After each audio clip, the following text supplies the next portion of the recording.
no intros when you're late. So what's up, everybody? Sorry about that. That's 100% my fault. Told you. Told you guys. Usual, dude. He told you. This is definitely Jesse's fault. It's like it is. I'm always late, so I was like, not this time. I promise. Oh, really? You are? Because I was like, I didn't know that. I said, it's not this time. All right, we got a wild one. We got to cover China invading Taiwan tonight, dude. According to the everyday spy, Andrew Busey Monte. Yep. So we're going to hit that hard tonight. We got an exclusive interview with Bustamante tonight that we're going to show you after that. Exclusive. Oh, my God. I'm not kidding. I am so excited. Not kidding. We really do, guys. Oh, fuck. I'm on the wrong Wi-Fi. I'm going to switch my Wi-Fi. If I disappear for 1 second, when I come back, I'm going to have the Taiwan story queued up for everybody. You're good. How's everybody doing tonight while Jesse gets his life together? Where are we tuning in from, everybody? We are going to talk seriously about China taking Taiwan, though, tonight, guys. You guys back? I can't see anybody. Yeah, I got you. There we go. There you go. What's up, dude? All right, here we go. Let's pull this dude up because do we want to get Bayes in here first? Is he in here? I don't see. He doesn't look like he has his camera's on or something. So I figured do you see him? Oh, yeah, you had him. Yeah, had me. Wait, he's on. You can see his. Oh, there you go. What's up, dude? In the backstage, I couldn't see your face, so I thought you weren't up yet. No, I had it off. I set up the stream. You guys weren't in yet, so I was just telling my girl what was going on. Oh, okay. Normally Saturdays I go a little later. Oh, got it. Nice, man. Okay, so we got a fun one planned. We're gonna do this is like completely impromptu, but and I wanted to start with this thing because it is I want, for the record, just so that I don't do to the audience what Bustamante did to me. This is not real, just for the record. But when you watch it, you can know. But he did it real. He did it like I thought it was real. I was watching it yesterday. Gabrielle's in the middle of talking to me about something, did, dude. And I just shut her down. I was like, Gabrielle, hang on, dude. Like, hang on. And she's like, what? I was like, I don't even know how to answer that. And then 3 minutes later, I'm like, oh, okay, cool. Never mind. That's what you get out of the CIA master, dude.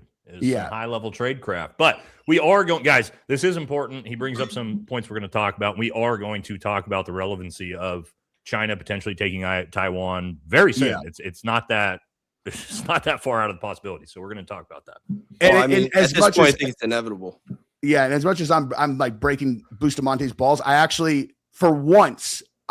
think someone having done it the way he did it was a good thing because it sledgehammers your face of like, hey guys, like anyone who actually understands geopolitics, this is the real situation here, and just imagine what will we do. He's also wrong about almost everything in this video, so you guys know. Oh, fantastic! Someone who's an actual expert on China, which is me. I speak fluent Mandarin Chinese. For those you don't know, we're going to break down all the incorrect things in here, and I'm going to explain to you exactly how China will actually take Taiwan. That is one of the most gangster flexes of all time. That's the best flex ever, dude. I speak fluent Chinese. As a white dude, I'm like, that dude is a fucking badass.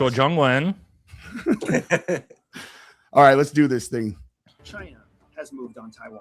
Chinese forces have surrounded the island, missiles have been launched, and Taiwan is asking for immediate American military support. Washington is preparing to respond, but there is a major problem. The United States does not have enough missile defense. Can you turn that up a little bit, Jeff? To fight this war the way we need to fight it. We have used a massive number of critical weapons in the Middle East and in Ukraine, and we are still tied down in Iran. And these systems take years to replace, not weeks. China saw that. They watched us burn through our stockpiles. They watched our forces get stretched across multiple regions. And they just chose the perfect moment to take advantage in Taiwan. This is the headline CIA analysts are terrified to see, and luckily they haven't seen it yet. But so that was only like first of all, no one in the CIA and SOCOM. Right before I retired, I actually was in the CJSOTF, the Combined Joint Special Operations Task Force, leading the planning and preparation for the potential invasion of Taiwan. That's where I ended my career for 3 years. So I can let you know what the CIA and Special Operations and SOCOM actually believes. And no, they do not believe that China is about to do this. But anyway, That's funny. We'll I was keep going.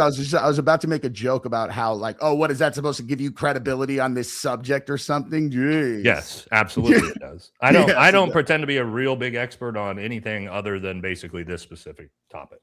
Yep. Okay. So, well, actually, honestly, that was how much of the video I watched, and then I experienced that 40 seconds like it was 5 minutes because I was shitting myself so hard. I 'Cause was it was like, real. oh my god, dude. Yeah, that's not the way to do content, obviously. Now, the discussion is actually important. We talked about this on our show last night. The idea that China takes Taiwan while basically World War III is happening right now in Eurasia is very, very, very likely, Mhm. but not in the way that Bustamante here and all of the mainstream media is telling you it's going to happen, which is through conventional military might. Okay, so we can break all that down. What's your guys' initial thoughts? Just China, Taiwan. How would you guys expect China to go forward with this? Because they will take Taiwan. I want everybody to understand China and Taiwan will be reunified. That's if you think that that's not going to happen. I got a take on this. I don't know if Jesse wants to go first though. Yeah, I mean, my take was just I would imagine that they're probably going to implement some kind of coal power that they've been set up for years. I basically assume that they probably already control the government in Taiwan for the most part. And as the first thing I thought of when I saw that intro of his was, so China has been feeding Iran all of the weaponry and all of the systems that they need to deplete us to where we would be in the situation we're in right now, so that they made that move, which just demonstrates how far ahead of us they have been throughout this in the last 2 decades, getting prepared for whatever they're going to do globally. Yeah, definitely. With all of that, there's a lot more to it, but that's part of it for sure. First off, I just want to say, hold on, is my mic low? No, you're You're good. good, man. Okay. First off, I just want to, just make clear that I love my country. I love America. For sure. But if we're calling balls and strikes, there has been a massive decline of our country, both as a superpower, our economy, and the way that we treat our own people and our allies. And I think that over the past 10 years or so, probably 25, that the geopolitical landscape has been drastically changing. And we're seeing now more than ever that China is elevating to become the next superpower, and America is just a mess. And when you see the way that they botched COVID and then botched the war with Iran, I feel like at this point that China's not really going to have to flex. I think that there's a good chance that at some point Taiwan's going to, run to them with open arms. Wow. Okay, you guys are nailing it. All right, you're right on the money. Okay, so what Bayes just said, yes, and the reasons why for that's going to happen, we'll talk about that. Jesse, what you said, 100% true. Also, what you're talking about, China is on what they believe. Let's talk about culturally and what China believes strategically. Obviously, China is a country, a dynasty that prides itself on being 5,000 years old. Okay, still here, right? So China has what's the 100-year plan. That's kind of how they look. They look at hundreds of years in the future, whereas of course the United States is like every 2 years we're switching everything out. That's important. China also, during their ascension, they believe culturally that they are ascended to be the most powerful nation in the world here in about 20-30 years. And they, like you guys said, they are in the track record for that. But with that, they also believe that they need to hyper focus domestically. So that is why China is not embroiled in conflicts all over the fucking world like the United States is, like, Britain was during their imperialistic uprising and things like that. And so China is, if you look at China 30 years ago in the 90s, was destitute. You look at China 30 years later and you want to talk about, they're right here with the United States and technology and everything, and maybe even beyond that, economically, manufacturing capabilities, all these different things. So China knows that.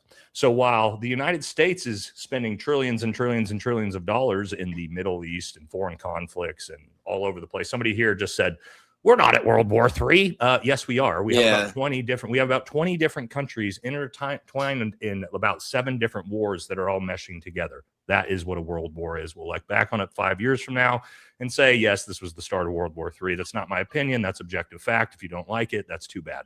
But anyway, China is looking at all of this, right?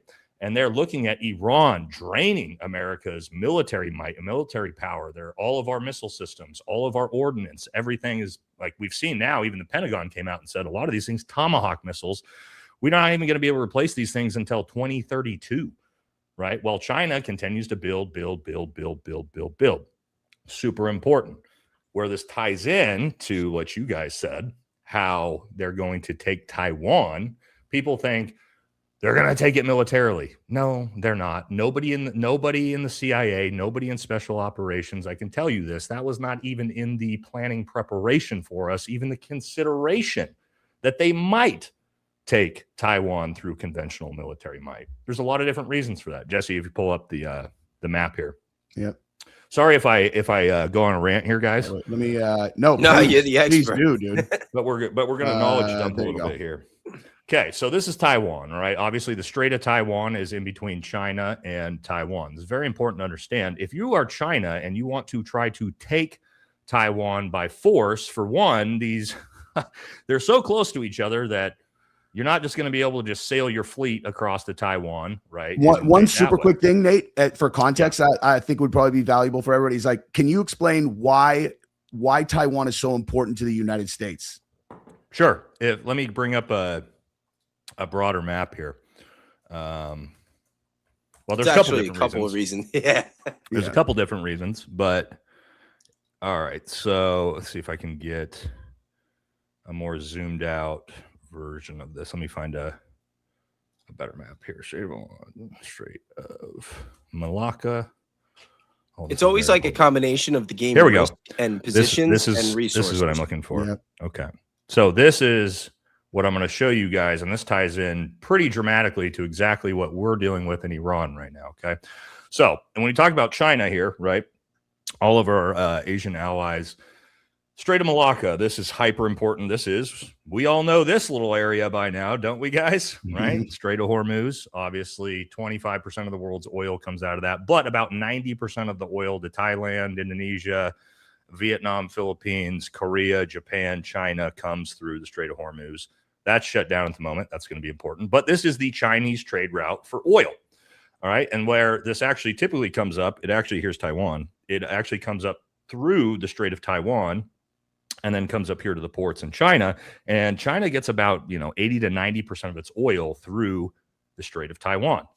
So if you're the United States and you're considering going to a peer-to-peer war with China, well, this area right here in Taiwan is one of the most strategic locations that you're going to have, right? Just like the Philippines is so important, just like Japan is so important, because if you go to war with them, you can cut off all of China's oil basically immediately by leveraging, pull this back up, the island of Taiwan, right? You shut this down, pretty much China collapses, but that's why it's also hyper important for China that they want to reunify themselves with this island. And right, keep in mind that like Okinawa is only about a 30-minute flight from our fighter jets from the island of Taiwan. All this in South China Sea is super, super important to both countries.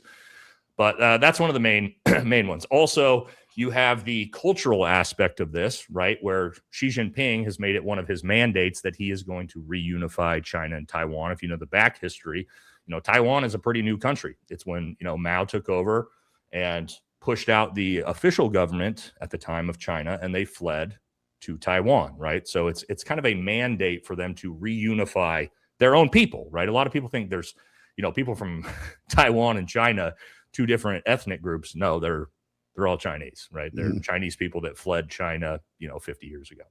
So, let's see. The comments are always hilarious on this. Someone says, China, bullshit. Taiwan is China, right? And that's what Taiwanese people think, right? So Taiwanese people consider Taiwan the official government of China. And then obviously Beijing considers themselves the official government of China. Beijing wants to reunify. A lot of Taiwan also wants to reunify. That's going to be important. But anyway, when you look at the island of Taiwan here, you have the entire east side, massive mountain ranges. So China, mainland China, essentially impenetrable. There's no way you can do anything. Basically, mainland China has to come straight across the Strait of Taiwan, land boats like it's World War II, and try to invade this bitch. And Taiwan, like Iran, has been planning for this since, the 40s and 50s. So again, the level of casualties that would go into this on both sides is in the tens, if not 20s of millions. If mainland China or the CCP decides they want to forcefully take over Taiwan. You can pull that back up. We don't need that now, Jess. So obviously Xi Jinping knows that. And keep in mind, these countries are also we think about China and Taiwan, they hate each other. Not really economically, not really culturally, but these countries are very intertwined, right? You have Ukraine and Russia. Think about the amount of family members that have people that live in Taiwan, their brothers, their sisters, their cousins, their aunts and uncles might live in mainland. So it would be a legitimate civil war. And so the Chinese people also don't want to slaughter 20 to 30 million Chinese. It also doesn't do anything for the ascension strategy of China to get embroiled in this conflict and kill off 20 to 30 million of their own people either. So the idea this is going to happen through conventional military might, nobody really takes that seriously, in the know. But things have changed drastically due to the war in Iran, the war in Ukraine, all of this hyper-focused of military might into Eurasia, because now, let's say China does want to flex and is like, you know what? We're doing this, boys. We are invading Taiwan. Who's coming to Taiwan's help, guys? Right now. If China invaded not America. tomorrow, I mean, we could fire some missiles at them maybe, but that's like we No, we won't. No, we fucking won't. We're not firing missiles at China. No, we're not about to start a hot war with China. Yeah, we're not doing anything. I can't tell you due to classification, but I can tell you baseline, even back, right before I retired in late 2023, the official plan was do nothing and apply sanctions. That was then. That was before the war in Iran. That was when we were ready to potentially. And now China doesn't care about the sanctions anymore. They don't give a shit about the sanctions. Russia beat our sanctions. That's why when Trump went over there to visit, they gave him some rose seeds and they said, go back and fix your country. You're number 2. Right. So one final thing to think about, knowing all of that. Now, one final thing, understanding socio-culture part of Taiwan. And how do I know these things? Because, I had 2 guys on my team that were from China and Taiwan, Green Berets, that were now in America, that explained all these. First group has a ton of Asian Green Berets, right? Like we recruit, people from China and things like that, because this is what we do as Green Berets. And I got to explain these things by, guys from Taiwan and China that both explained. You have to understand it's much like America. Thinking about an American presidential election, guys, right? How many people vote left and vote right out of the 350 million people in America? Oh, it's something like I get it. It's like 110 million or something like that. Ballpark. Yeah, I think about 65, 70 million on each side, right? Yeah. So about 150 million out of 350 million people care about politics and vote. What does that mean? Let's say half the country couldn't give a shit less. Okay. It's like that everywhere around the world. It's just the way societies are. So in Taiwan, what you have about 25% of the population who is like let's say vehemently anti-CCP, and like they're willing to be on the beaches and die for independence for Taiwan. You also have, much like Hong Kong, and keep in mind these countries economically are very deeply tied together. Business deals, things like that, politically. You also have about 25% of the population that wants to reunify with China, right? Think about that Republican Democrat. Then you got 50% of the country that doesn't give a fuck. So what that really means is only 25%, and again, these are, broad numbers. It could be ballpark. Yeah. Only 25% of the country even cares about not reunifying with mainland China, right? So when you know all those things, you now look at something like Hong Kong, which China took Hong Kong diplomatically. They did it through politicians. They did it through, right, the economy and things like that. Well, you don't want to destroy all of the benefits through war. Then you take over rubble that you have to rebuild. It's like that only makes sense if you have a broken society like us, where we're like, we want to destroy everything and then rebuild it. This is super important for super semiconductor manufacturing. You understand China, as far as they are technologically advanced, still, just like America, gets all of our superconductors from China or from Taiwan. China gets all of theirs, all of their high-tech chips from Taiwan. But doesn't China provide the rare earth minerals that are necessary for the semiconductors? Yes. Yeah, that's why. Yeah, there it is. It's all intertwined. But if you're China, right? And I'll tell you this yes, part of the, I won't get too deep into it, but part of the plan beyond sanctions is if China were to invade Taiwan, we will destroy TSMC. We will destroy all of the superconductors, all of the super chip manufacturing. We will destroy all of it with us in Taiwan. So that way China can't have it, right? So China knows that. So China, by forcefully invading Taiwan, also destroys all their access to their high tech. Well, that's a huge problem too, right? So when you understand how all these things are intertwined, everything changes, however, now that the United States we're nowhere to be found, right? We're busy in a war with Iran. We got no munitions left, right? Ukraine, Europe is preoccupied there. And so what is going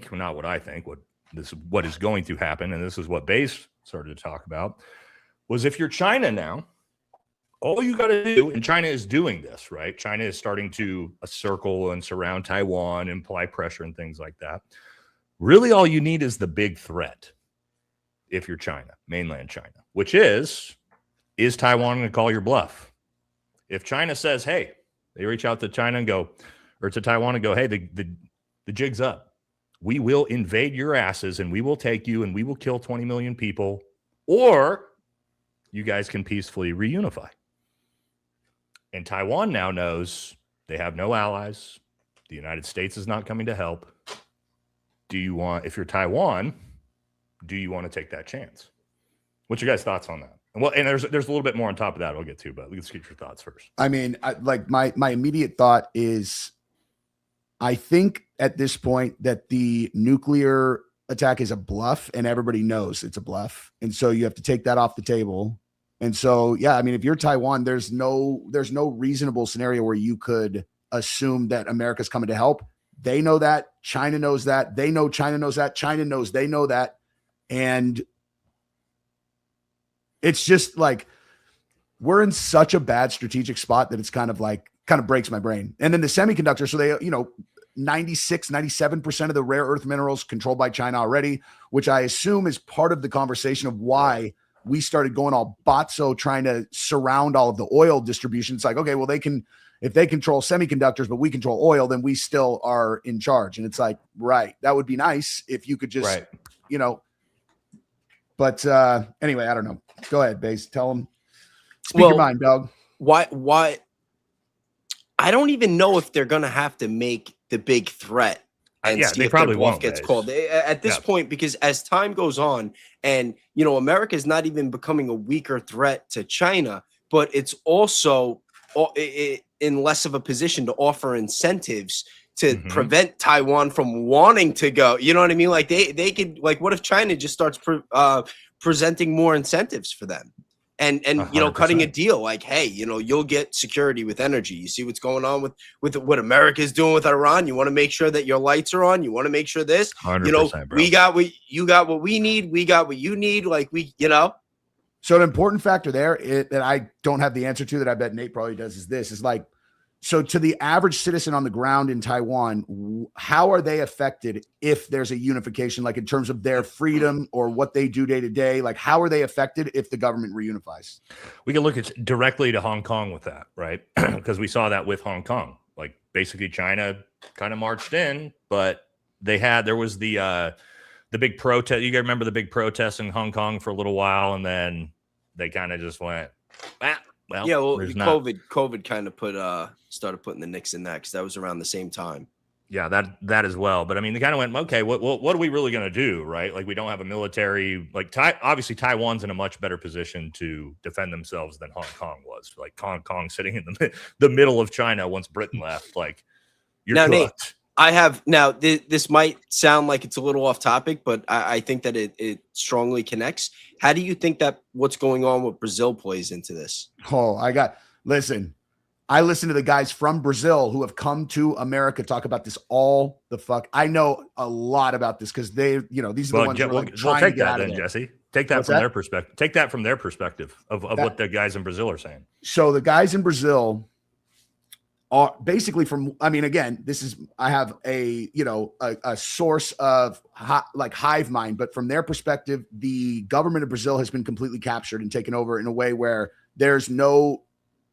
It's a totalitarian situation with this one judge who, if you look in this guy's eyes, do you guys know who I'm referencing? He's the guy who's always making all the rulings. He's a bald guy. He's that guy would, if like we were in Game of Thrones, he's the guy that would be like, burn the entire city down. Like he's ruthless. That guy does not have a single bit of empathy for anybody. And they're turning into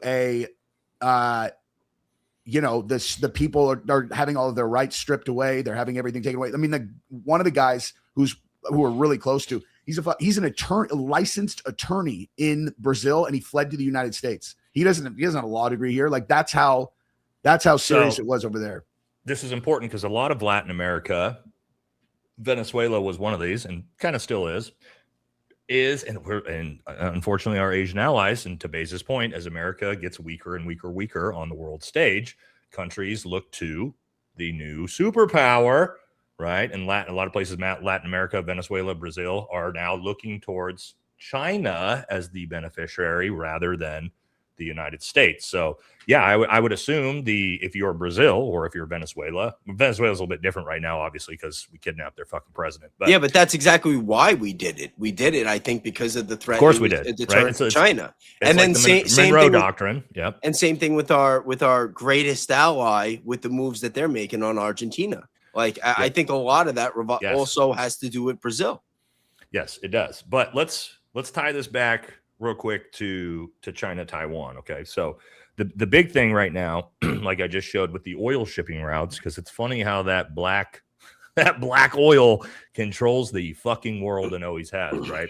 So, you want to see one thing really super quick? Let me show you this, dude. So here, like if anybody's not understanding why Brazil became such a central part of geopolitics, this is why. Okay. Like Brazil all of a sudden has become this massively important oil producer. And we're talking like gigantic oil reserves in Brazil. So, that's why.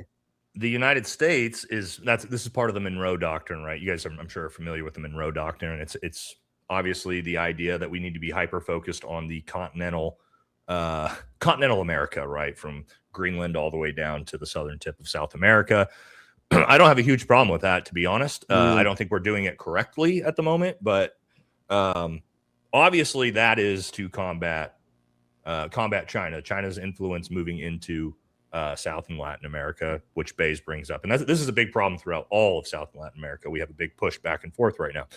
But a lot of this also, Venezuela ties into this with the oil, but a lot of this right now is because of the war in Iran and the straits both being closed, because we have to keep in mind Taiwan, Japan, Korea, Australia, Indonesia, Malaysia, Thailand, Vietnam, all these countries that we have kept, Philippines, decent alliances with and to combat China, they all get 90+% of their oil from the Middle East, from the Strait of Hormuz specifically. They are all dying and desperate right now for oil.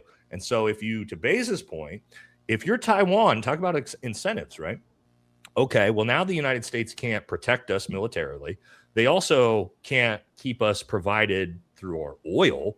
So all of our Asian allies, including Taiwan, have to start looking at China and Russia and going, okay, well, if America, we got to have fucking oil, right? We got to do something here. And if you're Taiwan, to Base's point, and you're mainland China, do you really even need to threaten them? Or do you need to say, if you're mainland China, you go, you know what, guys? Hey, the past is in the past. This was our great grandparents. this is what we can do. We reunify, we can protect you. We can also then grant you access to all of the Russian oil and everything like that, China's natural resources. I don't, if you're Taiwan right now, guys, if we think about it, and chat, think about this, what is the incentive for Taiwan to stay allied with the United States right now, comparatively to just reunify with China? Well, and I think a really important point to all of that is if people really start to wrap their brain around how all of these alliances actually work, which has become much more clear to me over the last few years watching this, which is like, people think it's about military, and it used to be about military. Now it's about access to resources and oil in a way where, like, if you think anybody who watched The Wire, right? You remember the co-op where it was like, these guys are going to come together. They've got the good package and they all pool their money. And so they get a much better price because they buy so much. Joe. Exactly. Literally. Love that show. That is how all of this works. The United States has a big military, but ultimately you become an ally of ours. And that's why we can sanction people, because we have this huge group. You're like, hey, you want access to the good price on the oil, then you're with us. And then you do what we say. So if you still want to have access to this oil over here, then you need to follow lead when we say, don't do business with these guys, don't do business with these guys, keep these guys out. It's literally that simple. And then so the superpower status is kind of about the military, but not really. It's not actually anymore. About control of the oil and the pricing and them wanting the access. So if we can't provide them oil, we have no control at all. That's what it's all based on. Jesse, that's such an important point, because look at the war with Iran. That's the United States can't. We have a $1.15 trillion a year annual defense budget now, based off of the new. We can't beat a country that has an $8 billion a year annual defense budget. Think about that. Yep. Our defense budget is 4 times the size of China, and we can't beat a country that's got the GDP of Wisconsin. And so no one could. But that's my point. So what does that military might mean compared to the economic leverage and power that you can leverage, right? The other big thing here, keep in mind when we talk, this is what we didn't talk about, why the United States will not fucking do a thing, probably wouldn't even put sanctions on China at this point. Where is all American manufacturing pretty much located? China, right? So keep in mind, if China invades Taiwan, the United States goes hot in that conflict, all American manufacturing evaporates overnight, and our entire economy, you think it's bad now, ladies and gentlemen? Our economy doesn't exist anymore. Dude, they produce like 96% of our pharmaceuticals. Well, I have a two-part question now. One, it really comes down to influence. One is, we already know that our intelligence and intelligence agencies around the world, they'll do what they got to do to put plants in positions of power. I don't know. I'm not that familiar. Mitch McConnell's wife. She had some interesting contact, I heard. Eric Swalwell's girlfriend, right? There you go. A lot of guys' girlfriend, including Swalwell. She must. But I mean, the Chinese one, right? Like we know this is, to Base's point. Yeah, this is normal. And then the other part is propaganda. Like, what kind of propaganda is being fed to the people of Taiwan to discourage them from wanting to reunify, and who's behind that? That last part is pretty rhetorical, but Right. Yeah, for sure. Yeah, and again, this is just one of those things of also think about the leverage China begins to have on the United States and the Western world if they diplomatically take Taiwan. Now, TSMC, all of the, super semiconductor manufacturing, China owns that now. You want to talk about leverage over the world? I mean, that's the leverage that Taiwan currently has over China. But you want to talk about leverage over the Western world? And that's while we're in a Cold War with China or with AI. It's like the new arms race, with the Soviets, it was nuclear weapons, and now it's AI. Yeah. And a hot war depleting all our resources in the Middle East. at the same time. And a government and a military industrial complex that is just bleeding us dry and laundering money and marking up everything. Like, there's no reason why our military budget should be $1.5 trillion, even if you factor in the NDAA. Like, can you imagine what the markups are on these things? Oh, and I know. Meanwhile, we're getting our dicks kicked in with $50,000 drones. You know what I mean? Like, it makes no sense. Of course, I know what they are because I used to have to procure and purchase things for the teams. And the amount of money that we just waste of that, like, let's say 1.15 trillion, how much of it, I can tell you guys stories for days of the amount of like fraud and corruption that goes into military contracts. Obviously, you guys know the Pentagon's failed the last 8 audits in a row for to the tune of like trillions of dollars. Let me give you like one example from my unit, please. Right. And, you know, it is what it is. It's like a good old boys club, but our gym, our Thor 3 facility, it's called, amazing. This is like Olympic level facilities, absolutely amazing. But I mean, we should have it, right? It's Army Special Forces. We redid our entire gym with all brand new gym equipment. And if you haven't looked into how expensive gym equipment, guys, is, it is. Squat rack is like $7,000, right? We got all brand new. And this is a massive facility. This is like an NFL level facility, all brand new. It probably cost, I would say, probably like $10 million. Do you know who got the contract to supply all that gym equipment? Who? Oh, one of the guys who used to work in the unit that started a fitness business that was able to contact one of his buddies that was in the S6 at the time up at group headquarters that gave him the contract, way overinflated price, and we probably paid 5 times as much as we should have. Yep. That's how it all one works. example of millions of these contracts that are going on in the military. That's hilarious. Tax dollars hard at work. That's what I was saying about, like, anytime that we like people were looking at TPUSA's in, you know, internal financial dealings, and they'd be like, look at this. They're like, you know, this guy, he owned, like, this company that they're hiring for this and that is owned by this guy. And as I mean, I'm not saying it's not a big story. It's just like, but I go, of course. Well, that's super normal. That's just how it goes. But also, like, you could see that, right? Look at the Trump kids. The Trump kids are getting fucking these same contract deals through the military for, you know, $1 billion drone contract. So, like, this is just the way it works. And did Trump sign an order, or they pass legislation that was blocking certain people from being able to bid on those contracts, or like? So, well, yeah, typically the way it's supposed to work is there's not supposed to really be no bid contracts, right? You're supposed to have to put it out to the general public so everybody can bid on it, and then the military is supposed to take the lowest price offer. Typically is the way it works. But to Jesse's point, a lot of the time that's like at the DOD level. But if you get down to like mid-level, like a unit, right? Like first, and this is hypothetically, first Special Forces Group wants to buy a bunch of gym equipment. That's not going through the Pentagon. It's going through our unit's budget, which means the guy who's running the S4 shop at the time that's doing all the budgeting and procurement, he's the one that makes that decision. Yeah, the money comes from the Pentagon, but the Pentagon doesn't care because it's already allocated it to our unit. Spend it however the rules only matter as much as who is enforcing them. And so if, like, when you have people in decision-making positions. Let me tell you, can I tell you guys a quote, famous quote that blew my mind when I was a new guy in the teams? Yes, please. We're getting ready to deploy. Maybe it was the Philippines. I don't remember exactly what it was. And it, like, the budgeting is always a huge thing, right? And we didn't have enough money in the budget for the deployment. We weren't even close. And we're talking to the commander, like our company commander, right, in charge of all of our ODAs. And we're like, yeah, we don't have the budget for it, so we're going to have to look at something else. And he started laughing at us. And I'm like a brand new guy. And I'm like, what's going on? And like everybody kind of starts chuckling in the room because there's no money, right? There's no money. And the commander starts laughing. He was like, no, you guys are good. And we're like, and I'm like, you know, and everybody's like, cool, thumbs up. And they leave the room. And I'm like, we don't have any money, guys. Like, why is the commander laughing and thumbs up to us? And then the commander literally said to me, he's like, dude, the money's all fake. He's like, we'll just pull it. He literally's like, dude, the money's all fake. We'll just pull it from a different pot. Every time you say that, it reminds me of Wolf of Wall Street when Leonardo DiCaprio meets with Matthew McConaughey, and he's like, yeah, it's a fugazi. He literally just laughs. He's like, oh, it's all fake. We'll just move it from whatever pot over here into here. You guys are good. Yep, thumbs up. Spend all the money you want.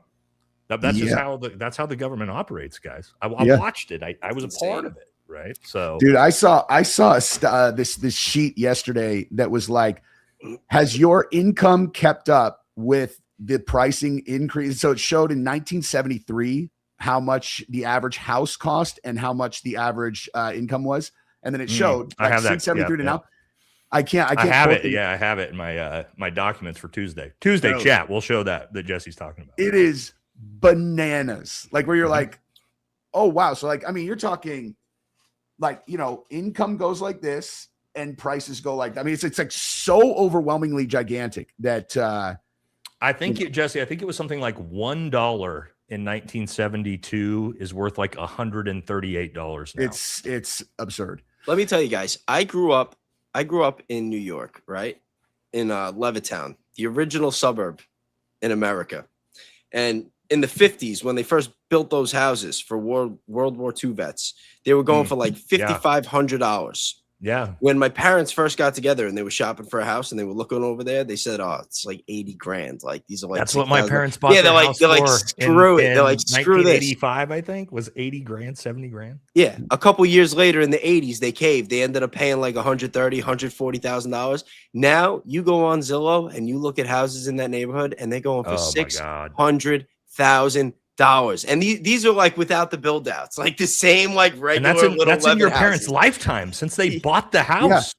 Yeah. No, the house I grew up in Walnut Creek, my dad bought, if I'm remembering correctly, for like $160K in 1981.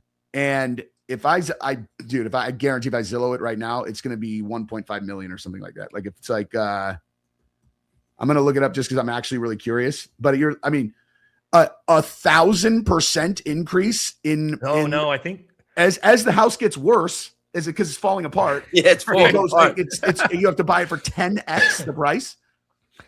I'm pretty sure. Actually, now that I think about it, I'm pretty sure my parents bought their house in the early '80s for $40,000, and I'm pretty sure it's worth about $600,000 now here in Oregon. Insane. And that's the same house, and they're still alive. You know what I mean? Insane. That's a what? I don't. 1.6, dude.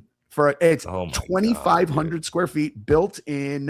It's on a 0.39 acres. Okay, it is built in I think the 60s or something. It's ludicrous. Makes no. It's absurd. And think about this now real quick, okay? And I know it's back in the 50s, but back in the 50s, they built these houses. They were selling them for like $5,800, whatever it was, $600. Now, if you live over there, like let's say someone gifts you the house, you inherit a house, you don't have to pay a mortgage, you're like good to go. Your taxes are $12,000 a year over there now. Your taxes, wow, yeah. So the house was built in 53. That's twice as much as the house was worth. Yeah, I'm looking at it right here. It's built in 53, and the current annual tax on it is almost $13,000, and that's at a tax assessed value at $1 million when Zillow's saying it's 1.6. A house built in 1953 that is like 2,500 square feet. It's absurd. Dude, makes no sense. Did you see? So Jesse, I also have the same one we looked at, the prices that have gone from like 1973 to now. I had the guy who extrapolated it out 30 years from now at the same rate. And I don't remember the exact numbers, but I believe a coffee was like $28. Yeah. Gas was like $16 a gallon. How like a regular house was like the average home price will be like 1.6 million. Average rent will be like $8,000 a month. Dude. For apartments. And this is just if you took the exact same rate. Yeah.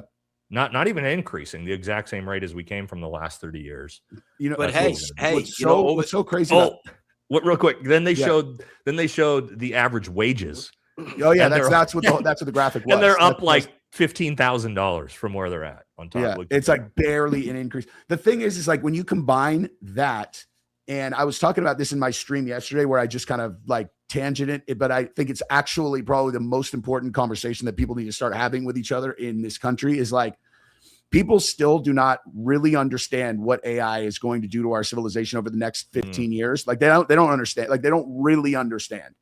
I'm just starting to figure, I mean, I know you guys probably do too, but I'm just starting to really wrap my brain around it where it's like, okay, there's not going to be any work. Like there's not going to be any work. And so there's going to be a transitional period where like in a future time, there will be some kind of universal basic income because there's no choice, because there is no work for people to do. And in the interim, people are going to need to start reframing their expectations for what is their life, because they're going to be in financial struggle. Everyone's going to be pulling their hair out, stressing out. How am I going to make ends meet?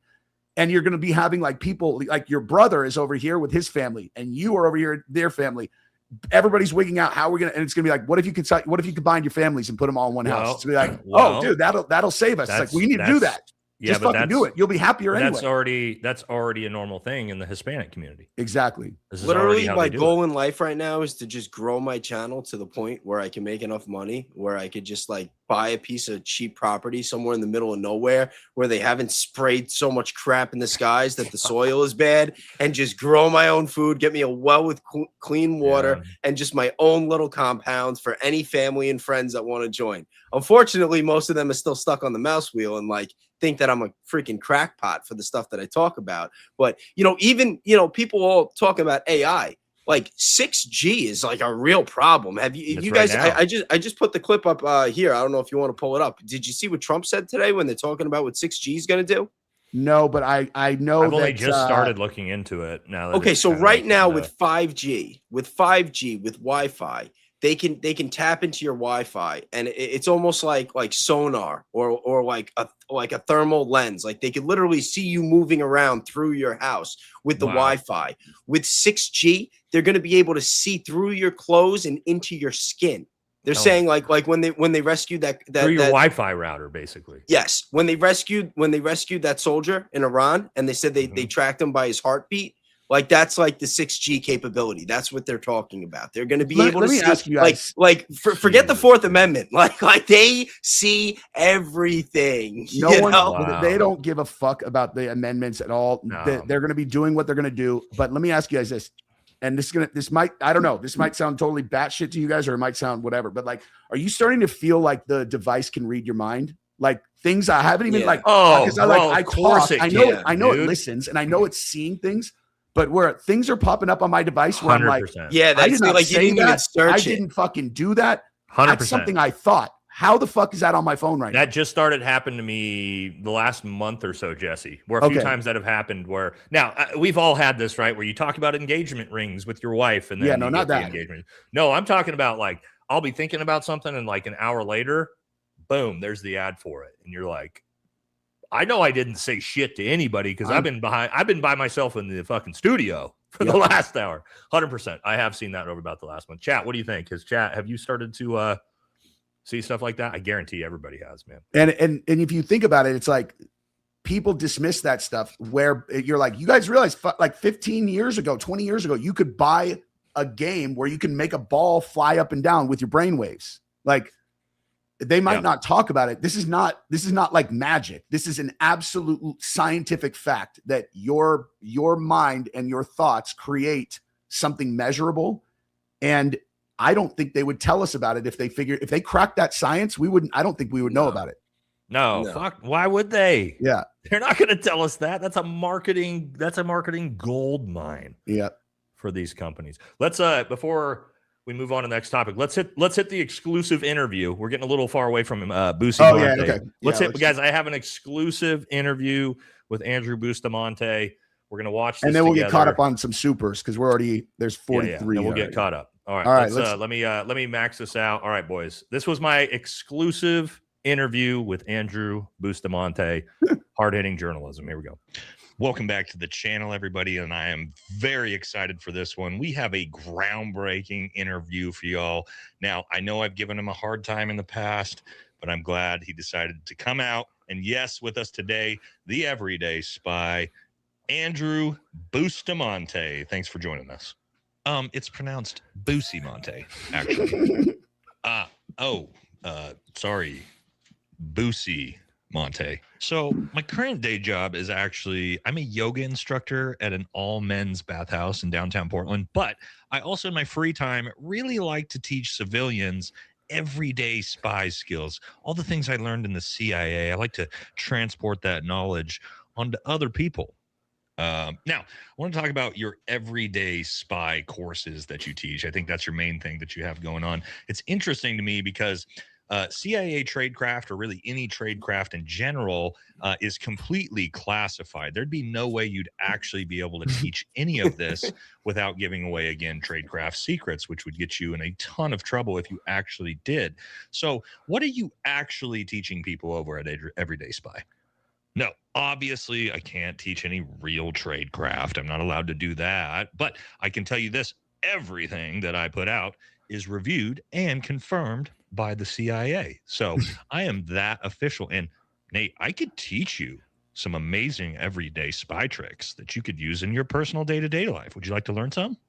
Yeah, sure. I guess we could learn some stuff together here right now if you're willing to teach us some from your courses. Now, this is one I've been using on people for a long time. It's one of my best tricks that I could use. Are you ready? Yeah, sure, man. Let's give it a try. Okay, here we go. I'm going to snap my fingers and you're going to forget that I'm gay.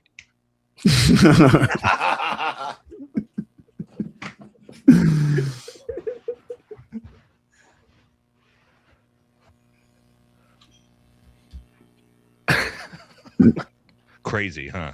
Now, I also got this really awesome one that I like to use on podcasts. Really get to know someone, but also show you how I can really work this personal relationship between us. Would you like to try another one? Sure. All right, it's called 2 questions and a follow-up. All right, are you ready? Here we go. So, what did you have for breakfast today? I've seen him do this. Eggs and toast. This is shit he does. Yeah. Ooh, eggs are wonderful, but I prefer avocado. So I have avocado toast. Did you know all people actually need is just fats, carbohydrates, and proteins? And avocado toast, it gets all 3 of those. Do you like avocado toast? No, not really. I'm not a big fan of avocados.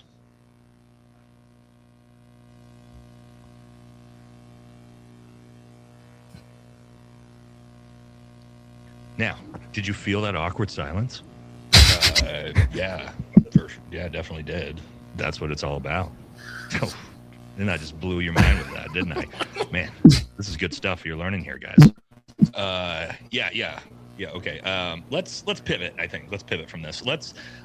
You've talked a lot about all the different special operations units that you've worked with. Could you tell us what was your favorite unit to work with? Oh, by far the most lethal unit I ever worked with was, of course, the Army Delta Rangers Delta Force. Above them is the Army Delta Rangers Delta Force. No one comes close to that. When you're talking about actual lethal forces, all the way up there, right next to the CIA paramilitary. No, Andrew, it's not the Army Delta Rangers Delta Force. Those are 2 completely separate units. There's Delta Force and Army Rangers. They're not the same unit. Now, before we jump back into that video, we got to talk about today's sponsor. Let's skip Black this. Forest Labs. Now, Black Forest Labs. All right, sorry, guys. This is from your 6 SEAL teams. There are a lot Hold of on. Here we go. I've also worked with all 6 SEAL teams. There are a lot of SEALs. Just think about that, right? There's like 6 different teams. Okay, here's the thing about the SEALs, guys. Now, they might be great war machines, but Wait, they lack a lot pause it. of depth. But I will tell you this. Did he really say that there's only 6 teams? So, guys, everything I'm making fun of him for is all shit that he actually said. He actually said that there's like 100%. 6. Yeah. Wow. Yeah, he just said it. Let me roll it back. Everything I do in this interview is stuff he said for real. With all 6 SEAL teams. There are a lot of SEAls. Right. Just think about that, right? There's like 6 different teams. Okay, here's the thing about the SEALs, guys. Now, they might be great war machines, but they lack a lot of depth. But I will tell you this. They do look good in those UDT shorts. I'll tell you that. No, Andrew, there's not 6 SEAL teams. Okay, they call it SEAL Team 6, but that's actually a separate organization. That's DevGru. Okay, there's 8 SEAL teams plus 2 SDV teams plus SEAL Team 6 plus 2 Navy SEAL Reserve teams. So technically upwards of like 13 teams. Now, when you're talking about a Green Beret, we're talking about somebody who's smart, intelligent, charming, handsome. Dude, what? I mean, that's incredibly dangerous. You know what I mean? Now, of course, the CIA paramilitary is obviously at the top, guys. They recruit from everywhere. They recruit from the Delta Rangers, the SEALs, the Green Berets. No, not the Delta Rangers, but whatever. Were you in the CIA paramilitary? Is that why you know so much about them? Oh, I'm not actually allowed to tell you if I was or not, but I might have been. Okay, we're gonna go ahead and just keep moving past that one too. Now, this is gonna be kind of a hard-hitting question. You get a lot of flack for a story that you've told about your time at the Air Force Academy, where you actually ratted on This is all some real of your too. dorm mates, and one of them actually got kicked out of the academy because you told on them for drinking. Do you want to talk about that story? Now, I get so much hate for this. Everybody all the time is like, Andrew, how could you be such a fucking little narc? How could you rat out your classmates at the Air Force Academy for drinking beers in their dorm rooms? And guys, it's just absolutely ridiculous, don't you think? No, man, I think you're a total fucking loser for doing that. I think you would, if you were, in our line of work, you would have got your ass beat for that. No, here's the thing, guys. I grew up and the way I was raised, and everything I was taught was to follow the rules. Okay. So when I went to the academy, I had to go to the prep academy for a year before I could do it. And guys, I worked my way up all the way to the second in command student at the Air Force Academy. And I did it by following the rules. And the reality of it is that's what makes a good spy, is that working inside the gray zone and never breaking the rules. And I did that with me my whole career. So no, I don't feel bad about narking on my Air Force Academy classmates. You know who the real problem is? I can't imagine anyone outside of you being a huge douche. The real problem is those damn officers and majors who made the rules. Because why would you make a rule if you wanted it to be broken? It's just irresponsible. Okay, yeah, that's kind of a weird take, but all right, let's move on. Let's talk about you talk a lot about being able to infiltrate networks and get access and placement and organizations and things like that. Could you explain how you went about and did that while you were in the CIA? Now, this is the thing I was the best at in the CIA, guys. I heard him talk about giving pedophiles children. Infiltrating people, okay? And there's some tricks to this that nobody really knows, okay? So what you don't do, you don't go after the top, all right? You don't go after the president, the CEO. You go after somebody 2 or 3 steps down, somebody near the bottom, maybe a power bottom, you might say. Someone that has information that the president doesn't. Okay, so what the president doesn't do is he doesn't get online on the Google and actually look and say, what kind of weird secrets are out there? No, he relies on his power bottom to go out and find those secrets. And that is who you want to infiltrate. Okay, Andrew, I can't believe I'm going to actually ask you this, but how did you infiltrate power bottom? I used a lot of different techniques. The main one was honeypotting. Now, of course, I'm going to continue the podcast tour because there's so many people left out there that I can take advantage of who don't realize that I don't know what the fuck I'm actually talking about. And then maybe pivot out of the yoga instruction. And what I'm really thinking about, Nate, what I think I want to do is open an everyday spy coffee shop. I think being a barista really speaks to my soul, if you know what I mean. Yeah, I actually think that's a really, really good idea. You probably should do that. So this has been all right, guys. So I told you to hang on, that it was going to be worth it. And he strikes me as a dude who probably watched that and wasn't mad at all. No, he hates me, dude. No, he hates me. He legitimately hates me. Yep. I know that because he didn't show up to an event when he found that he was headed to. He flew all the way into Texas for an event. I'm not going to say with one of our mutual friends. And then he refused to show up because he heard I was going to be there. So no, he doesn't. Yeah, he really doesn't like me. That's only one of multiple videos that I've done. So you know what's crazy is like I didn't dawn on me at the time, but he agreed to do my show, and then a day or two later had his assistant hit me up and be like, I just wanted to let you know Andrew's actually fully booked for the next couple months. I was like, I literally just talked to him, and they're like, yeah, but he was wrong. He's booked for a couple months. And I'm like, he was wrong. And I'm like, so when does his schedule open up? She's like, nobody knows. It's like, if I pull this text thread up, it's so like, well, he looked into you and he saw something that he doesn't like. So, I wonder if it was like, He hangs I out told with you. that guy who Did I made not tell you jokes guys about we would me. have an exclusive interview with Andrew Bustamante? I told you we would, chat, and I hope you guys were not disappointed. I mean, that's hard hitting journalism right there. Jesse, just call him back and offer him some avocado toast. Maybe that'll get him. Seal the deal. Guys, I want you to understand, literally every single word from that is shit that he has actually said out of his own mouth. That's what actually makes it funnier. That wasn't me like taking creative liberties. Every single one of those things is directly shit he said on a podcast. I'm trying to find this conversation because it was so fun. Like where it was just the most overt like blow off ever. He spoke. He was not correct about his own schedule when he said that. I'm like, he had his fucking his like assistant tell me that. I was like, yeah. Anyway, yeah. I had to snap. He doesn't know what his own schedule is. Sorry, guys. When's it going to be open? We're not sure. Yeah, I don't know. For you, sometime in the future, at some point, we'll get back to you on that. Yeah, Jesse. we'll let you know. We'll let you know, dude. Oh my gosh.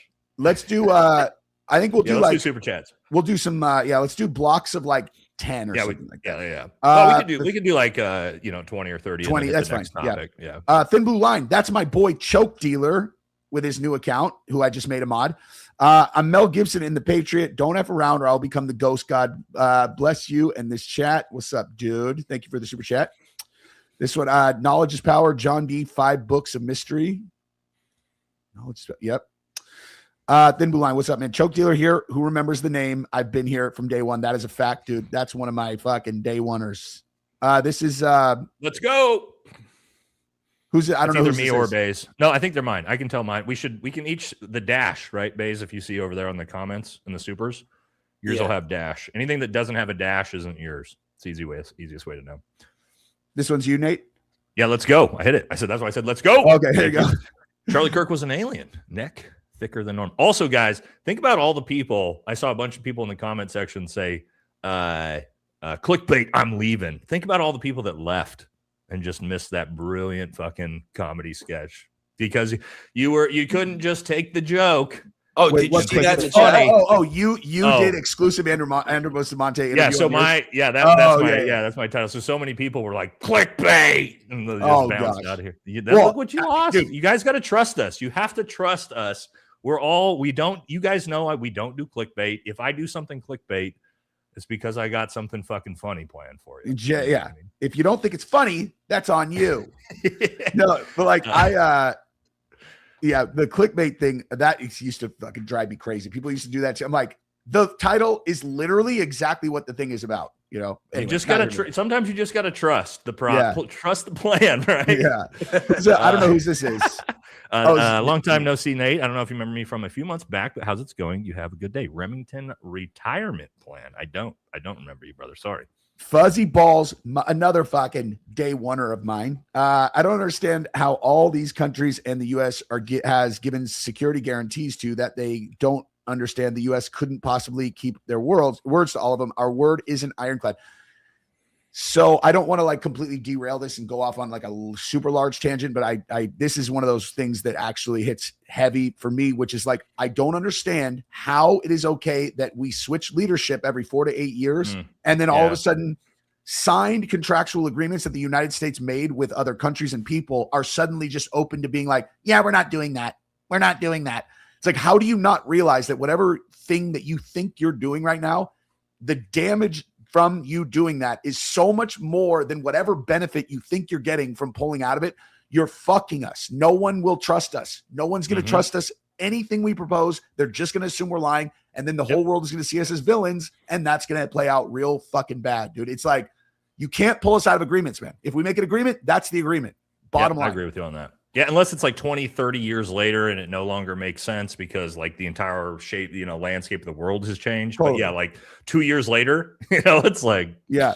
Hey, you gave us your word. And it's like, yeah, I know. They're all, and you signed this legal document. They're all, hey, who's going to enforce it though? What are you going to do? It's like, you fuck. Hey, the world's going to enforce it, at a future date. Yep. Yeah. Anyway. The best is like when you're watching the news too, the mainstream media, and it's like Trump does something. It's like, well, guys, don't worry. A couple more years, Democrats going to be able just going to scrap it. You know what I mean? Like, just like, yeah, great. Yeah. Like that goes on all the time.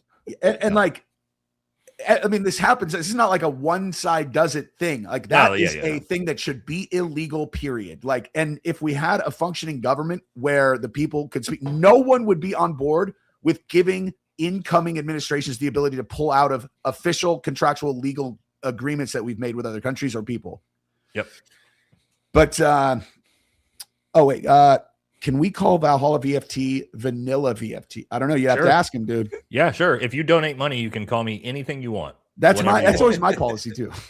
Actually, but you can call me whatever you want anyway. Yeah. Thin Blue Line, what's up, dude? You're just a choke dealer here. Wanted to give you a big one so we could shout out. For the mod status. Yep, gotcha already. That's why I kept putting that up by accident earlier, because I was trying to mod you through StreamYard, and I'm like, what the fuck? I was like, I can't do it. Yeah, you got to do it through YouTube. Jay Robinson is a new member for one of you guys. I don't know who, but congratulations. Yep. Lack says, not sure if this can actually be calculated logistically, but it seems like quite the intelligence failure if we are somehow leaking our dangerously low offensive and defensive munition stores openly. The Pentagon told us, dude. The Pentagon put these numbers out. They put it on Fox News. They're like, yeah, look how we're not going to have any fucking Tomahawk missiles until 2032. And it's, well, that I also hate too, as somebody coming from the military. I wish we would just stop fucking, Trump is the worst. He's like, tomorrow night we're gonna do this. It's like, fucking stop it, dude. Shut your goddamn mouth. Fight the war. Don't tell anybody anything, right? Or otherwise, this is all just like, bullshit reality TV.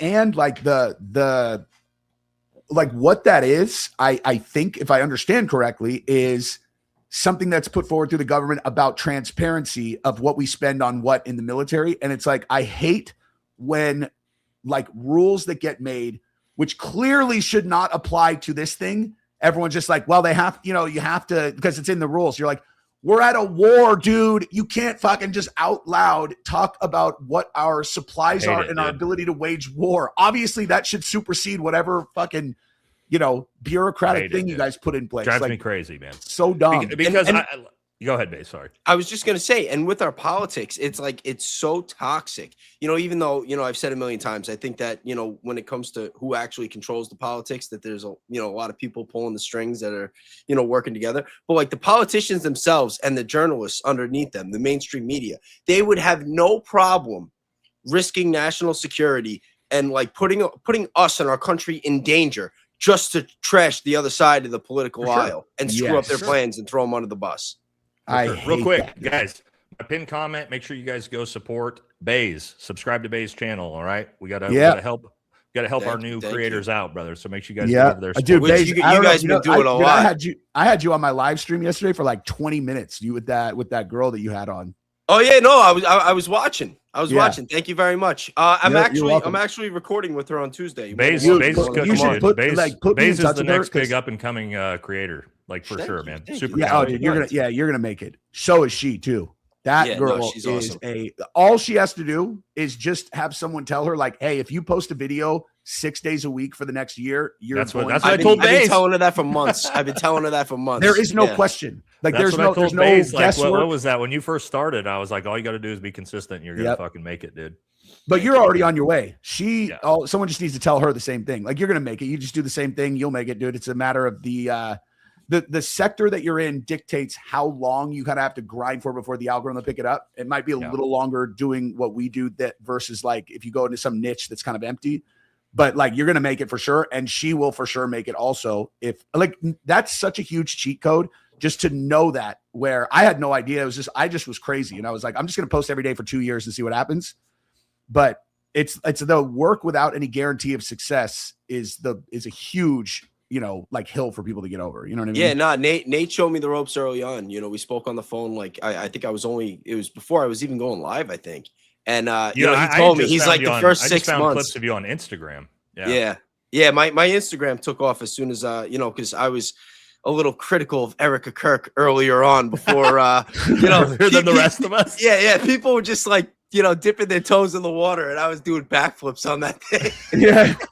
So they're like, I think that there's an unserviced need out there. You're all, this bitch is crazy. Everyone's all, woo.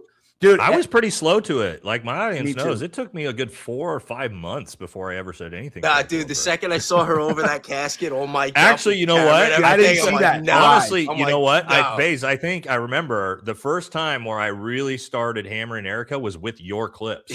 That's how I found you. I found you through the casket clips. You remember that? Yeah. And I was playing them on my show, like, oh my God. Look at those Yeah. hands.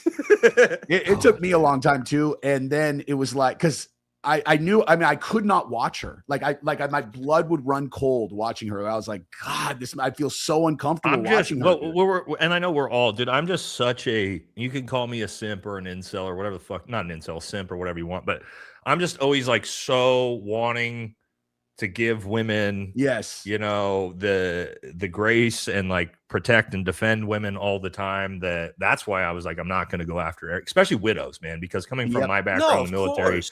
the amount of widows, my friends and teammates, widows that we have, where it's just like, that's not something I ever want to do. But then after like 4 or 5 months, it was just like, okay. Okay. No, The casket video, Baze's casket video was the break point for me, where I was like, nah, I'm fucking out, boys. Yeah. You know what's funny No. about that one is Yeah. I never even saw that until I was making my, what if they hoaxed this thing? And then someone sent me that. And I watched it, I'm like, what the fuck? I've never even seen this, dude. I didn't was like, either. The how first is time I this saw it real? was Baze's video, dude. How is this fucking real? Well, you know what it is with me? I saw the casket. I was already doing deep dives and looking every other which way. And I had heard the rumors about the stuff with Romania, but I was staying away from it. Same thing as you said. It's like, you know, it's a grieving widow. Like, I'm not even going to go there. There's a, you know, I'm like, if Out of there's respect for something there, Charlie. yeah, if For there's sure. something there, Yeah. somebody else is going to put it out. I'm not going to put my time and energy into it. But then once I saw the video of her, you know, with the casket, I'm like, hold on. Let me find out who this person is. And there was so much content from her on YouTube. And you know, Nate, you one day was pulling up a bunch of clips of it. That was also the day that you were covering Jesse, who was covering Michael Aquino. And I'm like, then I was putting more stuff together. dude. But like, you watch her back in the day, and you watch her interviews like from like 10 years ago, and she seemed like a really cool girl. Like, she was just, you know what I mean? Like, Yes. she was a party girl, but she was like, she was chill, and she came off like genuine. And then all You know, of a sudden it's- you cross-reference that with what we've seen the past year. And it's like, Yeah. yo, she is acting. Like, She everything is she's trying to saying be is off Daniel a Day-Lewis, script. and she does not have what it takes, man. Well, I think people also forget, like, Candace also never said a negative fucking word No. about Erica for like 4 or 5 months. For a dude. long time.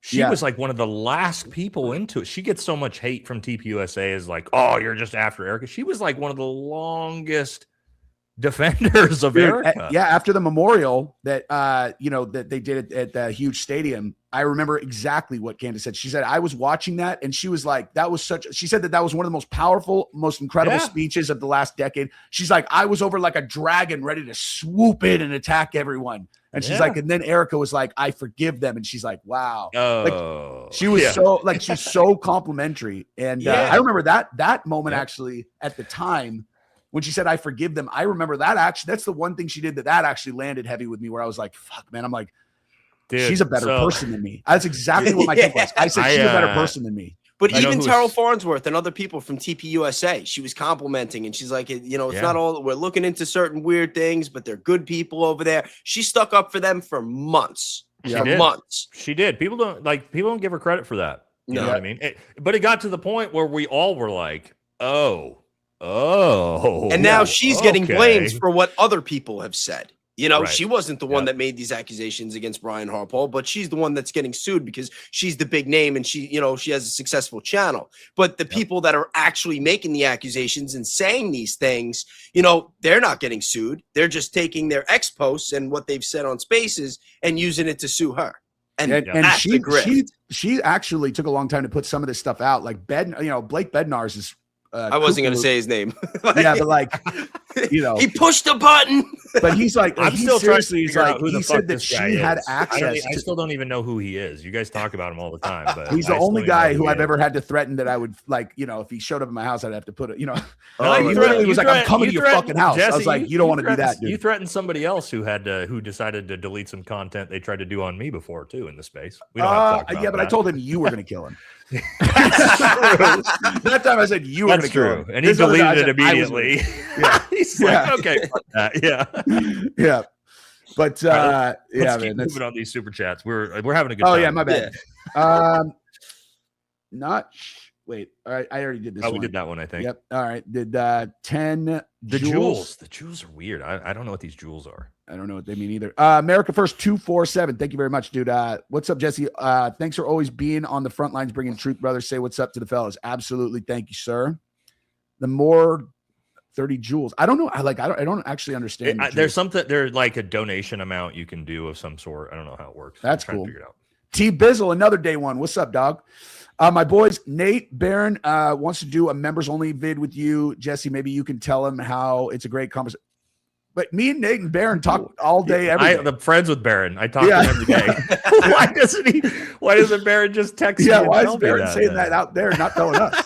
I'm gonna hold on. Yeah, he's on a flight, I think, somewhere, right? I'm gonna snapshot this and I'm gonna text it to Barron to be like, what the fuck, dude?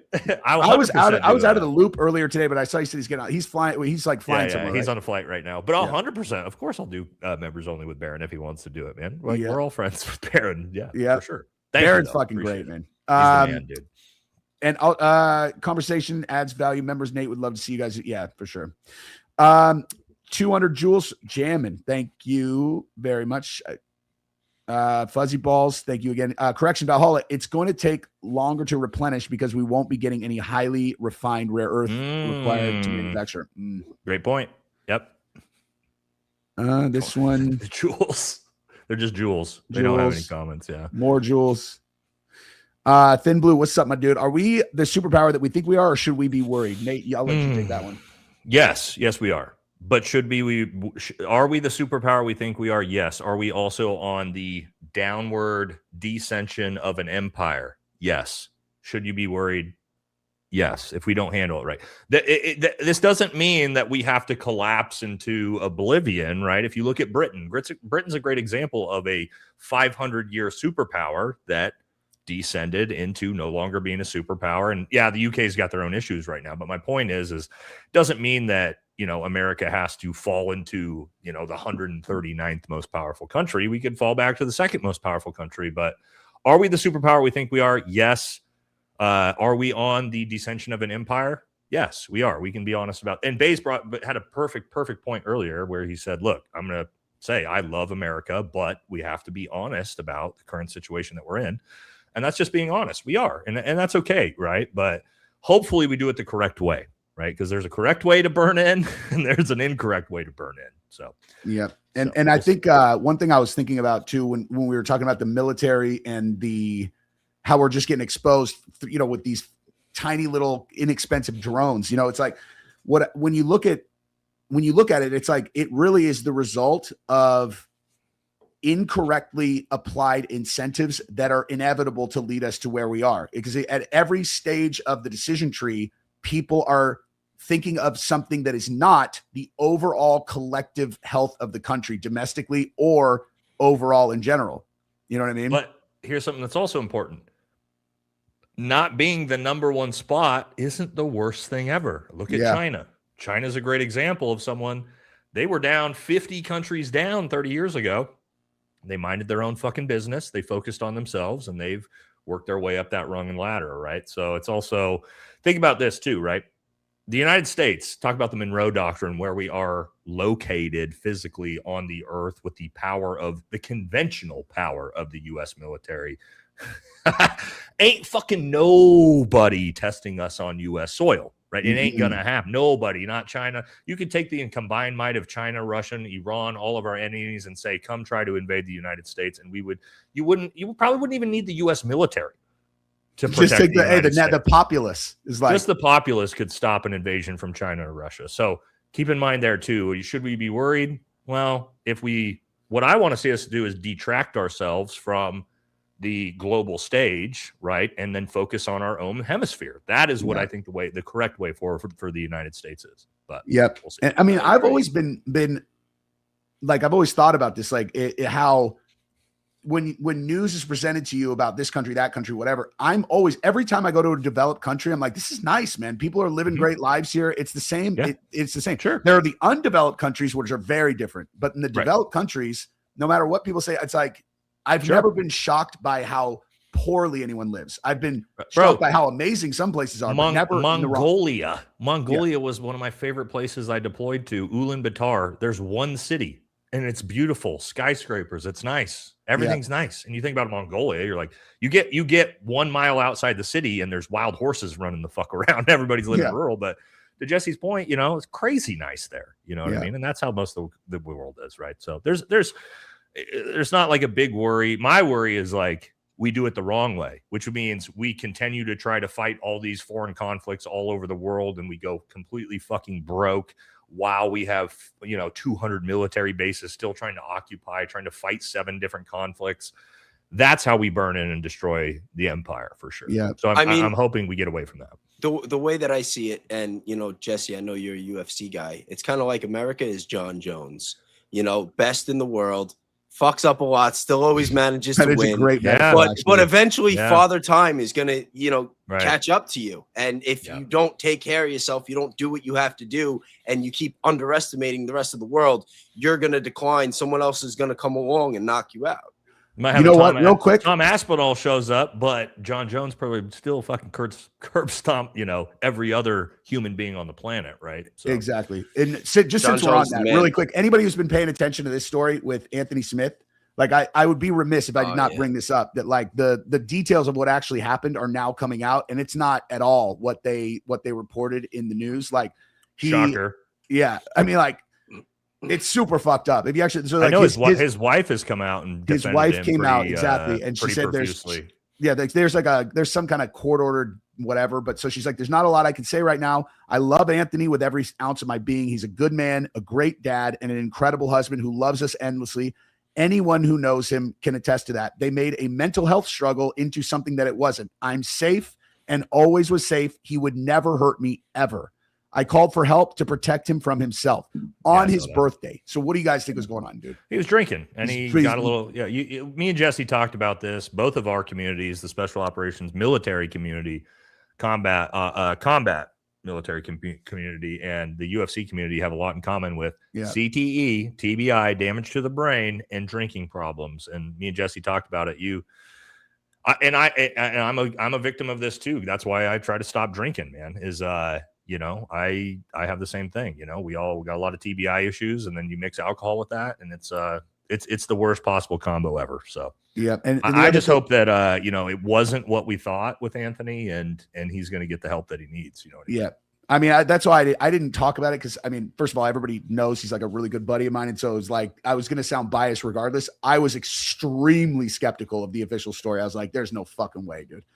But nonetheless, you know, we'll see how it shakes out. But the other thing too that people don't, that I think plays a huge role in all of it, is that the military and the pro fighter, what they have in common also is that there's going to be this moment at a very young age compared to others where their entire self-defining of who they are is gone. Just like that. It's like, you're not like, you know what I mean? It's that's like, a huge deal for us when we, you're not an active Navy SEAL anymore. Now you're a former whatever. You're not a UFC fighter anymore. Now you're a person with no transferable skills. You almost know what I mean? Every one of my friends and teammates that have taken their own lives is right after they left the military. Yeah. Not while they were in. Yep. That's a big deal. Yep. It's that empty noise, dude. Anybody who's ever gone through, just due to my choices of like how my career developed there, like there were few times where I went long spans. I mean, where I was fucked and unemployed and couldn't figure out what I was going to do. And that empty space during the day for like a man who's wired like us is no purpose. You know, you have no purpose. And that's my big thing. I tell young men, purpose is the number one most important thing in any young to middle-aged man's life. Yeah, that's number one. Without it, you're fucked. You're host. Yep. Whatever. It doesn't matter what it is, right? It can be anything, but you got to have it.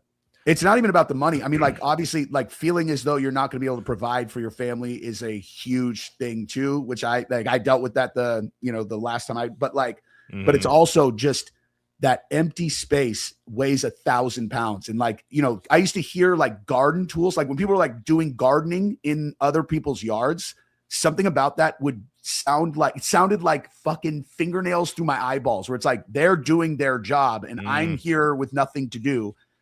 It's hard to explain, but Yeah.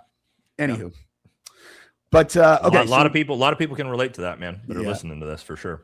Yep. This one is not. Why the hell did we allow our supply to get so critically low? What's the rationale behind that? It's just negligence. Don't overthink it. Yeah. People in charge are fucking idiots. Don't overthink it. Dad's 2 Joules. This one is A Barnes. What's up, man? It's the informational age or information age. Reveal what apocalypse means. Focus on growth and healing and renewal. Green Beret versus the nerd with the joystick and drone in a bunker and a banker reset. BBB. That's well. Green Berets know how to operate the drones and the joysticks too, my friend. So, yeah, we understand that part of the war too. Yep.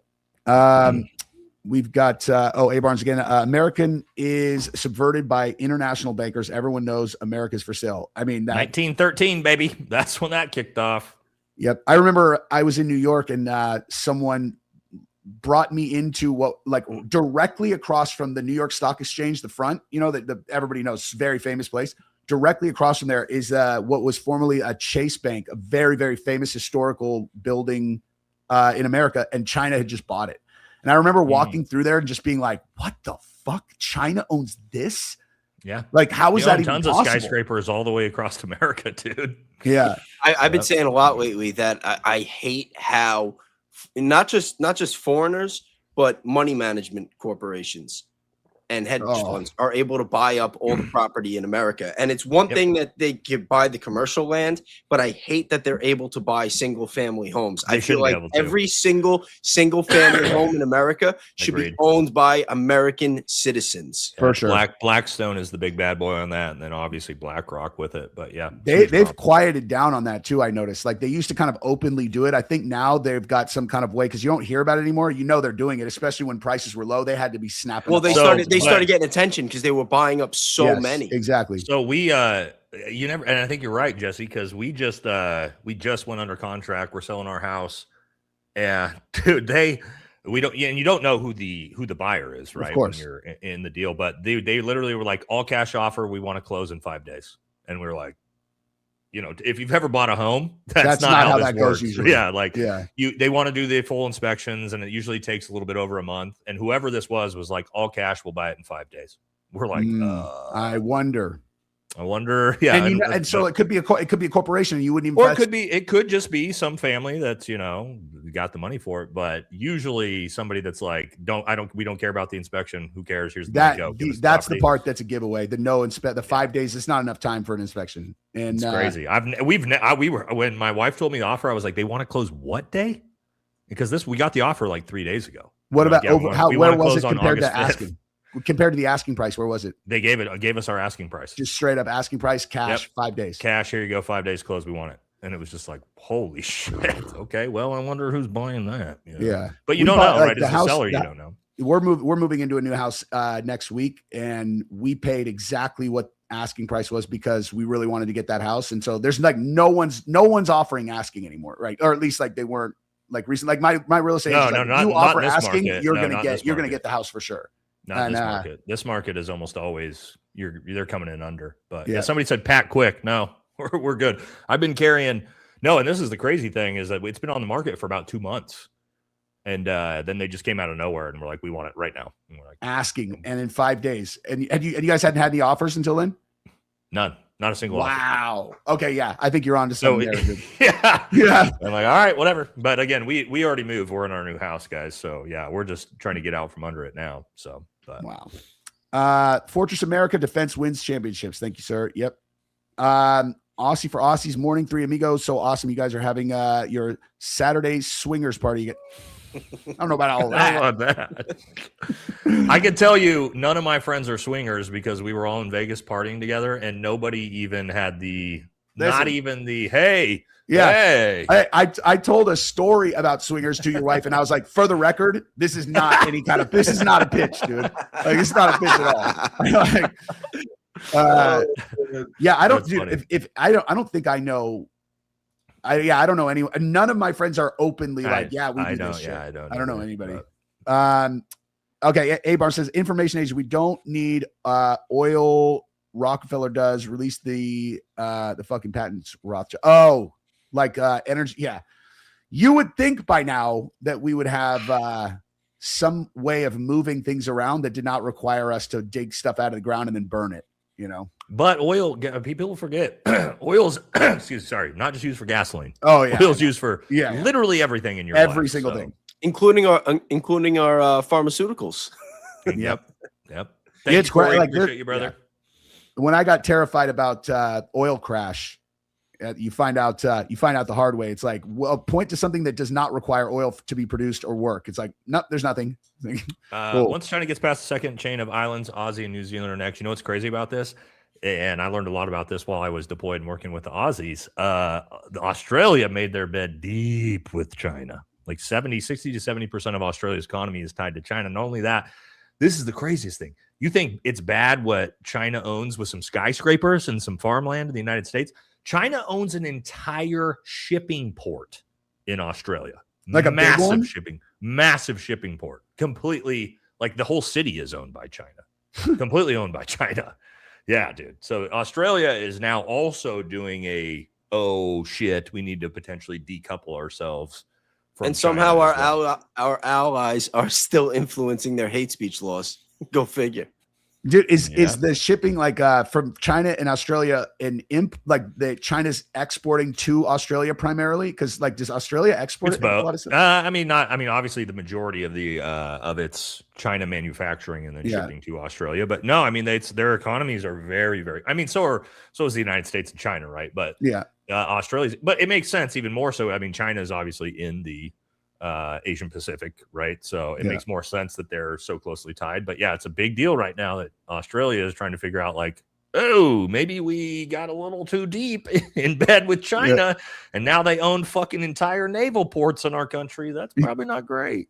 I feel like Australia is one of those places in the world where this is probably sounds so fucking retarded to people. There it is. I can't really picture where it is so somebody just said it. When you flatten the map out, you know, I know it's under, but it's on the other side of the map, and I know the map wraps around a globe. So I'm like, I can't really picture how close it is to like the Pacific side of the United States. I could see it's very far from our East Coast, but do you understand what I'm saying? It's Darwin's naval port. That's where I stayed in Darwin for a while. We just had somebody in the chat talking about how the Aussie government is trying to take back the Darwin naval port from China, and it's in Australia, right? So thank you, brother, again. We got 2 joules. Mad World, Bays is base. Love your brother. Love seeing your growth. Honored to call you a friend. Yeah, that's one of my day ones. Another 100 joules. A Barnes. Rumsfeld announced the same day Charlie was shot. Coincidence? Rumsfeld was long dead before Charlie was shot. No, I think they're saying September 10th. Oh, they mean Donald Rumsfeld died on September 10th. Is that right? Is that what you're saying? I don't know. I'm asking. That would be interesting given the proximity to 9/11. I'm just saying, like, you know. Yeah, and remember what was the day before 9/11, right? When they announced that failed audit, $2 trillion missing. Yeah. He's so nonchalant about it. It just so happened that the airplane that hit the specific portion of the accounting department of the Pentagon, where the audit was happening, got hit. And listen, don't take that as a message of what happens if you look into me and Dick Cheney's finances. Dude, you look at that. Yeah, that's what they were referring to. They weren't referring to his death. They were referring to the $2 trillion. Could you guys imagine if that exact event happened today? It would never fly, dude. No. We would be on YouTube. It's the second it came out live being like, yep, we know who did this.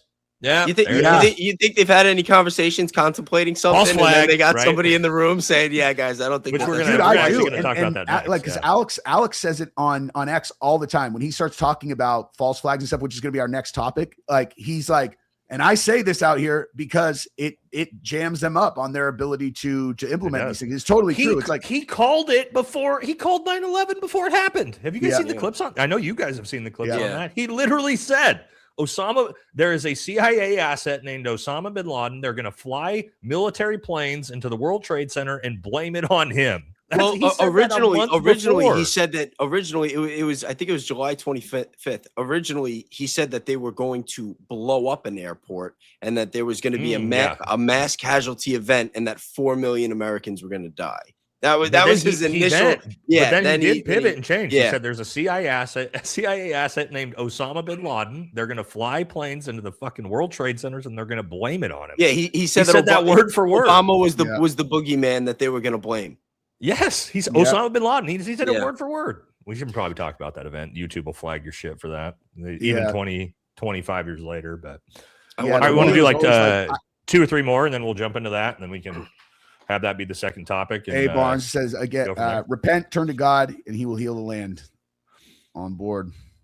No way anyone says no trade with Canada, no aluminum, rare earth minerals. Wait, no trade with Canada, no aluminum, no rare earth minerals. We don't want to have no trade with Canada. I don't know why that's a Trump thing, which is dumb as shit. He's from Canada. No way. It says and the cost for houses will go up. No soft lumber from Canada. Oh, Canada's not going to threaten the United States with anything. No, that would be real dumb. Their entire economy relies on us. Thank you, Corey. That's 3 of these. Thank you, brother. Very, very generous of you tonight. Appreciate you, homie. I was in the same. I shook hands with Trudeau in 2018, and that was before he was really on my. I obviously knew he was the Prime Minister of Canada, but all I knew was that he's the Prime Minister of Canada, and he ended up. That's a whole other thing. I'll talk about. Now he's just hanging out with Katy Perry on yachts and shit. I know. I was gonna say. I hope you wash that hand pretty quick, dude. He had this one guy on his security team, and I was looking at him, and I was like, "This is a hard ass dude right here." But he would I don't think they would ever put him on a presidential detail here because he's too short. He was like 5'6", and I'm looking in his eyes. I'm like, this guy probably just blitzes all of his training stuff. I worked with the Canadian special operations a few times. Good dudes, man. Yeah. They get to grow beards, which is nice. Dude, only Green Berets get to grow beards in the military. Yeah, you think of Canada as like these like very polite, kind of like friendly, and the culture very much is that, at least in Ottawa. In Ottawa, it's incredibly friendly. In Montreal, very much not that. So all of Canada is, dude. All of Canada. Nah, dude, French Canadians or not? No, I was just gonna say not Quebec. But British Columbia, Vancouver, all those areas are super nice. They're so cool. Not Quebec. Quebec's much different. I had been up there on the on like the Ottawa side, and I have always said, I'm like, you go to a bar, and I'm like, you'll have the absolutely beautiful girl will just talk to you totally normal.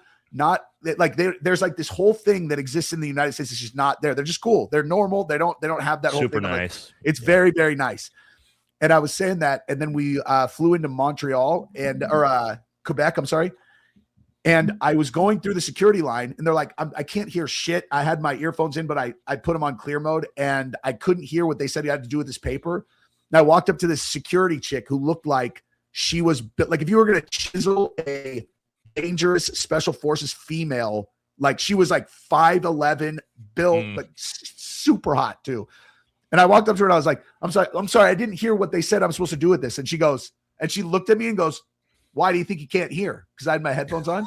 So why you couldn't hear? Fucking idiot. And then just looked away. She didn't even fucking answer my question, dude. Didn't even answer my question. Just was like, well, you probably would have heard if you didn't have your headphones on, you fucking idiot. And then just turned away like I wasn't there. That was my introduction to the culture difference in that part of Canada. Like, oh, okay. Yeah. I was like, damn. Yeah, the French aren't very polite. They're nice. That's very true. A. Barnes, growing healthy food requires work. That's a fact. And Monsanto is going to legislate your ability to do that out of your ability to do that. They can track you in a swimming pool, or they can track you in the ether. The ether is real. That I don't know what that means. I don't know. They have that in the Marvel movies. The ether. Yeah, that's like in Thor, right? It's the thing that is like in Natalie Portman. Yep. Okay, whatever. I don't know who this is. I'm predicting an AI bust to consolidate wealth. I'm not going to tell you guys what to do, but I can tell you I pulled outside of my IRAs and my Roths. I pulled all my money out of the market about 1.5 years ago. And I'm re-diversifying into precious metals and things like that. Again, I never want to give financial advice, guys, but me personally, this stock market, I got brutalized on Buy Bitcoin. That's where gold. like actually the Yep, stocks that's what I I'm doing picked now, are fine Baze. because I'm only in like 3 or 4, and those are very, very I'm selective. actually just partnered with a gold company that me, Heavy Duty Country, Black Scout Survival have all started to partner with. Oh yeah, I have a meeting with those guys. Oh, yeah. Jess too. Yeah, Well, really no, cool I haven't company. done it yet, but yeah. Really cool company. They're basically like revolutionizing the gold and precious metals markets and the way you can invest into them, which is like super cool. Basically, getting away from the taking advantage of old people model that's a real thing in the precious metals market. But we'll get to that. But yeah, I'm a big fan of precious metals right now. Yeah, for sure. We got Jamie. What's up, girl? Just one of your best. I love your shirt. Where did you get it? Amazing stream as always. Get group tonight.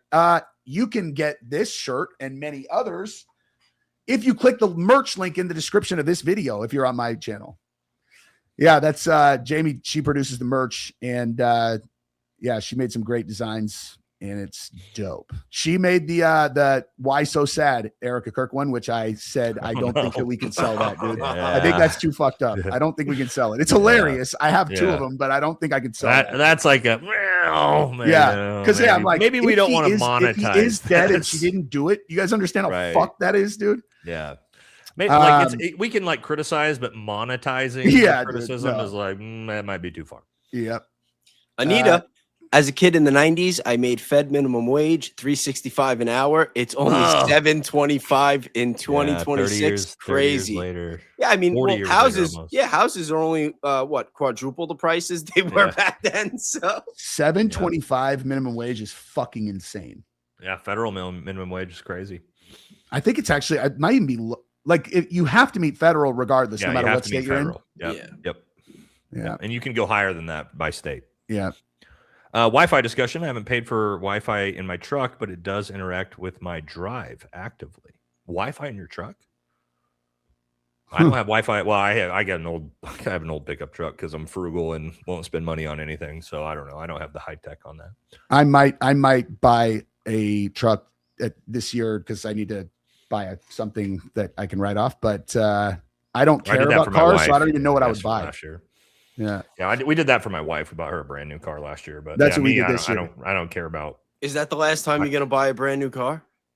Well, for me, I drive only by Toyota. So really? I've had 2 trucks my entire life. I had a Toyota Tacoma from the time I was 15 till fucking 30, and then I bought a Toyota Tundra, which I've had that's so funny for 10 years now, and that truck will run for another 100,000-200,000 miles. So yeah. I don't care about fancy vehicles. I like. Well, I was talking about the new legislation with the cameras that the mandatory cameras that they have in now. Starting 2027, they have mandatory cameras with AI that's and they can shut down your fucking vehicle. Yes. Right. Yeah. Well, that's why I'm going to keep an old pickup truck. Yeah. Like like I drive a 2023 Ford Explorer. Like it was December 31st, and I was like, fuck. I care so little that I'm like, I have to get it today if I want to write the car, like the vehicle off. And I just went to Ford and I was like, what do you got? I was like, okay, Ford Explorer, that's over 6,000 pounds. I'll take it. It was literally like that. And then my wife has an Expedition that we got. So I'll probably just do Ford now because I like them and they're American. You know what I mean?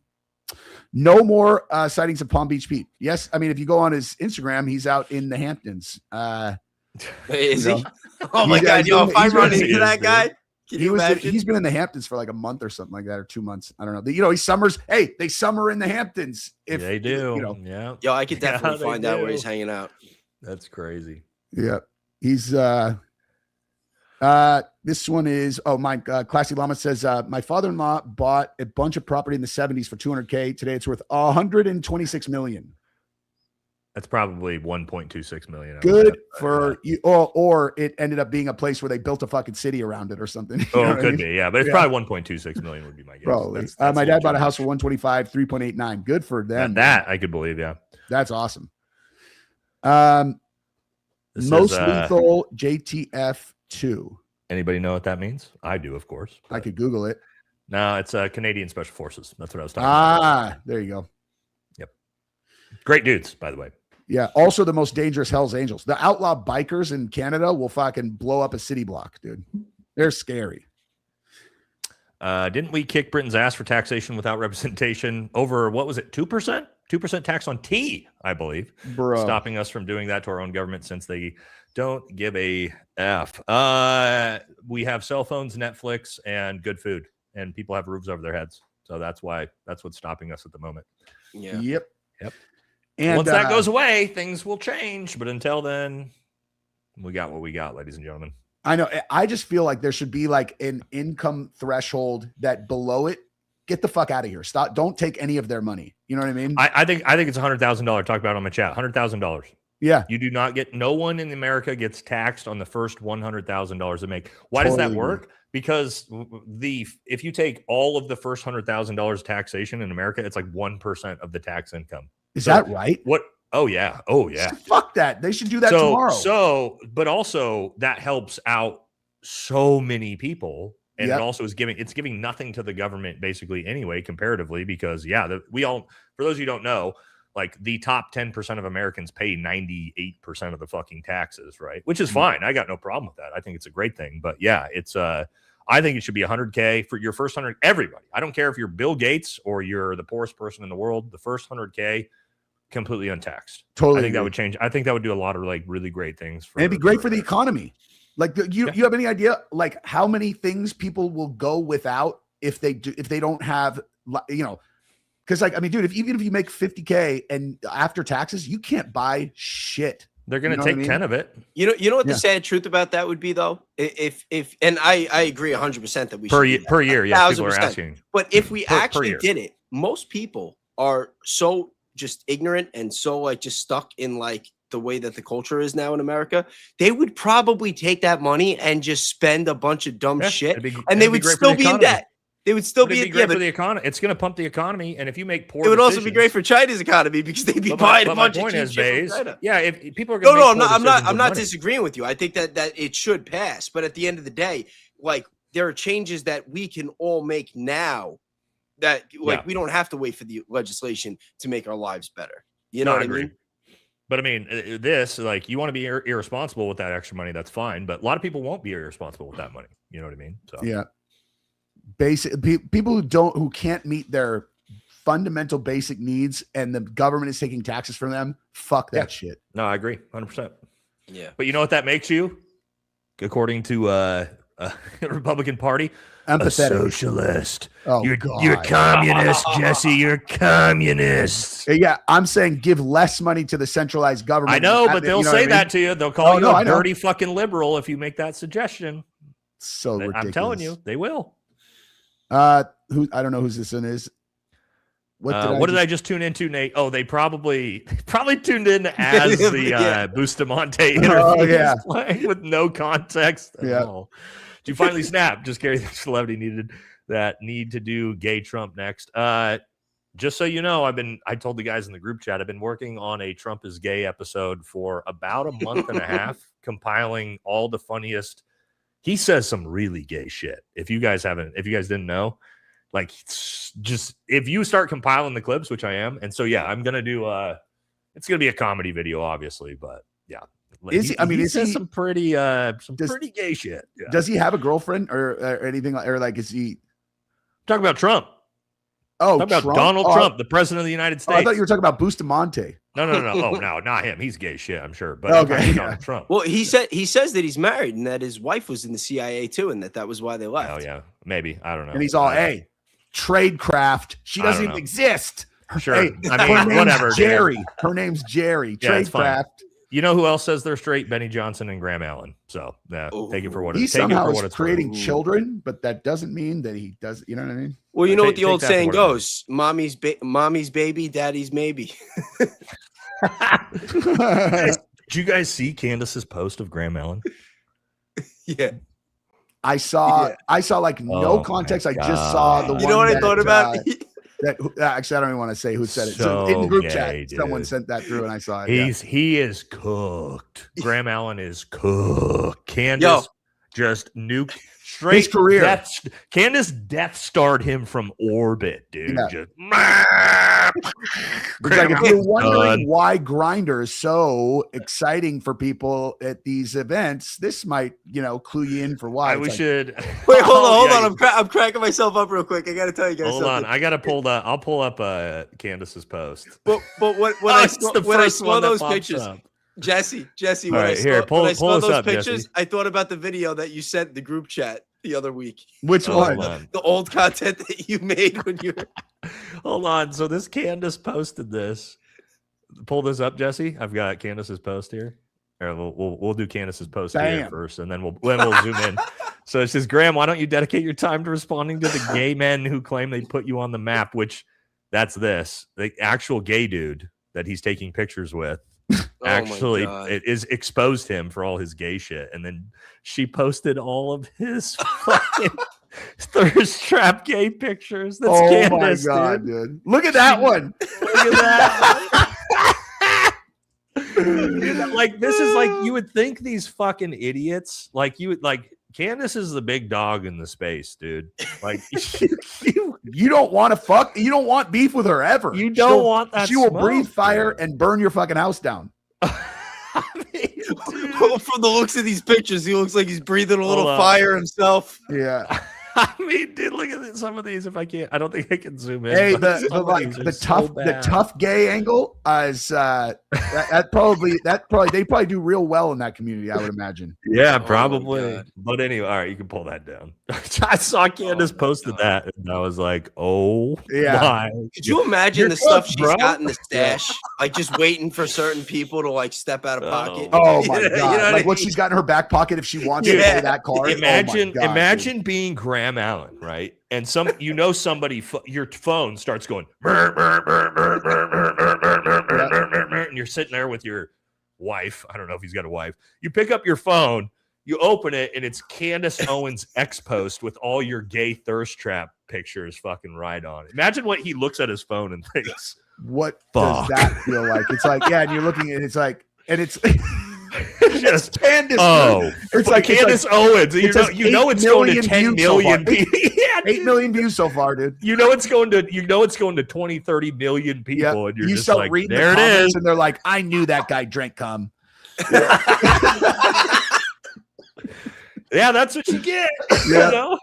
You fucking, sometimes you fuck with the bull, you get the horns, as they say. And Graham Allen, dude, he's cooked. Dude. Yeah. But Jesse, I saw that, and I thought about the video where you found the guy's OnlyFans back in the day. Yeah. No, Diego's, that's what was going on in my head. Yeah. That he didn't even know was going on, that Josh Fabia framed him with, dude.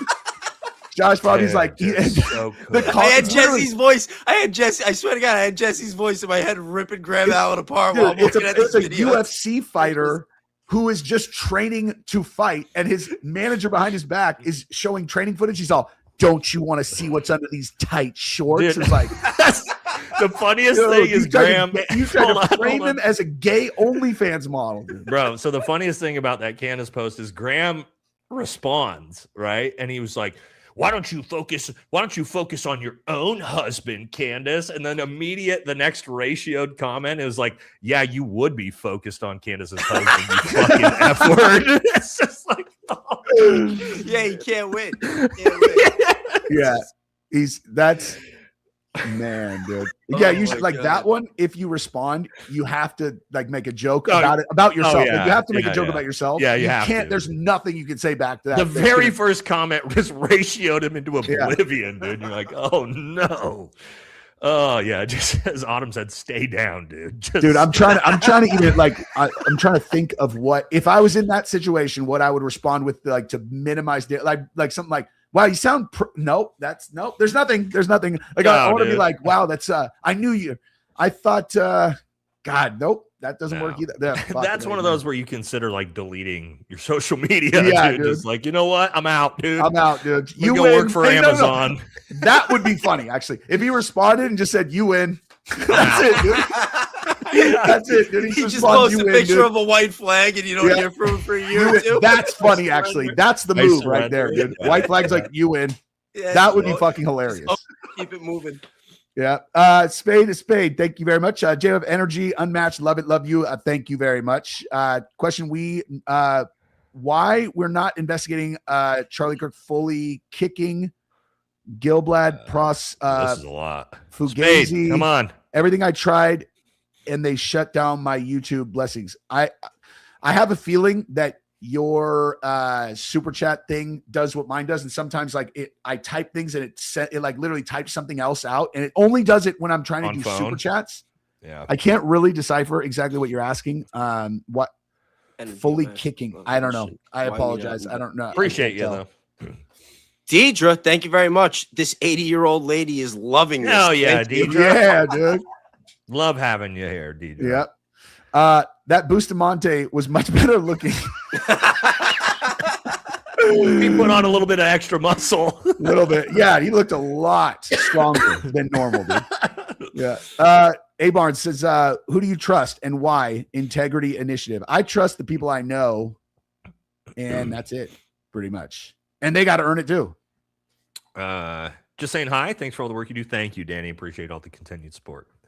Can you name a good shepherd? A good shepherd. Like a good guide of men, I think, or people. Oh, okay. Yeah, there's quite a few. I really like Andy Frisella. If you watch his content, he's got a lot of good content in the traditional masculinity space. Let's see. I'm trying to think about like specifically for that. Yeah. Ben Pappas, guys, who I had on my show last night. Ben Pappas, retired MARSOC Lieutenant Colonel. He does a lot of professional development for young men.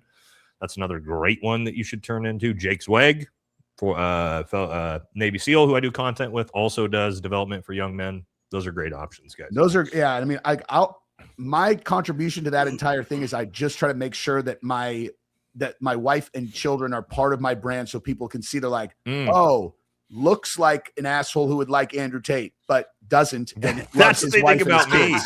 You know what I mean? How often I get, Jesse, you're the same way. You know, both of us, people look at us and they're like, look at this douchebag. And then they're like, oh, they'll see me do a video like shitting on the Tates or something. Yeah. They'll be like, oh, this is not what I expected from you guys. It's tough too, because like I am not going to ever pretend that I feel any different than I actually do, and like fuck those guys, man. You know, like, and I don't want to go too hard on people, because I know that there are smart people who actually believe that this is some kind of like political hit job that's happening to them, and I'm like, man. But the reason for that is because Andrew Tate is fucking genius. Like, he's an actual brilliant person. He's just I tell people a fucking rapist, like who figured out his system where he could get girls to willingly have sex with them, and then he would grape them while they had and then also force them to do online content and take all their money, right? He's a pimp. Let's just be honest with what he is. Like, he's a pimp. Yep. And if you don't like that, that's fine. But I tell people this, like with the Tates, I don't know what's real, what's not, but what I can do is watch videos of Andrew Tate in his mid-20s beating the fuck out of a 15-year-old girl with a belt and watch her crying. So that, for me, that's good enough. Yep. That's I don't funny, need any more. Back then, I don't need any more than that to be done with you. That's I didn't know. I knew, like, when I watched, I kind of had his back on that one. This is before I had seen all of the shit that they had put out. Like, you know what I mean? Like, I didn't pay it close enough attention to realize how clear this case is if you actually look deep into it, you know? So I was like, dude, people are banging. I'm like, that's a sex game, dude. I'm like, that. Did you see? Here's how you know. I didn't know the girl's fucking 15. I found that out later. Here's how you know. Did you see Nick Fuentes' reaction to this? And he loves the Tates, right? Fuentes does. He hangs out with them. He's close friends with them. Yeah. He literally goes, you know what? I'm going to defend Andrew because I love him to death and this and that. And he goes, but reality is he's a criminal. He's a pimp. Like, he just listed, like, he's a sex trafficker. He just like listed all those things off. But he tried to portray it as like, but he's done so much good that it outweighs those things. Where I'm like, no. But I'm like, even his close friends are like, yeah, the dude's a sex trafficking pimp. It is what it is. Right? If he, like, you know, if he came out and was like, look, yeah, I said those things back then, I denounce them now. Like, I would, you know, like, I'm not proud of the fact that I made a fucking course where I suggested people trick girls using Facebook into believing they're in love with you so that they move across country, and you take their passport away and they're virgins, you take their virginity, and then you put them into sex work. Human trafficking. Exactly. It's like, I'm like, once you see that stuff, like, if you see one or two of those clips and you're still like, no, I think it's a political hit job, I'm like, I think you're a fucking retard. Like, he literally just said it out loud himself. Like, he's telling you what he did. It's like, I get it. I get it. People, and Andrew Tate, he's got a lot of good messages too, right? That's one of those things like the world's complicated, right? And what I mean by that, guys, is he has a lot of good messages for young men of focus on fitness, like don't watch pornography, like focus on yourself. But however, there's also the other side to things. Yeah, the good doesn't always outweigh the bad. It's like a question of if let's say Palm Beach Pete was in fact the other guy. It's like, and let's say he started volunteering all his time to ton of humanitarian work. Yeah. Does that wash? Like, are people like, you know what, guys, listen, he's been doing a lot of good lately. It's like, guys, I mean, listen, like to each his own, but just be consistent. You know what I mean? Yeah. Yep. VFT in almost every way, you are far better man than Boosie, except for your calves. That set was too funny. I'll bet you I still have bigger calves than Bustamante does. I don't doubt that at all. We got Genie member for 4 months. Bays is based. Join us on Club Vatra. Oh, what a good, hey, thank you for that. Club Vatra, where we facilitate all of the Discords and all of that stuff. Nate, you should come get on that, by the way. I don't even know what that is. You got to we'll talk about it offline for sure.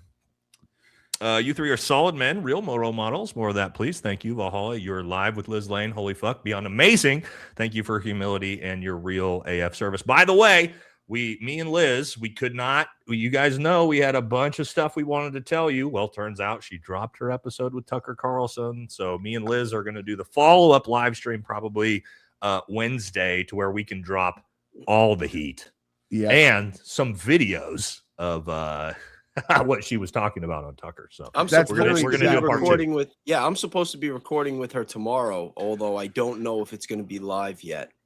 She's actually watching us right now. She texted me a little. Yeah, she texted me too, and I was supposed to record yesterday, but then her and I both were like on camera for 4.5 hours. We're like, let's just push it. But I am like, she's my new favorite person, man. She's so fucking legit, dude. She's a little badass, bro. Yeah, little fucking badass, man.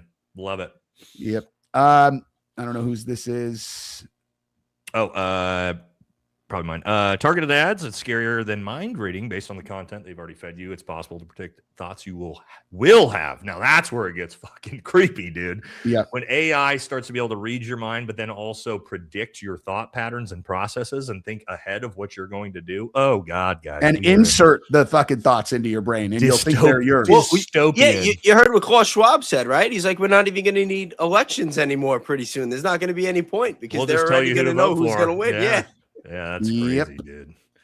Crazy. Oops. Gold coins.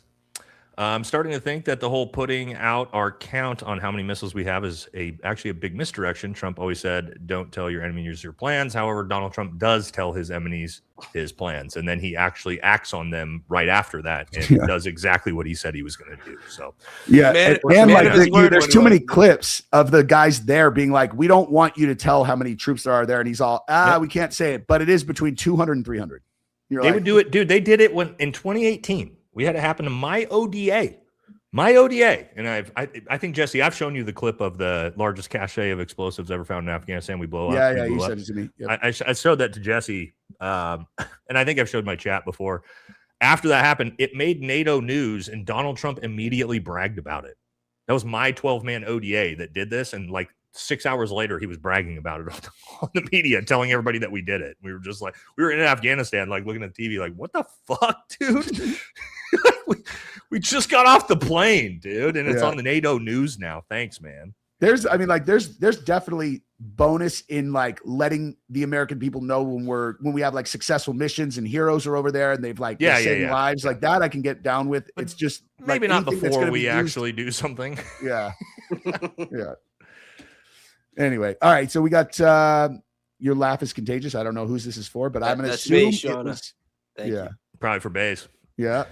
Barnes says the Pope in Rome changed the days and the time. Pope Francis was the tell. From Francis Pope to Pope Francis. Secret societies not so secret.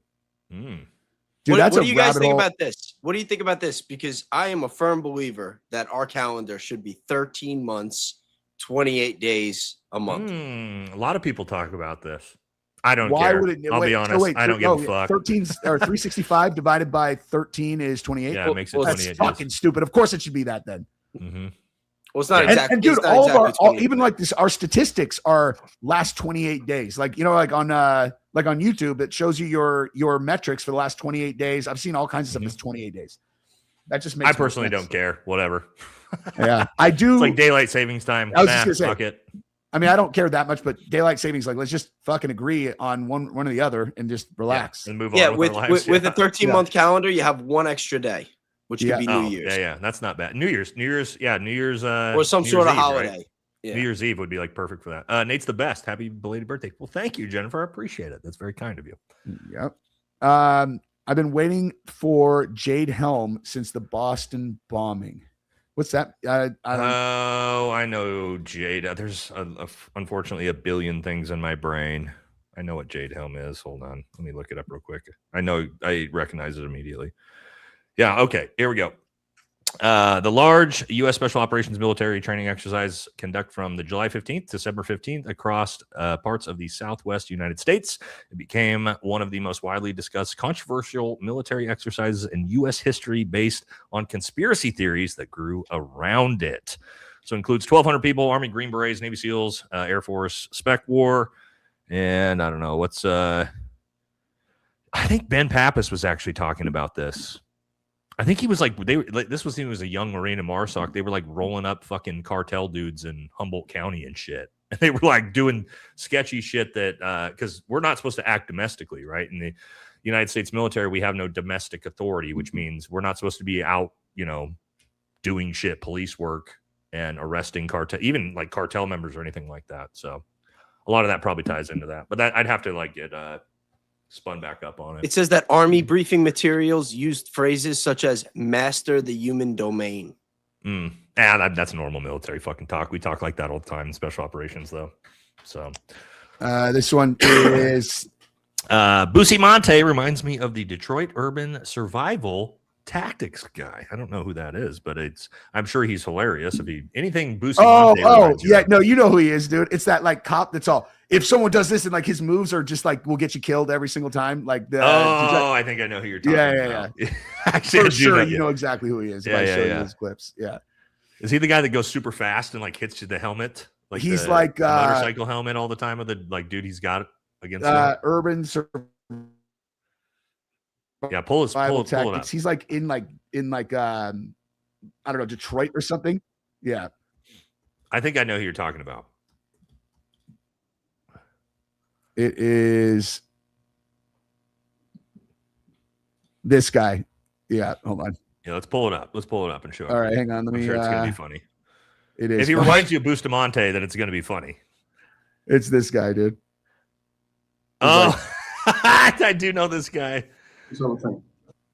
Yeah, of course. Oh, it's Brandon Herrera's video. Yeah. What is up, you? Brandon's so funny, dude. Oh, here we go. Ice out of his hand. Was he dipped his hand in grease? Just turn around. I feel like someone that has an assault rifle kind of maybe knows what they're doing. At least I'd like to think that. Maybe. I don't know. As it turns out, Pewds, incorrect. Just watch the Darwin Awards. He's a tactical instructor who reminds me of a modern equivalent of one of these I will protect myself using energy alone kind of old fake guru tactics. Yep, that's it, dude. Okay. That's so funny. Dude, I have that makes sense. The coolest firearm that I have in my entire collection is thanks to Brandon Herrera doing he did it on the Springfield Kuna with a force reset trigger. And so I just went and bought that whole setup. It's the fucking best thing ever. That reminds me of those videos. You ever see those videos of people pretending that they're badasses doing Tai Chi? Oh yeah, I think gonna use their way to get martial arts, dude. The other famous one's Tappy Tappy. You know Tappy Tappy, right, Jesse? No. No fucking Pull it up, way. dude. You don't know Tappy Tappy, dude. All right. Let me read this real quick, and then once I'll pull it up while you guys are reading. If Tyler Robinson met with someone from TPUSA a few hours before CK was unalive, then wouldn't somebody from TPUSA immediately recognize the FBI suspect photos broadcast at 6/8/16? Well, he changed his clothes, apparently, so maybe that's their excuse for why they didn't recognize him. But you would think. Yeah, let me find Tappy Tappy on Instagram. A Barnes says, for all who have sinned and fallen short of the glory of God, how many people do you know that made a comeback? Do you know any overcomers? Lots and lots. I mean, me being one of them.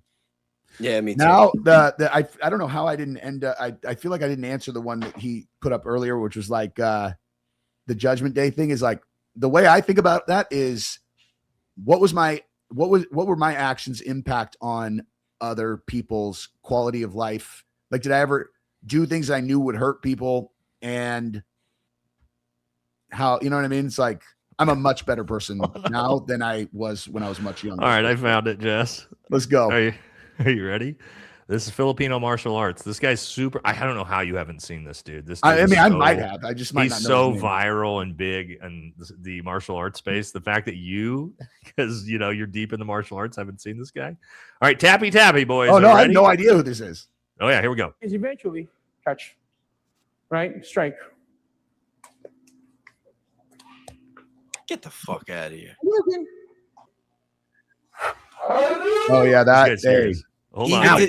Even did the Ryu sound? That's the Tappy Tappy. Right? Strike me at number 2. Boom. Boom. Boom. Bam. Bam.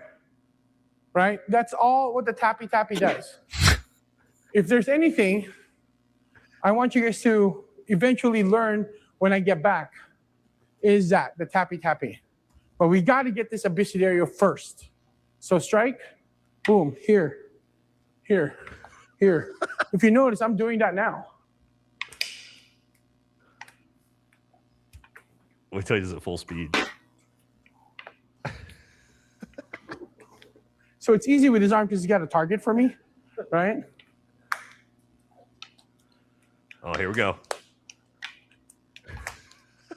Wow. Yes. That's what we're going to be working there on. There it is, boys. The Tappy Tappy. How do we go from Bruce Lee to Tappy Tappy? The Tappy Dude, Tappy. I'm trying to find this one there. It's like I want to say it's not Tai Chi, it's something else, and I can't find it now because I'm looking for this. But like it's one of those like martial arts before people actually like fought in a cage and you found out which ones work. Right. And it's like Tai Chi versus MMA fighter, and the guy comes out, like, dude, and he smashes a low kick into his leg, smashes. I think I've seen that one. The dude's got like a ponytail. Yeah, like, the Tai Chi guy's like the ponytail and the sweat. Yeah. I've seen that, dude. It's so bad. I mean, honestly, it made me feel bad for the guy, dude. Well, he does like a low kick, and the guy's like, oh, and then he fucking like right crosses him once, and the dude's like, it's just like that guy is probably trained in that discipline a lot too, and because they're doing it against each other, they're only doing it against each other, so they're out there like this, and it's like you're not facing anything real. So like then it's like, all right, we're gonna try out the skills, and in 10 seconds he's collapsed your leg and punched you in the face, and you're like, I'm out. And he does. He immediately is like, nope. Yeah. Thank you, Danny. Senate Emerson. Sending love from so much. Oh, dude, that's what I'm saying. Good man. Got Lori. You are also great. Keep going, Max. Thank you very much. Thank you, Lori. We got Cubby. Love you, son. Glad I didn't miss your live. Is that your dad or your mom? No, not this time. Not this time. Dude, no one in my family, I mean, like my mom, dad, they've never super chatted me nothing. Dude. My mom super chatted me one time. It was at the end of a 9-hour stream with Nate when we were doing the preliminary hearings. That's awesome. My parents don't even watch my content, I don't think. My dad secret watches me for sure. Oh, does he? Yeah. Okay. Surrendered. I've been with all of you for so long that I'm in tears when I get to see my family, all truthers together in spaces like this. Love you all. Thank you very much. Listen, every time someone says something like that, I am extraordinarily grateful to hear that. Because when I was in bad spots in my life, like I was referencing earlier, that feeling of like watching guys, like big groups of dudes podcasting, it like soothed my brain because I'm like, I could at least just feel like I'm hanging out with my buddies when I'm actually alone and miserable, you know? Mm-hmm. Winston, thank you very much. I got a little streak going right now. Yeah. What's y'all take on Mike Rowe said? China built 100 ships to our 3. What's long-term strategy of taking out oil productions and storages? Well, that's true. Chinese manufacturing is literally out of control, especially their naval production is insane. Their Navy is way bigger than ours at this point. Way bigger than ours at this point. What does that mean? Not much, because we're realizing navies don't really mean anything anymore. The Iran war is a great example of that. When you have hypersonic missiles, it turns out, if we're talking about real war, when it's like this is all in, yeah, those aircraft carriers are gone immediately. Every naval ship is gone immediately because none of it matters. But from a manufacturing standpoint, yeah, China can out-manufacture the shit out of us when it comes to everything militarily. So when you're talking about taking out oil storages or productions, this is when you start targeting natural resources like this is full scale. We are fighting to the death type war that we haven't seen since World War II. I hope we don't get there, dude. Like to where it's the entire world is ending, right? Because the global economy no longer exists. So, hopefully we don't get there, right? But China's got a massive advantage if we do go into that because they're manufacturing. Just got into the stream, catching up. Love it. Thank you, Nathaniel. Appreciate you, brother. Ninja Style, what's up, dude? Nate, you should do a show with Donut Operator. I'm not sure if you're familiar with him. Feels like you guys probably I do know him. Yep. Yeah. I know all the unsub guys. All of them. My But, mind is blown. Content with them yet. We've talked about it before, though. Says that, yeah. Thanks. Frank says, thank you very much. Keg's Breath just claimed record-breaking enlistment numbers. Yeah, that's the way it works when the economy is terrible for young men, actually. So, yeah, it's not usually a flex, unfortunately. Love to see good recruitment numbers, but record-breaking recruitment numbers in a terrible economy, especially when Gen Z is hosed, usually means that young men have no other option. Yes. This was funny. Read this. No, I'm not related to JD Vance. Secretly related to JD Vance. I can't stop seeing it. You kind of look like JD. Yeah. With less eyeliner. That's what we need Bayes to do. Next stream, we need Bayes to do the JD Vance eyeliner, dude. And then have you seen the do the interview? I get to interview JD Vance. JD Vance's face to fucking Erica's, dude. Oh, dude, they are, bro. You put them Michael Aquino. I was just gonna say you put them below Michael Aquino, and you're like, that's brother and sister, and that's their dad. That's their daddy, who is the high priest of the actual Church of Satan. And Green Beret. Yeah. Somebody actually had a crazy theory the other day. They said that what if Michael Aquino is the grandfather and that Victor Marx is the father? I was like, wow. I'm like, you guys are really Thing is, like in 2026, I'd be if you actually prove that, I'd be like, yeah, okay, makes sense. Yeah, crazier shit's happened. Sounds like something that would happen. Yeah, you'd be like, yeah, okay, makes sense. Shut up and think. Thank you, sir, dude. Gabrielle, Booze Money, Jesse. It's Saturday and no sunglasses. You know, I love Nate. Yeah, dude. You and Nate's shows. I'm late. What's this guy's channel so I can subscribe? That's Bayes, son. RealBayes. It's in my pinned comment on my channel. Yeah, guys, thanks for all the subs. You got me so many subs today. I was going to say, I didn't even think about it. I should throw your I got it in my throw your comment. thing in the. Oh, I didn't even realize you did that. Thank you very much. I'm going to do that right now. We got to bring Bayes up. Yeah, get him pumped up. Here you go, guys. That's Bayes' channel in the chat, and then yeah, let me do this. That's what I'm saying, dude. Like the way I look at this entire thing is, it like I will help anyone that I think is like-minded and is bottom line. Like I think Bayes knows abundance that about mentality. Me. I will bend over backwards to help anybody that I like. So yep, exactly. No, I'm really grateful. I appreciate you guys. I just put it in the top of the description, so now it's which is funny, guys, because there's actually quite a few people that have talked shit about me publicly who now are like, hey, hey, not in this space, but like the military special operator space that are like, hey, so see you doing content with all your friends, and I'm like, oh yeah, that's a little too bad that you decided to publicly shit talk me, isn't it? Yeah, sorry. I will bend over backwards to help my friends, but I also do hold a grudge. Of course, dude. That's what I'm saying. Like, yeah. And I try to avoid burning bridges at all costs, if possible, unless it's Me too, man. you know. Yeah. And what's up with all the silver and golden beepers? Yeah, did you guys see? Oh, obviously, Yo, right? Did you guys see they gave Fetterman? Netanyahu Yo, gave Fetterman I saw you silver cover that beeper? Tuesday. I was like, holy No, shit. what is it? You haven't heard the beat? How it's crazy. Oh Nobody on my my panel God. yesterday have heard this either, dude. You know, have you heard about Netanyahu gifted Donald Trump a golden pager, right? Who the fuck would take a pager from those guys?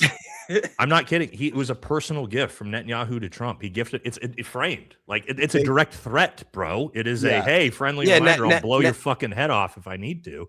And now our elected officials are getting the silver ones. He just gave one to John Fetterman when he came here for Lindsey Graham's funeral. Yeah, they filmed it and put it on fucking social media. You're like, you do understand what that's referencing, right? Like, yeah, the thing that blew people's heads off. Yeah, you guys didn't have anything hey. to do with like that operation, right? So what do you think he's saying? He's telling you, hey, friendly reminder, do what you're fucking told. I'm really curious to see what the iPhone sales are gonna be when the next line drops. I'll never fucking because they're getting what is it, a chip they're getting from over there? Yeah, they're getting chips from Israel. Are putting the new 17E, is it? I think it'll just electrocute you from anyway. Hey Nate, you mentioned you had a friend train USMS SOG. You said they were amazing. Are they elite? USMS SOG. USMS. What's USMS SOG? Are you talking about Federal Marshal SOG? How do they compare to the top CQB? I think you're talking about United States Federal Marshals Special Operations Group. Yes, one of my good friends has been a Federal Marshal forever. One of the guys, you guys remember when Brittany Griner? He's been on like all the high profile. I don't know if I should say this. Whatever. Nobody knows his name. You remember El Chapo? He was one of the people that was in charge of transporting El Chapo back and forth to his trial. Remember Brittany Griner? Remember the people who went and got Brittany Griner from Russia? That was my buddy. Oh wow! He went and picked her and took the Russian arms dealer. He was the one with him because the federal marshals did it. But yeah, Federal Marshal Special Operations Group from Lord, like the movie Lord of War is based on that guy, right? Yeah. He's the one that transported him and then swapped him out for my buddy. Swapped him out for Brittany Griner. The Federal Marshal Special Operation Groups are fucking badass. Do you guys remember during the BLM riots in Portland when they were trying to burn down the federal buildings? Yes. And you all started seeing the videos of like fucking white Sprinter vans opening up and dudes in like full tactical kit and fucking masks just grabbing people off the street. I love that, dude.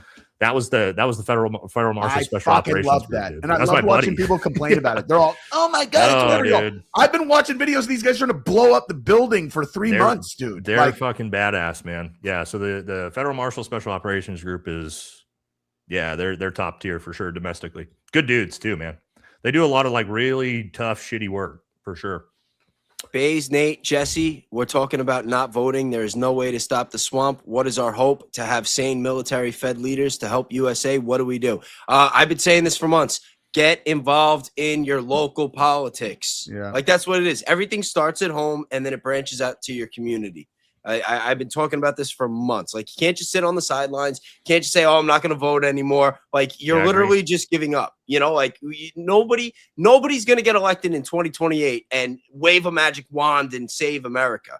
But if everybody starts getting more involved and you have good people with integrity that are America first, getting involved in the lower local positions in our politics, then all of a sudden you're creating a foundation that's going to build its way up over the course of time. And that is the only way that we're going to get out of this. Yeah. And just like, so when we moved to our new house, one of the first project that I took on is with my kids. I was like, I want the roads repaved. Like, it's a great neighborhood, but I want, like, there's a lot of I want the whole thing redone. So we're going to go get all the signatures, whatever. We're going to do that. Then we're going to go to the city council. And if for no other reasons, because I do want to get the roads done, but also I want to teach my kids, like, this is like, you have the ability to affect things that happen in your local area. And it's like, the only reason that anything that happens in government matters is how it affects your, our experience at home. 100%. You know what I mean? Yep. 100%. We do get a little bit, although The federal level is 1000% affecting all of us at home right now, which a little bit more than it usually does with gas prices and things like that. But yeah, to your point, your local politics has a lot more effect on your life than, you know, the president does or Congress does a lot of the time. It certainly should. Yeah, it's supposed to. It's supposed to, yeah. Nate, Jesse, and RealBayes, keep up the great work. You inspire many. Strong, fearless, true gentlemen. Ice cream from my Georgia. Much respect. I text Georgia and said that she should come in here. But yeah, thank you very much. Georgia. I'm not sure who's this. It's for me. 59, medical discharge. I've had to reinvent myself. It's been the hardest thing I've ever had to do mentally, spiritually, and physically. That's what we talked about earlier, man. But I'm glad that you're hearing that you're doing it, man. That's the best thing that you can possibly do. You can get there. Everybody can get there, man. That's what I tell people. You just got to figure out what you want to do, man, and figure out what works for you as your purpose. Absolutely. What is a TBI? A traumatic brain injury, right? Yeah. So for us, getting hit by IEDs, explosives, really bad falls, skydiving accidents. That's where I got one of mine really bad. Things like that. So yeah, TBIs. CTE, you also hear it called a couple different things. Yeah.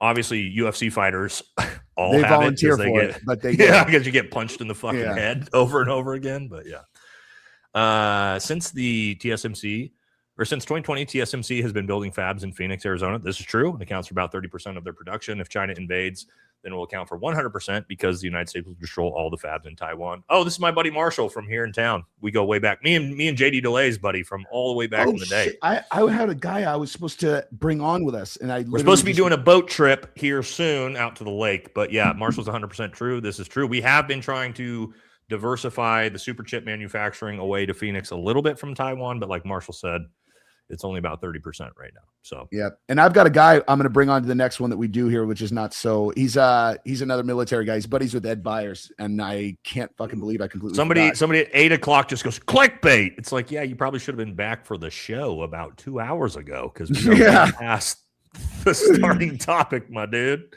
Alex says, Nate, unblock me. All right, hold on. Let me. We need a little bit more information than that. What'd you get blocked for, guy? Yeah, exactly. I know. I don't care though. Like I block people. Put that back up, so I can see his name. Alex, I block people if they're disrespectful to me or my guests or my moderators, or if you just catch me on a bad day. You know that can every once in a while happen too. But typically, you know, it's because you've been disrespectful. But I'll take a look while you're doing that. And is that for me? This one is it's me. Duchess Camelot, thank you very much. You deserve a super chat too. Well, thank you. I appreciate that. You deserve all the good things, Bays. Thank you. I got a couple in a row here that I'll do before I look this guy up. What you doing, Jess? Sorry about that. Might get hey, you guys come here. I'll show you guys. Oh, hey! Oh, it's all of them. They all showed up. Yeah, you guys are like, who are you talking to? I'm like, I am talking to a lot of people. Sorry, all of them. Are you forgetting the purest silicon that's only in America that's specifically needed for AI computing that the whole world uses and needs? That's great. That's one of a million components that we need for different things. It's good that America has some of those.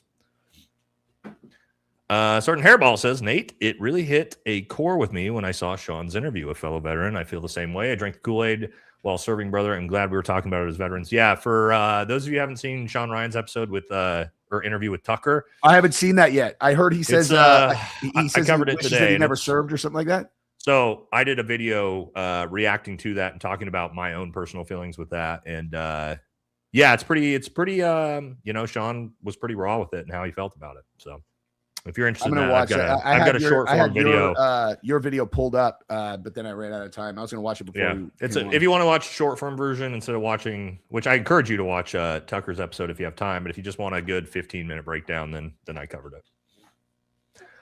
Yo, nerds, where can I send you a financial plan to dominate the next century? It covers 3 of your guys' talking points. What do you mean a financial plan for us? You gonna send us a financial plan? My email, if it's good enough, sure, I'll take a look at it. Yep, Real Jesse on Fire Gmail, and I will just warn you, I'm not very good at reading them now because I used to read every single one, and then it just got out of control. It broke. Yeah, What are you guys' thoughts on Joe Kent? Awesome. Fellow Green Yeah. Beret, Joe Kent is absolutely amazing. One of the most impressive global war on terror resumes for any military soldier, especially Green Beret or special operator. Absolute fucking stud. Have nothing but the utmost respect and positive things to say about Joe Kent. Did you see the picture of that Marjorie Taylor Greene put on X earlier today? And her and Tucker and Joe Kent all at Tucker's table. The movement starting. I was like, I like it. We've been talking about that. Yep.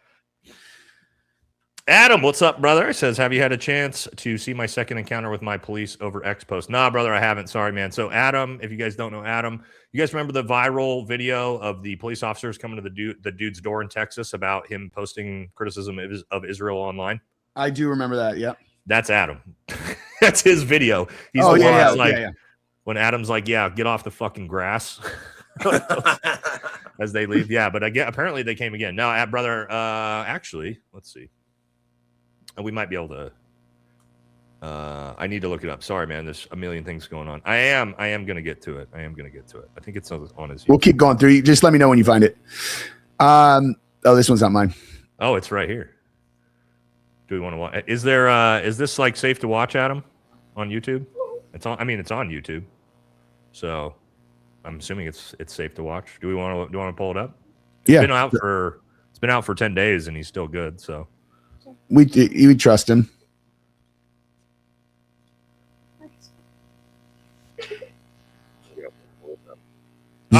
Did you put it up?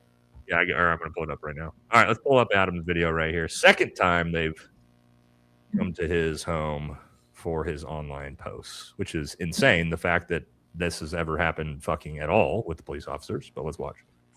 Here we go again. Well, hey, remove his or hide his comment. There you go. Let's see here. Turn that down. Temple PD. Are these the same officers, Adam, as before? Hey, y'all. How you doing? More treason again? Wow, you're heated, dude. Speak up. I'm half deaf. You. Go. Wow. Name and badge number. I'm not calming down. Name and badge number. Yeah, here in a public street. I don't give a shit. Name and badge number. This is my street. No, it's not. I pay for this. Detective Dominguez. I pay HOA fees. Detective Dominguez. Mhm. Police Department 442. Good. Name and badge number. Go. I can read that guy's mind. For the government? He's saying, I'd shoot you if you weren't filming me. Are you a police officer that tried to make contact with me at my fucking property? We did try to make contact with you. I don't Okay, good. Wow. Name and badge number. Who is that guy? That is the law. Yeah. You have to identify yourself. Take the law. Take the law on that. Wow. You really want to go there, dude? You really want to go there? Because there is a law on it, and you know it.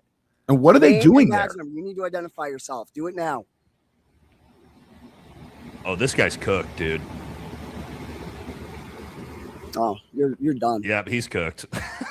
Don't worry, we're filing charges on you too. Yep, he's cooked. You too. Wait, pause it, Nate. Huh? So wait, the law. First of all, what are they doing there? Because he said something about the Yeah, so this blue is and white team.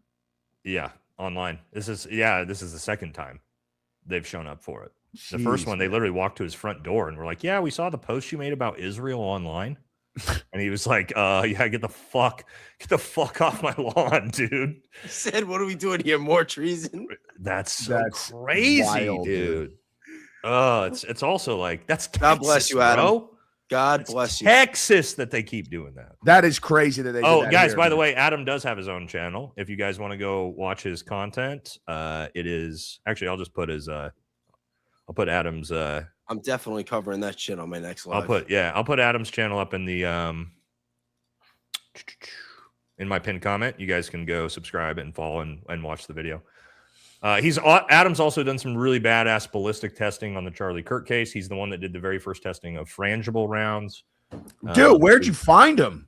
I mean, I had to buy fucking 1945. Oh, yeah. Like I don't know. You have to Franz ask bullets Adam for about that. $12 a pop for the ones we did. But yeah, so he doesn't. God damn it! I lost his video. And there we go. Pull it back. Adam the Angler. Adam the Yeah. Angler. So Adam's got a lot of really good content. and a big supporter of the show. So let's I'll put that up here I'll for go everybody give in the him a follow chat right now. And I don't know whose this one is about Bustamante, but I'm sure this is probably mine.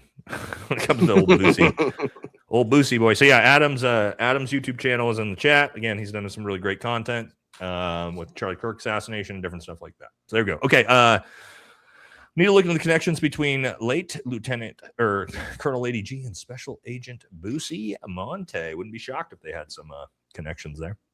All right, after my next one, I gotta run and piss real quick while you guys do these.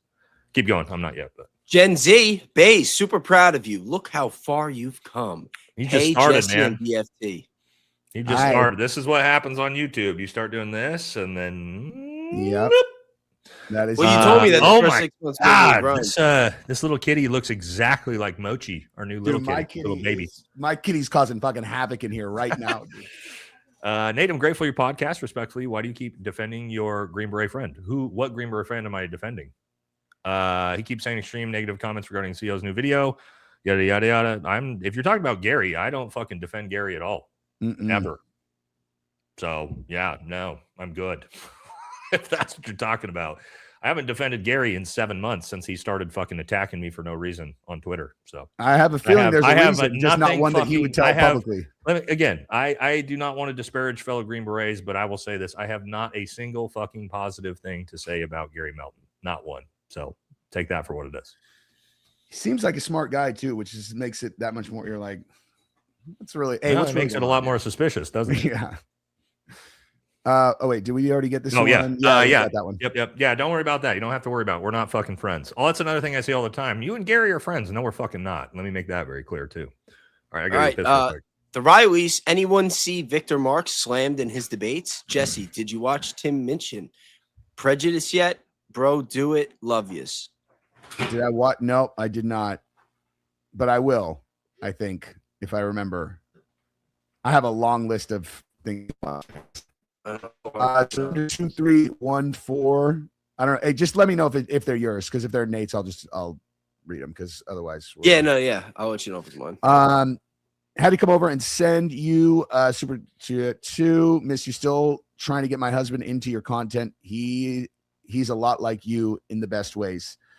Well, no matter which of us you're talking about, that's probably a sign that you should get a new husband. I'm just kidding. I'm just kidding. That's awesome, man. Thank you. I read that U.S. Special Forces. You know what, dude? I'm just gonna wait on the super. We've been doing supers forever anyway. I'm gonna pull up this next thing that we were going to look at next, and then we'll come back to supers later. So let me pull this up because I wanted to show this story where I don't know. Did you see Alex Jones talking about the likelihood that we were going to start seeing false flags here in the United States? Yeah. So with that in mind, this is where we're going next after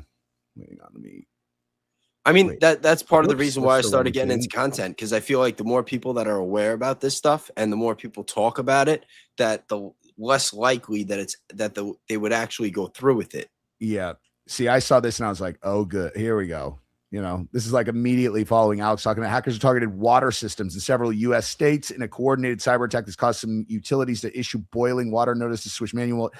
That's the thing is like, dude, if we start seeing, I just keep going back to that story where there was when they discovered that bomb on the dam and they were just doing like random maintenance. Do you know what I'm talking about? You know, that the one that was on Alabama? No, on the dam. Okay. No, so tell me. If this doesn't scare the shit out of everybody who knows about it, I don't know what will. Okay, check this out. Before we were talking about investing in different things and in gold and stuff, one thing that I think everybody should invest in is copper. Because you know what copper does to water, right? Cleans it? Yes, in like a big way. We have something, Georgia. What's the thing about the word, like how you guys clean fruit in the house? That it's what I'm using like, right now. I drink. Yeah. Hey, listen though. Do not leave water in that thing for multiple days and then drink it. It'll poison you. We just found that out the hard way, dude. Oh, really? Yeah, it could be in there for a certain amount of time, but you can't let it just linger in there because then too much copper gets in. Gabrielle drank it and just immediately puked. Like Oh, immediately. really? I let it sit overnight, but no. It was in there for 3 days though. The same water for 3 days, and she just drank it, and then immediately she was like vomited. And then so we did research, and it was like, yeah, cleans it at first, but you can't let it linger like that, or else. Also, another thing: if you like lemon water, don't put lemon water in a copper container. Really? Yeah, because it's the acid in the lemon that accelerates it and gets more of it into the water. So if you're gonna drink lemon water, you can let the water chill in the copper for like an hour or so, like get like a big pitcher or something, and then pour it into a glass when you squeeze in the lemon. That's great. Yeah. Oh, but it sounds complicated to remember. It's like, I don't know. Dude, I was having issues keeping my pool clean, and then my girl got a couple of these copper ionizers, and it's like, dude, it just cleared it up in like a week. That's crystal clear. We just became pool owners like about a month ago, and we're not even living in the house yet, but it's a lot of new equipment to deal with. Like, oh, it's a pain in the ass. Oh, sorry, Kirsten. We'll see. Yeah, no, but, it's a pain. Here's the story I was talking about though. This is wild, dude. So they were just doing completely routine repairs on the Mobile, Alabama dam, and they found an IED. No way. Yeah. Explosive device found underwater at the Converse Reservoir Dam, the Mobile area water and sewer system. So they multi-agency effort included sheriff, FBI, bomb squad, all that. Like they would not have found that had it not been out of just absolute sheer luck, like just totally random that they found it. So scary, dude. On a dam. Have you ever because when I went to school at Chico State, it was just up in Northern California, and there's a massive dam up there in Oroville, which is right next there. There's no reason anyone would know where Oroville is if you didn't know that area. But the dam is massive, and they've been dealing with like deterioration issues with the dam for years. And there was almost a failure a few years ago. And so we I've seen all of the like markups of what happens if that dam fails.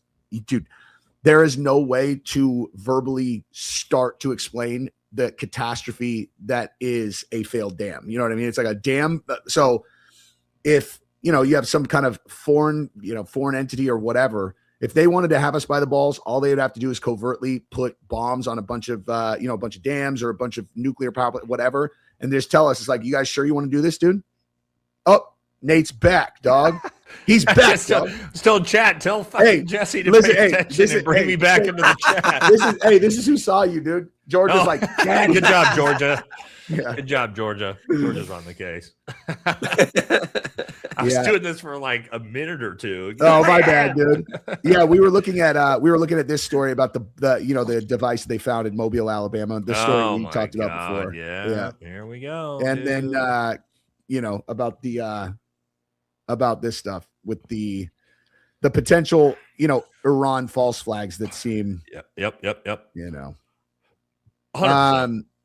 What else? Wait, there was something else we were going to talk about? Wasn't Alex Jones talking about this recently? Yeah, he just was talking about this, where he was saying, he said that they have no choice. I mean, like his take basically is that we're in a box, in the Iran situation. And that like our leadership or the kind of neocons, they want to use a nuke, is what he's saying. And he's like, but there's going to have to be a reason to do it. He thinks that they're going to try to attack on domestic soil. You have to have it. This is what got us into World War II. It got us into pretty much every conflict we ever, Vietnam, even Gulf of Tonkin. Some people think it got us into World War I. I mean, Germany was sinking U-boats, right? Was Germany actually sinking U-boats? Probably. We would, especially back then. All you have to do is print it in a newspaper, and that becomes fact. Whatever you say. But pretty much since World War II, every conflict we've ever been in outside of Desert Storm has been through a false flag. So that we know for a fact, right? Like Pearl Harbor, or let's give some context to that. A false flag, the way I'm gonna run to the bathroom real quick. I'll be right back. I'll leave you guys up. Yeah. The way we look at it as a false flag is not necessarily like that you conduct, that your own government conducts an attack on you and blames it on someone else.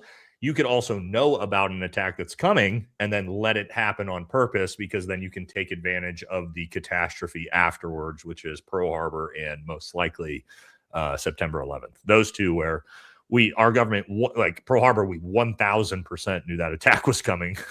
Like yeah, they moved. Japan just flew an entire fleet across the Pacific, and we had no idea it was coming. Like that. Yeah, what was their excuse? Because they moved all their more expensive and more advanced ships and weaponry and whatever. They moved it to a separate base, and then they said after the fact, like, "Oh, we had bad intel. We moved it there because that's where we thought they were going to be." Right. We don't have any radar or anything like that. You know, even back I shouldn't then. even laugh. It's horrible. How many people? Obviously, died? Vietnam really popped off because of the Gulf of Tonkin. So, and then obviously September 11th was another one that, we don't really know what happened, but the odds that our own government didn't know it was going to happen and allowed it to happen is, I think, pretty much, we all, I don't know. You're free to believe that was. I mean, it came out in the files that I forgot what the report was. It started with an N, but like when they were talking about their plans for the Middle East, they were on the record saying that they were going to need a new Pearl Harbor to get the American people to rally behind it.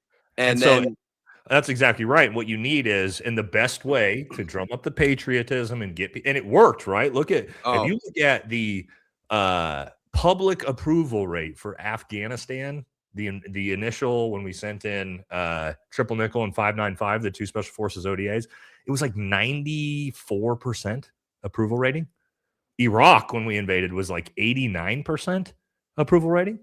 So, I mean, this is the American people, right? So these types of things, if you can get 90% of the American people to be supportive of on board of your war, you're good, dude. You're golden. There it goes. And the best way you can do that is some type of attack on the home front. Right. And that's why a false flag is so appealing. And looking back now, because hindsight is 2020, right off the bat, they were saying that it was Osama bin Laden. They had bin Laden cornered in, what was it? Bora Bora, baby. Yeah, in Bora Bora Bora. In December. In December, 3 months later, he was cornered and they let him go. In Tora Bora. We had Delta Force there and they literally let him leave. So yeah, Bora Bora, I meant Tora Bora. Do you know why Delta Force let OBL leave? Because what would Jesse's back? I'm raising my hand to try to take a stab at that one. Take a stab at why we allowed OBL to leave in Tora Bora in 2001, by the way. Because when they first met, with the president and the Joint Chiefs and the head of the CIA after 9/11, and Bush was listening to these guys do pitches, he asked Rumsfeld when they'd be ready to go in. Rumsfeld said 6 months. CIA. This is a famous Green Beret story right here. Yeah, CIA says, "Sir, if you deploy us, we'll have flies flying out of his skull inside of 3 weeks or something like that." No, that wasn't CIA. No, that was a two-star special forces general. That's why 2 Green Beret teams went in first. He said, "Go get him." Triple Nickel, 555 and 595, 2 fifth group teams went in. Not only did they go get him, they won the war in Afghanistan with 24 dudes in about 6 months by themselves. But this is why, Jesse, you're right. Because the reason why they wanted an invasion.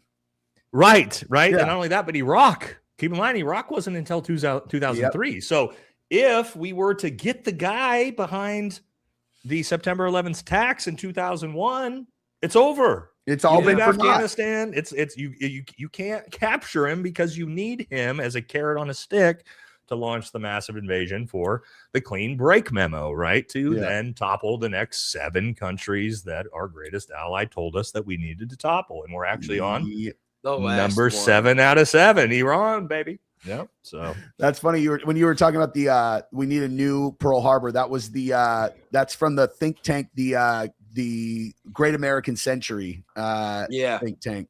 Yeah. Yep. And it's a real thing. That's so funny. I didn't know, not many people know about that clean break, the clean break, all that stuff. It's like they do now. I think a lot of people are learning about it now. I did a deep dive in that. I mean, the whole story of John O'Neill too is like horrible too. This guy was in the FBI, and I read his book. He was warned. You know what happened to him? Or the book about him. I mean, you know what happened to him? He died in the towers.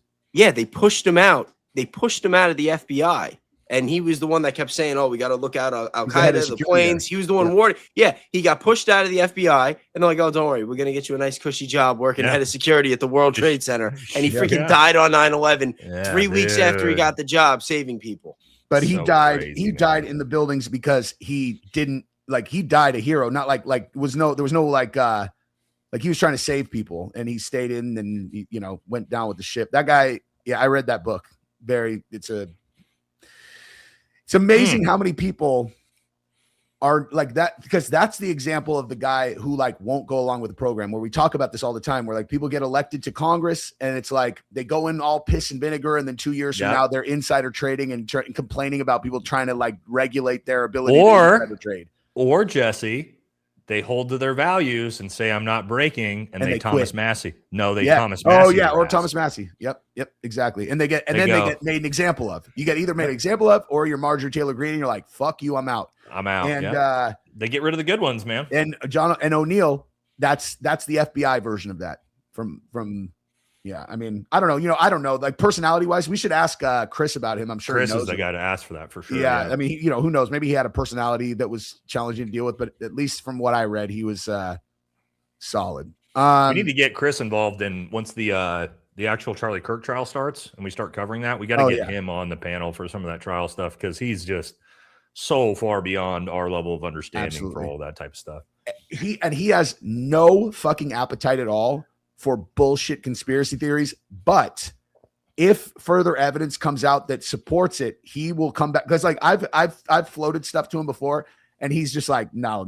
We're talking about Chris Piota, guys, who me and Jesse have done quite a bit of content with. Yeah, he's when he retired from the FBI, he was the division chief for national security and anti-terror. I think he did all the big mass shootings. He was there's the director of the FBI, the deputy director, and then the division chief. So he's the top of the FBI.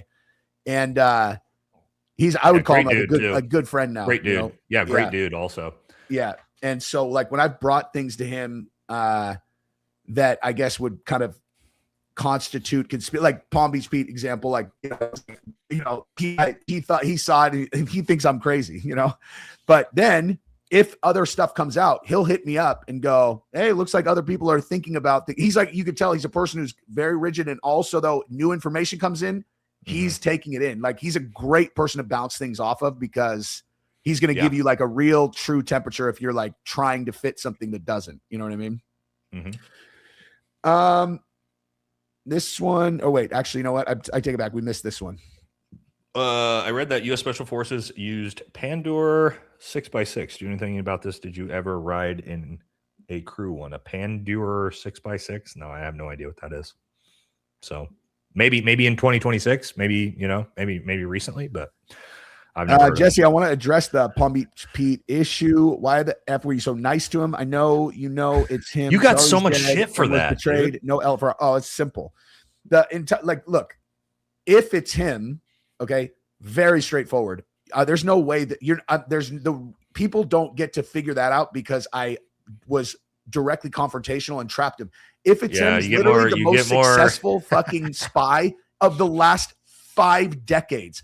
There's no Jesse on Zoom call tricks him and he's like, "Yep, it's me." The way that a person like me is going to figure out whether or not it's him or someone who's smart and is watching is to get him talking relaxed and get him to continue to talk and just be answering questions. And then you can look at what he said, and then you can go look at other things where you have things to compare it to, and that's how you're going to figure it out. My goal was to I want to know. You know what I mean? Which is some advice I gave to Bayes about some people that he might have been interviewing, what did I say, Bayes? What he's going to try to do to you? He's got to try to be fucking nice and charming and for you in. That's the way you extract information out of people a lot of times. The individual I think you're talking to, I can tell you the last time we spoke on the phone, he was not nice and charming. It was not a friendly conversation. We're talking about our friendly neighborhood Gary Melton, by the way. Yeah. It was not a friendly conversation. Yeah, he's not a fan of you anymore, it turns out. No. He's got a look of he carries some fucking anger around all the time. He looks like an angry dude. He looks like a smart guy though. He is. He looks like a very, very smart guy. And that's what makes it so much sketchier. He's not dumb. He knows what he's doing. You know, But for him, some of the stuff it seems very, very personal, and he doesn't acknowledge his own confirmation bias, which he's so quick to throw around at everybody else. But do you think that that's I'm not his trying to talk actual shit, I'm just, opinion? Is you what know. I'm saying? Because like I think he's no, too smart. of course not. Yeah. No, of course not. Of fucking course not. I know it's not because he's told me it's not. Yeah. You know, so of course not, dude. And that's the thing is like I do trying to give people the benefit of the doubt. I do feel that there are times when people enter into deals they can't get out of, and then all of a sudden they look around. It's like, no, you don't have a choice, dude. You can only say this, and you're like, fuck. Yep, that's what I think. That's exactly what I think is going on. I don't know what it is, and I'm not going to make allegations, but it's something that has him by the cojones real fucking tight right now, and I don't know what it is, but it's something. I hope it's not pictures like the ones they had at Graham Allen. Maybe that's why he was saying what he was saying. I don't know, but you know what I mean. It doesn't look like a person who's doing it under the type of duress where he's being forced to do it. To me, at least just my read on it, it looks like. If I had to guess, I would guess he's taking the silver versus the lead reason not to do it, or you know what I mean, where it's like you can either incentivize them with something I'm they not want. so sure about that with some new things we've found out. Yeah. Well, I will keep in mind. You got to keep in mind. Guys, then. You got to keep in mind. Me and him are from the exact same unit for a special forces group. You think we don't know the same fucking people? You don't think I know people that you don't think I haven't reached out to potentially? And just so you know, Gary, if you're watching, you don't think I haven't reached out to talk to some of your teammates to find out a little bit more about you? Probably have. Yeah. Oh, and then so the rest of this, Charlie is dead and was betrayed. I hope that I'm right, and not because I care about being right. I just hope I'm right because I would be much happier if Charlie's still around because I think he's one of the best ones. Bruce says super sticker. I don't. Oh, thank you, dude. I thought he wrote the word super sticker. I'm like super sticker. Matthew, Operation Amalgam, Virgo. Look it up. You guys familiar with that one? I don't know that one. No. We'll look it up right now. We'll get back to what would be the best martial arts for my husband? He's 31, has had 2 heart attacks due to genetics. Would it still be safe? He's lean, but 5'6". I always recommend for people who are trying to get into martial arts when they're Muay Thai.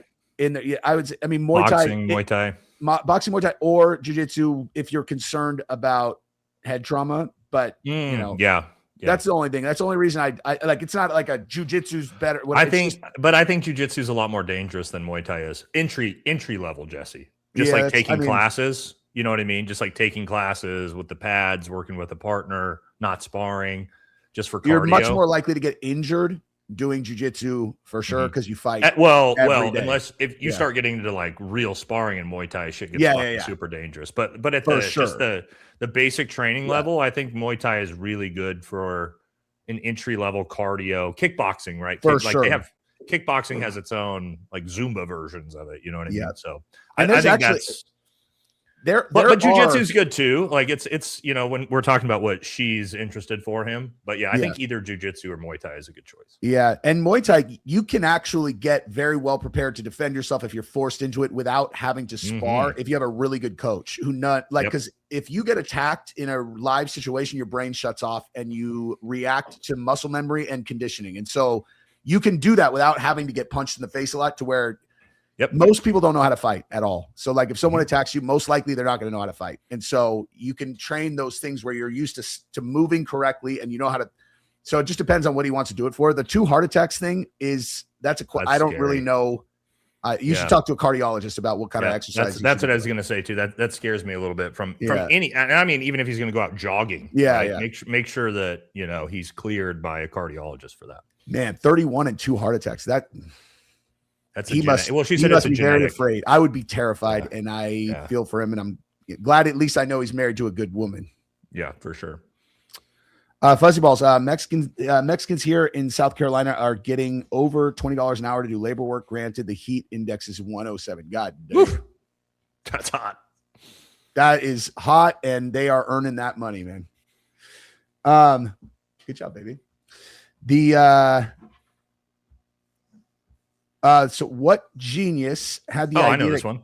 Oh yeah, go for it. Netanyahu. Nobody else. Don't worry about it. Wasn't the CIA? Our own intelligence apparatus said, Joe Kent will tell you, we told Donald Trump, do not fucking do it. Do not fucking do this. Everybody, the CIA, everybody said, absolutely don't do this. It was, Netanyahu said, do it. And we did it. So it just seems so common sense that it almost seems like something that he may have agreed to before he even got elected, where it's like, hey, we could control this thing, but we're going to need some guarantees from you. I just think he was high on his own supply after Maduro in Venezuela. And I think he had Bibi take advantage of that and be like, oh, Trump's on a high right now. He thinks he can fucking do whatever he wants to any world leader. Let me pitch this shit to him. Watch this. I think that makes a lot of sense. I think that's exactly what happened. And his own CIA and his own intelligence network said, do not do this. And he went with the advice from, Uncle and Baby. they said, there was something that came out where one of our guys, it was either Lindsey Graham or maybe it was Ted Cruz. I don't know. Someone was advising people on how to deal with him, and they were like, stroke his ego. Oh, stroke his ego. Dude. And I mean, it's obvious. Of course, that's how you do it. But that is telling a foreign leader to freaking do that. That's crazy. Exactly. And then also it's like we went into Venezuela and grabbed Maduro. And it's like now, especially now after we know what you were actually up against in Iran, to think that had any impact on the, and it's like, just think about purely global geography and how close that is. Like Venezuela is to us. Yeah, that's what Greg said. We fly, it's an 2-hour flight with our jets from Florida. Yeah, that's a little bit different situation. Anywho, we're chilling in Quebec. I've never been there. I have been around some French Canadians though, and I got to agree with Jesse. They haven't been as pleasant as the other Canadians that I've been around. Yeah, I'm sure there's plenty of good, nice people in Quebec. Everywhere. But in Ottawa, if anybody ever ends up in Ottawa, I would highly suggest that you go to the Capitol building. That's like the national, and every night they play this like projection of the history of Canada as a country on the wall of the national building. It's one of the fucking coolest things ever. I'm like, they do this every night. They're like, they do this every single night. I was like, that is fucking cool, man. And Ottawa is like, I don't really know what I expected from that place, but it's like Venice. It's like if you took Venice and I don't know, it's very European. I love that place. Ottawa during the summer, highly recommend, dude. Ford didn't take the golden parachute. GM did. So I should be buying GM. Maybe a Denali then instead. We need a leader to unite us. We need a Russell Vought, but ours won't be a movie villain. Ours will be the antithesis to their Lex Luthor. It's imperative we find one that can move the masses, who can delegate what needs to be done. Who is Russell Vought? Apparently this is like a DC villain or a hero or something. That's from The Boys on Amazon. Oh, I don't watch The Boys. Sorry, guys. JD Delay's been telling me to start watching it forever. Russell Vought, I think, is the guy who plays. Is that? No. They're talking about an American conservative policy strategist and government official. That's Trump's one of his economic advisors. That can't be who she's talking about. Yeah, she's saying ours won't be a movie villain. It'd be the no, Baze, I know who you're talking about. That's Trump's what is it? His economic advisor of some sort, Russell Vought. I forget exactly what he does for Trump. I'm pretty sure, or like budget Office of Budget Management or whatever the fuck he's in charge of. Yeah, I think this is a different Russell Vought. Yeah, I think she's talking about the show. And Christy Hughes, thank you very much. Hey guys, I have an old 71 Chevelle LS6 454 convertible, but I'm too afraid to drive. I've diversified to gold. Any thoughts or suggestions? As always, love the mods. All I know is gold's a great choice. Just be happy that you didn't own a lot of Bitcoin over the last 12 months. I took a look at that. Yes, I got rid of. Like, what's my overall plus minus over the last 12 months? Good fucking God. I got my dick kicked into the dirt. I got rid of. Yeah, my dick is inverted right now. All my crypto in 2023, all of it. Good job. Well, you missed part of a big jump, but then it just completely collapsed. But I made some money off of it and got out. Yeah. Crypto's getting wrecked. Oh my God, bro. I don't even want to say them. We'll talk about it. Yeah. Well, I know the numbers, right? I know. Yeah. I know what all. Well, yeah, but you don't know how many I owned. It's like.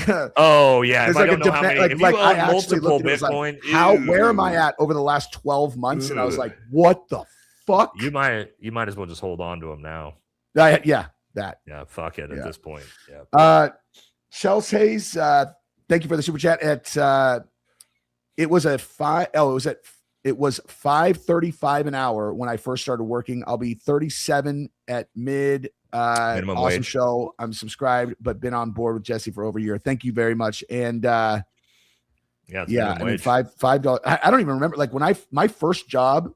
Mine was when I around was that when I in 14 high school. or I think 15. I was 14 or 15 years old, and I don't remember how much I made. I just remember. I think I was making like $6.25. I think an hour in my first. I just job. remember it was a fuckload of money when I would get paid. You know, like I was Right, like, dude, I got $350, son. When you're 16, you Yeah, get that yeah. $300 check. You're like, I am loaded. Baby. Yeah, I worked at a restaurant that didn't have tips, and then I delivered. That's a bad move. Then I delivered Well, I pizzas mean, from when I was 16, But when you're 17, 16, 18. you know, you got what you got. Yeah. My- I worked my at a Delivering golf pizzas, course. that's the move, man. Because like that, you get tipped, and you're out on the road all the time. You can do whatever you want. And dude, I saved. So I did that for 3 years, and I saved $3,000. Like saved it because I was gonna do this trip for my senior trip.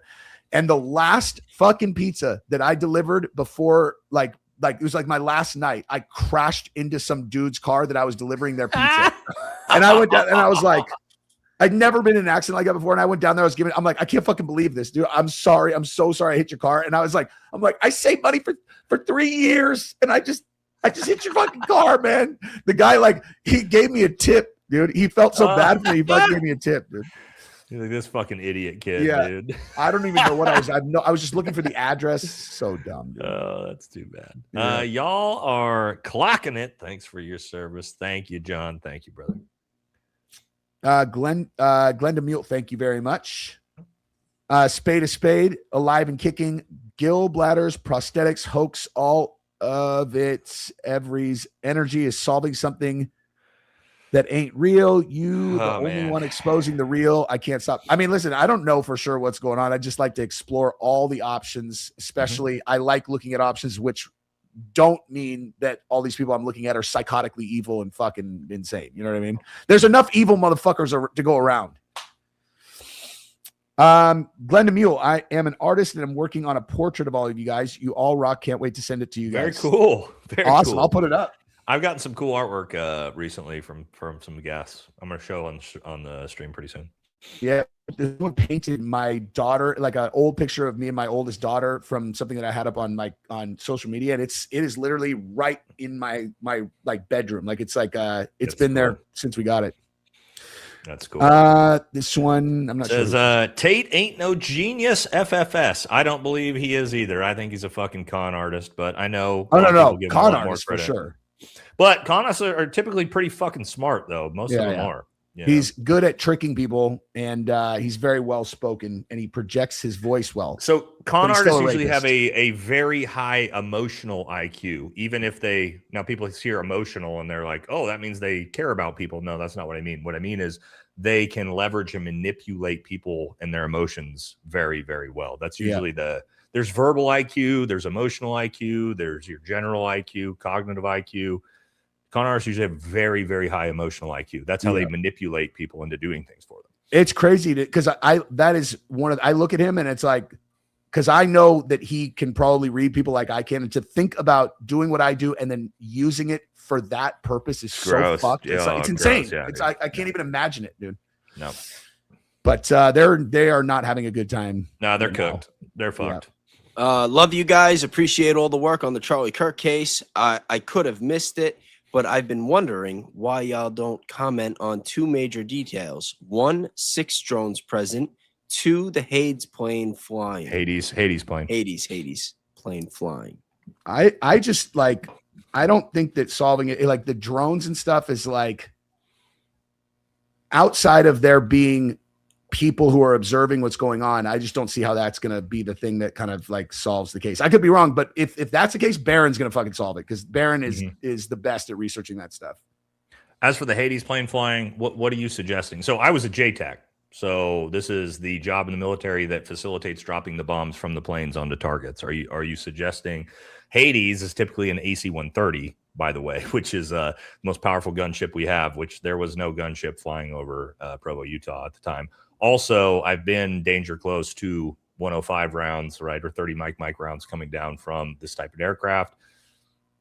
I'm not sure what you mean here. Are you suggesting that this was some type of airstrike? Because wow, if you've been anywhere near an airstrike, ladies and gentlemen, you would have had a lot of casualties, not one shot to the neck. It's not how it works. So I need a little bit more, not trying to beat you up on this. I just need a little bit more context on what you mean by the aircraft in the air for me to understand. If you're suggesting like an airstrike, I'll tell you there's a 0.00000% chance that's what that was. So yeah, a lot of times when I'm looking at people's angles on cases, sometimes I just like I can't understand what the like. Okay, so this seems weird, but like, what do you think it means? And I need to know specifically what the implication is, because there are certain things that are, I don't know, outside of what is realistic to have been going on. I don't know if this is one of those examples or not, but one gifted RealBayes membership. Thank you very much, Critter. Appreciate you. Come on, Bays. Perfect place for you in Mississippi. I got a friend in Mississippi, dude. I don't think I've ever met anybody from Mississippi. Alan Belcher. He's the, Alan Belcher, UFC fighter, and he was the heavyweight bare knuckle. Like he's in Mississippi. Speaking on the Cache Blast, as a former EOD guy, I was sort of jealous when I seen that clip because it was awesome. So he's talking about our clip from we found the largest cache of explosives, homemade explosives in Afghanistan 2018. Again, we made NATO news for it. And it was our EO. We didn't have an airstrike. Typically, you can get an airstrike for it. It's a long story. We actually had to do the mission twice, back-to-back nights. Super fucked up, super sketchy. But they almost killed us all doing it. But anyway, our EOD tech was the one that internally, and this is just for Rick here because he'll know what I'm talking about. Our EOD tech was the one that internally bipped that cache of explosives. So we blew it up ourselves, which I don't want to play it on the stream, guys. It's on my Instagram. If you go to my Instagram and go way back, you'll be able to find it. I don't want to play it on YouTube because it'll immediately demonetize all of our live streams. So, but check it out on my Instagram. I feel like they are very quick on the trigger on demonetizations when it comes to footage like that, and it's bullshit. Yep, they are. They don't like combat footage at all, and it's government combat footage, which they really don't like. Unless it's Ukrainian, and you're a pro-Ukraine YouTuber, then you can post whatever the fuck you want. Isn't that interesting? Jesse, want to thank you for your service. If you're referencing my military service, forced valor, baby. We're for. I should point that in the direction of my friend Nate because I have no military service. This is I don't know if you guys have seen me do it. I do it to JD Delay all the time. It's called forced valor, where I tell my audience that JD is I'm not going to talk about it because it's not. Then I can't get him anymore on it. But like, you force valor on your.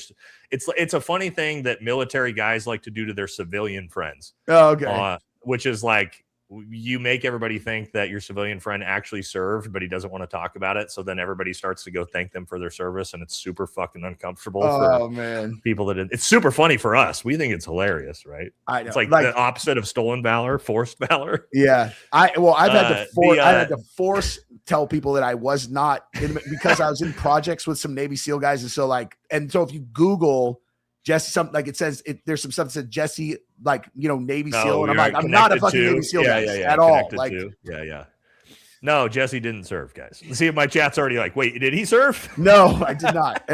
And believe me, that's the fucking cool thing to be. I want to make sure that no one thinks I'm trying to say that I was. I'm not. It's this really started was the unsub guys all doing it to Brandon Herrera, because they're all military guys. And so they would do forced valor to Brandon Herrera and like make up stories about how he served. And then he would constantly have to like deal with people being like, no, my friends are assholes. He's so funny, dude. Dude, Brandon's great, man. Yeah. Super good dude. Oh, are you guys buddies? Not close friends, but I've met Brandon a few times and we talk here and there. But he's one of those guys that that honestly, that's one of the coolest things about what we do is like, I watch people and I'm like, oh, we'd be friends. And then I end up meeting them and I'm right every single time. You know what I mean? No, the unsub guys are all awesome, man. Fat Electrician's awesome. Donut Operator, I've met one or two times. Good dude too. Nice, man. Danielle, NGOs reminding you. Oh shit. What was that? That's for you. Real quick. Oh my God. Let me think about that. I know that there was something that I said to remind me about, and I literally am blanking on it. Hang on. Well, let's continue. We'll get to one that's not mine, and then let me go. I'll go look it up. No. There we go. Sorry. Active shooter in Twin Falls, Idaho, in and out. I saw that. Some people are dead too. That's not good. That's not good. That is really unfortunate. Teresa, better life, guts and grit, get it done. Thank you guys. Love you, Bays. Yeah, I will be streaming with Teresa on Monday afternoon. Oh, wait. I feel like I think Teresa was in me and Liz's live stream. I think me and Liz was talking about Teresa and how fucking cool she is. Yeah, no, she's awesome. I think, sorry, Teresa, if that's, but I think that's where I remember. It's probably either Teresa or Brandy. They were together in the courthouse. No, Brandy. I'm pretty sure it was Teresa that was. Yeah. Came into the chat when me and Liz were streaming. Tara's a better life. Let's. I mean, $20. Let's pull her up, dude. I mean, geez. Yeah. Oh, there you go. Yeah, she said, yeah. Okay, that's what I thought. Yeah. Teresa, a better life. Yeah, she's got her own channel too. And here you go, you guys.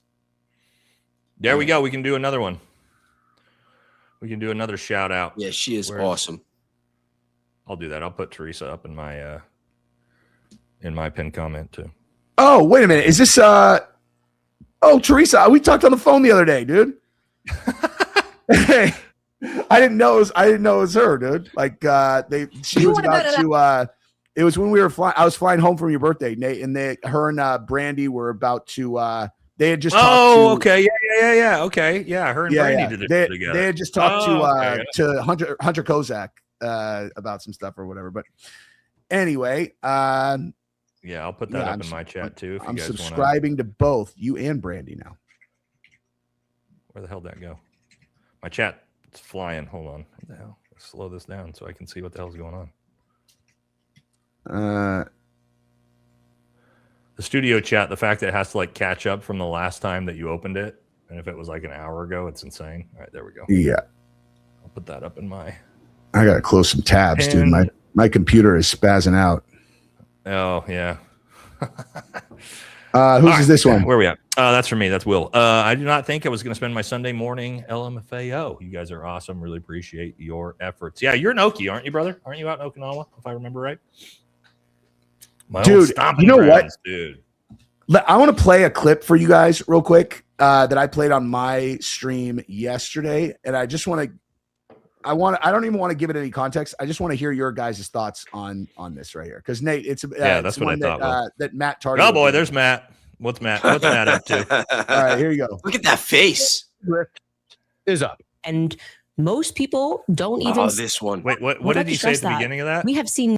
He said the grift is up, and the post says, "When there is one lie, there's 20. There is no reason to lie." Just like I said, don't be shocked when Candace Owens gets all of her electronic devices seized. Oh boy, he's on it. Yeah. No evidence that there was even a gun on the rooftop. Even our source, the person who recorded. Even our source, the person who recorded. Yep, we heard that, right? Your source, the person who recorded, right? Like that's what you're claiming where you got that video is the person that recorded things. That's what you're trying to state now, right? Matter of fact, I put out this post and I said, again, if Candace has all of her electronics seized, try not to be shocked. Why would I say that? And I said it'd be a shame if somebody tagged the FBI's rapid response team and they just started to ask questions as to why her source had to record the video.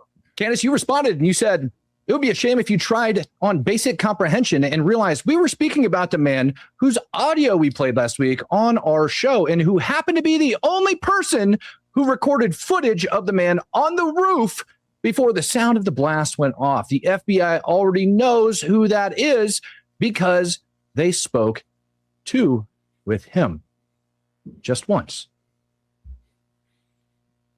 Well, ma'am, all of that would be fine and dandy. Except for you said this. We did have to obviously zoom in and push out those Fed timestamps, but I'm sorry. What was that? Fed timestamps, but what did you say? Fed timestamps, but I don't. I'm sorry. You had to remove whose timestamps, Candace? Fed timestamps. It's only 30 more seconds. Candace, would you mind telling everybody why a month after you left Russia, You are releasing a video. Oh yeah, he doesn't with like those Russia. particular timestamps on it that you had to zoom in on to remove. You see, I do agree with some of the things that you say. If you lie, you might just get caught. Isn't that right? Something that I always say in my household is when there is one lie, there's 20. I still don't understand what's the point he's making. That's exactly what I said, and that's why I showed it. Because yesterday I'm like, what is he even talking? Chat. What I'm not trying to beat up Matt, but I'm what is he implicating that Candace did here? He's trying to say that somebody in the courthouse recorded that footage from their phone on the screen, which is ridiculous. Yeah, but what about the Russia part? I thought that he's just throwing that in there. He's just throwing that in. You got to understand, Matt believes that Russia was behind killing Charlie Kirk. So Matt's a huge pro-Ukraine guy. You got to understand, like, I still think a lot of them seem to be. Still, yeah, I know. But look, I'm not trying to beat up Matt at all. I'm just trying to figure out what exactly. But I give Matt credit. He even said, I agree with a lot of things you say, Candace. Matt will at least be a little bit, you would never hear Gary fucking say that. But again, I don't know, guys, I don't know. I'm not sure what the point he was trying to make.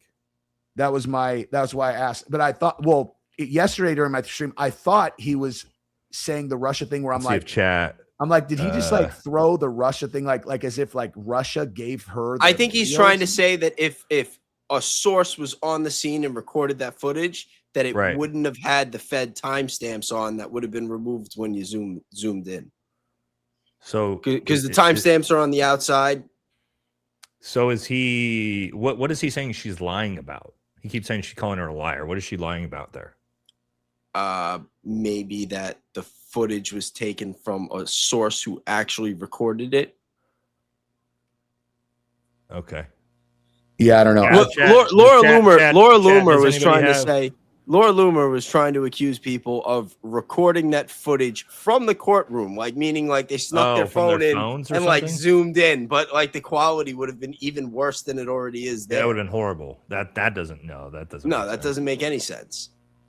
And at the end of the day, who gives a fuck what her source is if the video's real? The video is 100% to us. Yeah, the video is definitely real. If it's real, then like what? I don't even understand. Like who is the target audience of a take like that? You know what I mean? You're like, I don't care what her source is. She's a journalist. She's like the only person that would be in trouble would be a person who wasn't supposed to distribute the video. She's a journalist. She can do whatever she wants with it once she has it. Yeah. Oh yeah. That's once she's handed fucking information as a journalist from a different source, then sorry, that's the way that goes. Yeah. That's how whistleblowing and everything like that works. But she's not lying. I'm still just, I haven't seen chat give me anything that makes sense here either. It was very confusing. That's weird. Yeah, he could have added a little more context to what his issue was. So.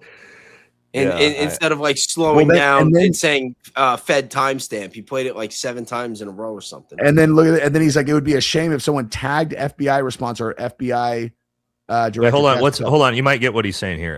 In no way, shape, or form should Candace Owens have an evidence video with federal timestamps on it. Okay, so but what does that matter? She's a journalist. Candace, your move. Like, it makes no sense. So, yeah, like she is a journalist. She should have whatever is given to her. Oh, here's Gary. Shocker. She's a cornucopia of bullshit. Oh, good job, Gary. You really added a lot of context there for us. Yeah. Thanks, bud. Okay, hang on. Yeah, the person who recorded the guy on the roof from the ground, the video that's been out in the public for 10 months now, he says, why does she have a video with Fed timestamps? Maybe because a source gave it to her. Yeah, because a source gave it. She's a journalist. Somebody in the federal government. So hold on. That means somebody in the federal government gave either her or a source that video. So why the fuck would the FBI involved? Well, so you got it from the feds. Look at this. I don't know. You know what I mean? Maybe because she said her source is in the government. He says that doesn't make it legal. It might make it illegal for the person who gave it to her. It's not illegal not for her. Candace. They're not going to come take our computers. Hey, wait, hold on. He's talking about the FBI rapid response account. Somebody told me that was Graham Allen. I heard that too, dude. Yeah, it is. It is. Yeah, I believe he ran it at one point. Yeah, you can't make it up. I heard that. I don't know what. Sorry, I don't get it. I'm trying to give some grace here and understand what the fuck he's even saying, but sorry, Matt, if you see this. I've gone nice on him because I said it every time. I'm like, I'm going nice because Nate told me not to fuck with this dude. But no, I meant just specifically. Oh no, you can fuck with him all you want. I meant specifically over that video because he apologized for it. He apologized to me publicly, which I appreciate. But yeah, if he wants to, go after Candace and say some dumb shit, yeah, feel free. Man, but I don't get it. Sorry guys. Sorry, chat. Either. I have no fucking idea what. Hey, look at this over here, though, guys. Look at that number on our live stream. Oh, is that here? Us on Twitter? Yeah, that's us, dude. I don't even know how that works. So you're Alex live is on only Twitter beating too? us by 20x. I don't think that X doesn't show the concurrent numbers though. Those are total. Like the total. Yeah, total accounts that view it. That's Still not good. what I heard. I'm just kidding. I hope I I'm did wrong. hear that too. I hope I'm wrong. Yeah, I mean, I don't know, man. Also, why are we upset that evidence was shown to us? Do we not want to see that stuff as like I thought all of us are trying don't to we investigate want the case? transparency? Don't we want to know what happened? Now we want to hide it? Why Imagine if it was Tyler Robinson and then that video footage leaked to somebody on that side. You know what I mean? You think if Gary was showing footage of Tyler Robinson actually pulling the trigger, and Matt Tardio or any of these other guys would be like, oh, well, they got to take Gary's computer. They can't do that. This is what I'm talking about with confirmation bias. To Baze's point, if that footage was actual 4K high def and you could see that was actually Tyler Robinson, those motherfuckers would be playing it on repeat all day long. But instead, what they did is they pranced out their team that thought they were the only ones who were going to get to see it. And they're all, it's HD. Tyler Robinson has and it made them all Tyler look like tattooed on his forehead. Liars. You know what I want to see? I want to see Matt Tardio make a video about this Russell Kennington guy. I know people are. Who's Russell Kennington? That was the guy who was caught. Oh, he was caught on the scene at UVU that night with a rifle, and he got arrested.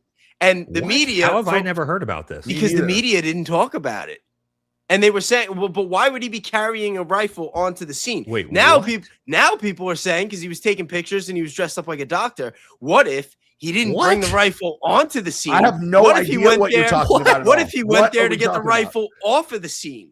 There was a guy dressed up as a fucking catch us up on this story like immediately. Dude, I put Charlie on the thumbnail because that's what I thought that we were talking about today. Because I have no idea about this story. What are we talking about? That's what Trigger Smart was talking about in the chat today. Okay, let's do this super chat super quick, and then you need to catch us up on that story right now.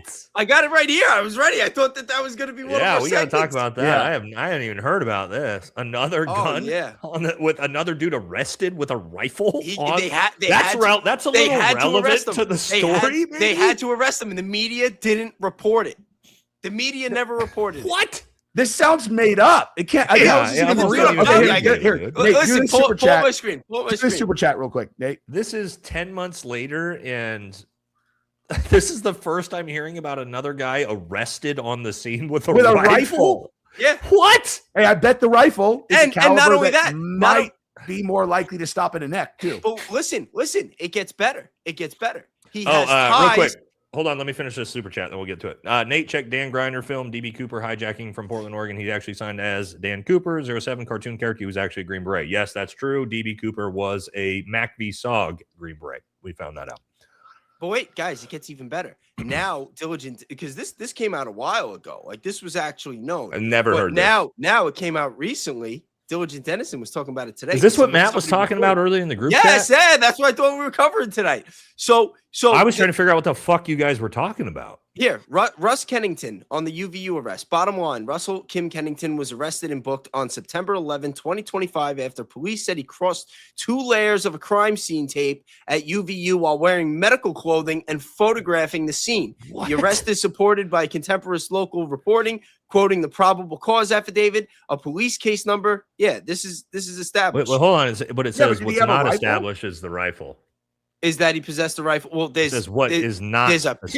No, there's footage of him getting arrested with them carrying the rifle. Where's that at? Let me see that. Hold on. I need that too. I'll pull that up on. Yeah, on yeah. different- I have to But wait, see that to believe. But wait, that. now, if I'm not mistaken, they're saying that the guy has ties to Lance Twiggs, which makes things even more interesting. Oh my God. Well, Tomorrow, again, the video I'm doing is. Oh my God, I'm sorry. I just kicked you guys off, dude. Wait, Hang on, you guys. This is this important. Fuck these guys. No, dude, there was a story I saw that that they connected Lance Twiggs to the fucking Unfuck America Destiny Discord group. That I've heard. Reddit. I just heard about that today, and I'm like, subreddit. Yeah, that's connected to this. Oh man, the transcript's not out yet. I don't know where the timestamps are. I gotta see. Well, Baze, pull it. Tell me when you're ready to share your screen and show us whatever you got, dude. I'm gonna pull it up right now. I'm gonna move it over in the other. I gotta fix my lights. Pull it up. We'll just see where it's at. Got chat. If anybody saw this today and could give me a timestamp. Oh wow! Did I just get lucky?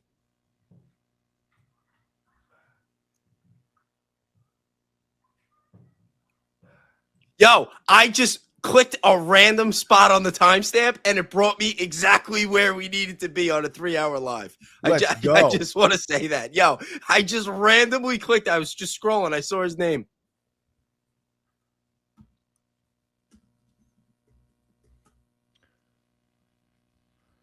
All right, and who's this guy that we're watching? Diligent Dennison. Man, no idea who that is, but okay. He was the one that went to the steakhouse that Tyler Robinson ate at and spoke to the waiter and got the receipt that Tyler Robinson was there. Okay. Yeah, there's no audio, Jess.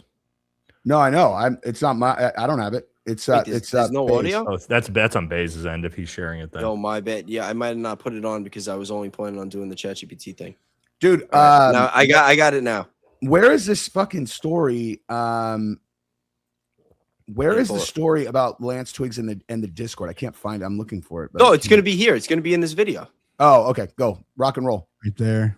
They got the D&D outfits, gaming, Magic the Gathering. Okay, they're all in the same scene. Comics. This is the guy that got arrested. Satanism. Snooping around the scene with a rifle. There's the pentagram. I can't see my screen to see if you guys can see. Let me check. Hold on. I lost Streamlabs. There we go. Okay, so yeah, you can see it's like the satanic shit. But there is some art that he did. You can see the gay furry costumes. All right. Well, I don't care about this. Show me. I'm whatever. $1,000,000% sure. Yeah, I saw it with my own eyes. Yep, and you got it on. Wait, hold on. Lance Twiggs himself. I'm not seeing anything to suggest that he's involved in any of that. I mean, it's not. It's so far. Jess, can you blow this up? And they are Mormon, right? Take us off of it and make it bigger. Yeah. Tyler's families are Mormon, and I don't know how many people are aware, but if you look at the Masonic rite, and Baze, hit full screen on your side. Yeah. Good idea. There you go. There's They actually know. Okay, Okay, that's a guy being arrested. Where's the rifle? I don't care about any of this other than the rifle. It's the only thing I care about. Now all this is irrelevant to me if I don't see him being arrested with a rifle. Completely irrelevant without a rifle. Yeah. He's just a fucking dipshit in a trench coat without a rifle. Okay, here's a rifle. Okay, so here's him. Is that a rifle? Is that a rifle? I don't. That looks like a fucking toy. That looks like a wooden toy gun. You want me to play it? See what they're saying? Yeah. Rifle, it would give way more red flags, right?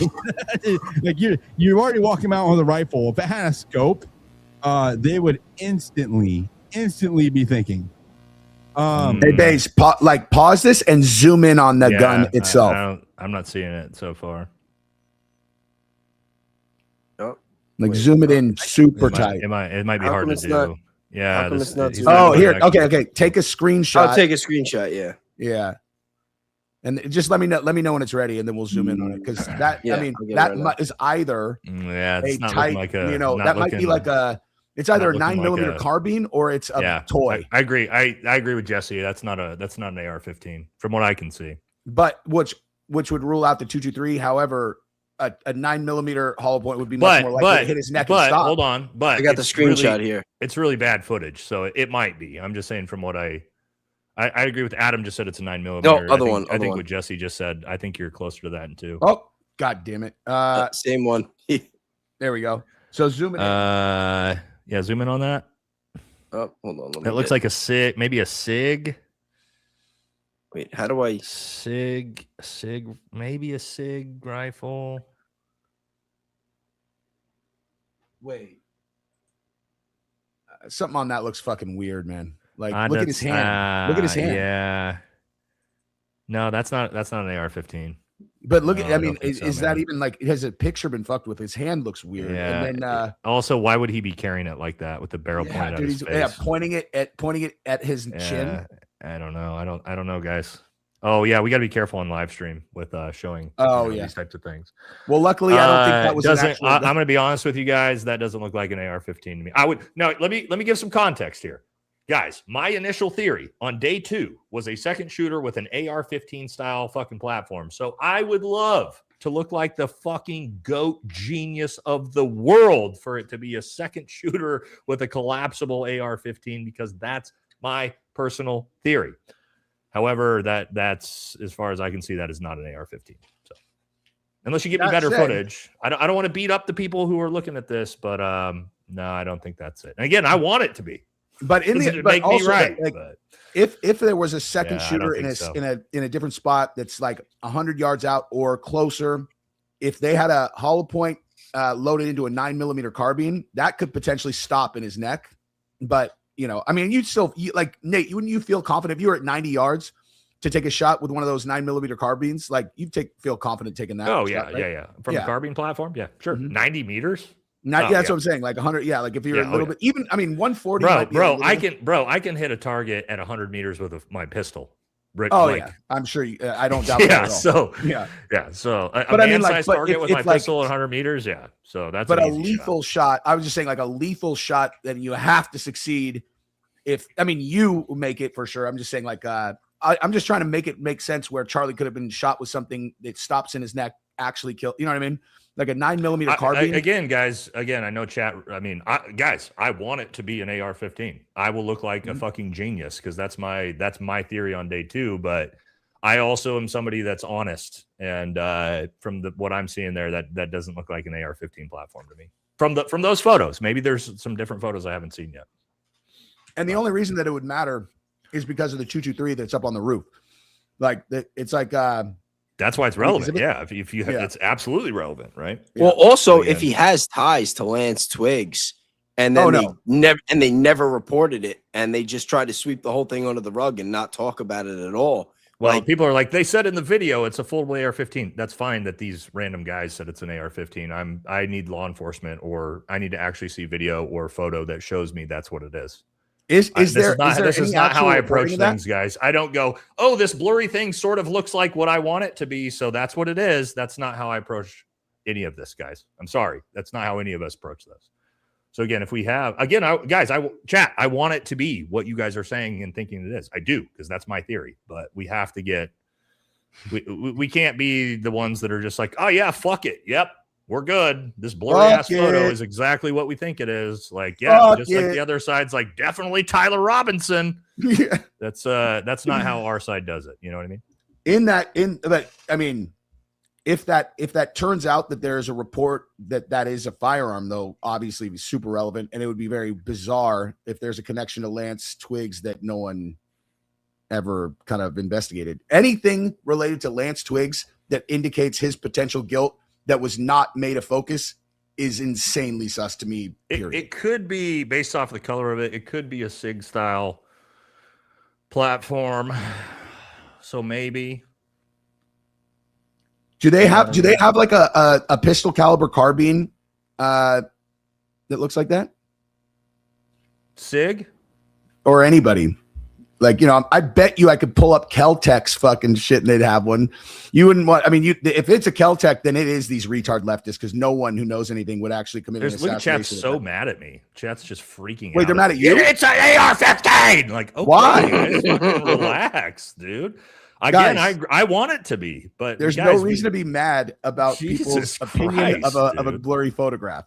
If you know more about firearms than me, okay, that's fine. Like, I am 100% on board and hoping that there's a second shooter with an AR-15. I am, but that photo ain't gonna get it done, ladies and gentlemen. We need something better than that. You know what I mean? They're saying that he was released without bail hours later. Oh well, dude. If they found a gun on him, dude, like, I mean, you can technically after a Utah, murder, you can carry guns around anywhere you want, and you could sell. But like, on at the scene of a murder, exactly. Yeah. While you're still looking for the suspect. Yeah, that's before you have a turned in suspect too, right? Yeah. Yeah. I mean, Utah's wild. I had a Springfield XD subcompact 40 caliber that I bought off of Gun Trader in Utah.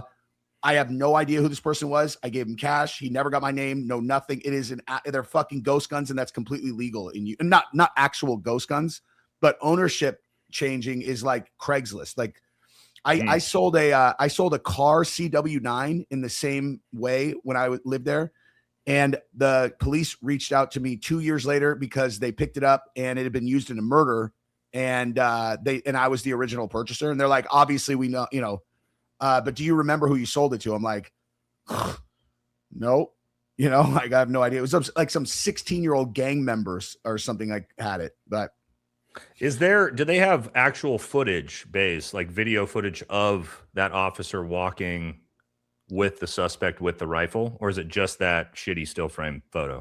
No. That was from the footage. It shows them walking. Well, yeah, let me see that then, dude. That's what I had. That's what I had up. All you put up was text was a text us both a link to the video and the timestamp so we can we can both just like watch it. All right, cool. If there's video, guys, if there's video and you can see it, I'm all about it. But all I've seen is just that grainy photo that Bays put up. Yeah, I didn't get to watch the live yet. I was looking to see if it was processed because then it would have the transcript and I'd be able to get all the timestamps. If there's video of it, we'll be able to tell right away. What source is that the sole source of this story? Is that or is there videos are all over X? Let's see if I can find this. What would I look up? Second. I don't even know what to look up. Chat. What do I even look up for this to find? I just texted to you. Okay. I texted to both of you. I got to get the timestamp though. Okay, right. I got it. Yeah, let me see the video. This'll be much better. Whoops. No, this is his YouTube video, bro. Yeah, but there's a video. Let me see if there's one on X. But like, do they show it of him actually moving? I just want you to play him being walked out by the cops with the cop with the gun. The video. Yeah. All right. Yeah. Put that up. This one's in black and white. Picture doesn't even here, look good. I got something here where like no, my panties aren't on the wad. Chat, yours are. You guys are freaking out and being little pussies about it, dude. Relax. Fucking relax, dude. Hey, you can pull me up. I'm on your side. I want this to be an AR-15, but we got to see some better quality footage here. Wait, why isn't it there now? Put him in the truck with concealed object after search. Don't crash. Don't crash out. Don't. Why would the police? Hang on. Let me. You know what? I think I can find this on X because it's diligent. It's does. I got it here. There's a black and white one in slow motion. It's Jesse's viewers are crashing out on me. Never mind. We're good. I got it right here. All right, pull it up. I don't. Okay, whatever. Wait, hang on. Did you? Is it this one? I'm slowing it down. Oh, there we go. Okay. So this is what we're looking for. Oh yeah, we haven't seen this, you guys. That's what I was. That's what I played the first time. Okay. No, it was just small. No, you didn't. You didn't play it. All you did was put up a still frame photo. You told me to take the screenshot. It's still weird though. Like you never played a moving video at all for us. But hang on, let's just see. Like this is much better. Yeah, hang on. Here we go. So, now it's fucking buffering. Dude, well, that's because it can feel that there's so many people waiting for it. So it automatically, you know. I slowed it down to half speed. That looks do it weird. again. It looks small, and Yeah, it looks do like it it has again. a tag on it. Or Slow it down a little more too. am I tripping that it looks super small? Yeah, it almost looks like a pellet gun, dude. All right, there we go. 25%. Like a pellet rifle. No, by the buttstock. That could be. Yeah, that's a short barrel. That looks like a short barreled AR-15. Yeah. Now we're getting somewhere. That's a short barreled AR-15 with a collapsible. see. Looks like All right, looks so- like so a one looks of- like so a hold on. Looks like a tan Magpul buttstock on maybe an 11.5 inch barrel, maybe a SIG. See, chat, relax. See, Hey, wait, I'm not against you. and Baze, it's on what's that his account is Diligent. Dennison, yeah. Yeah, that's right. So it's I'm looking really at the buttstock and the magwell here, and then yeah, it looks like a short, I would say probably 11.5 inch barrel with looks like a tan Magpul buttstock. He's got the magazine taken out of it, obviously. No Want me to pause it at some suppressor. Yeah, right here. Yeah, right there. Yeah, that's a Magpul buttstock. Yeah, that's a collapsible AR-15. Wild, dude. And Okay, it's one now- of Lance Twig's friends. Okay, hang on. Which- I'm gonna pull this down because I found. Now we can celebrate because that's Nate's theory. Woo! With the 223 round that goes into it. Now, But it's who like the a fuck genius. is that guy? That I don't know. I mean, who the fuck that guy is? Okay, I found some. Chat's still crashing out. Jesus, You guys, everybody Chat, relax. you gotta dude. relax. He dude. just You gotta acknowledged you were relax. right. You Okay, gotta so relax. on this, whoa! Stop trying to sabotage my stream. guy. No, I'm right, guys. There's no groveling. I'm right. I'm the guy who had the collapsible AR-15 theory on day 2. So you have to all bow down to me now. There you go, chat. Yeah, they said It's a that they arrested competition, him. you guys. They Yep, said I'm they right. arrested You're him all with something wrong. in his pockets that they didn't want the cameras to see. Okay. Yeah, that looks like about a collapsible AR-15 Magpul buttstock, 11.5 inch barrel would be my guess. Looks like a SIG maybe. Look at this dude. But yeah, man. I would be on board with that. And he's friends with this guy. Like this dude with the goatee is like, yeah, Lance is my friend. We play games and we dress like pirates. This is weird. But is there? Yeah, I need to see if there's a scope on this for it to make sense. Well, I mean, it Let's back it up. it doesn't mean he used it to shoot anybody. No, either. you're right. But Yeah. but it also means that good rifle, like, why is? Dude, he's holding it with like 2 fingers. It looks like. Well, my question is, why would he sneak onto a crime scene and start taking pictures with that rifle? Is it possible that he went there to pick up the rifle? Chat, you can't talk trash. I mean, look at this guy. Oh, Nate has no humility. Sorry, dude. You're a fucking dork. All of you that keep trying to talk trash, I'm just gonna make fun of you. You It is guys, what it is. you don't make it to the top by being fucking humble. You just slam your dick on the table all the time. I'm just kidding. That I guess it's got to be a gun.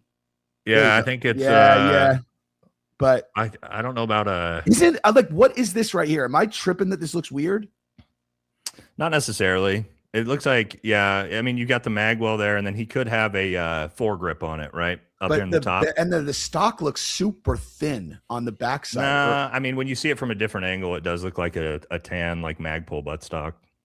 Right here. See that clip? Or go back right there, right in here. This looks like a regular AR-15. What's a Magpul wait? I'm buttstock sorry. on What's there. a Magpul buttstock? It's a brand of buttstock. That's what that looks like. Okay.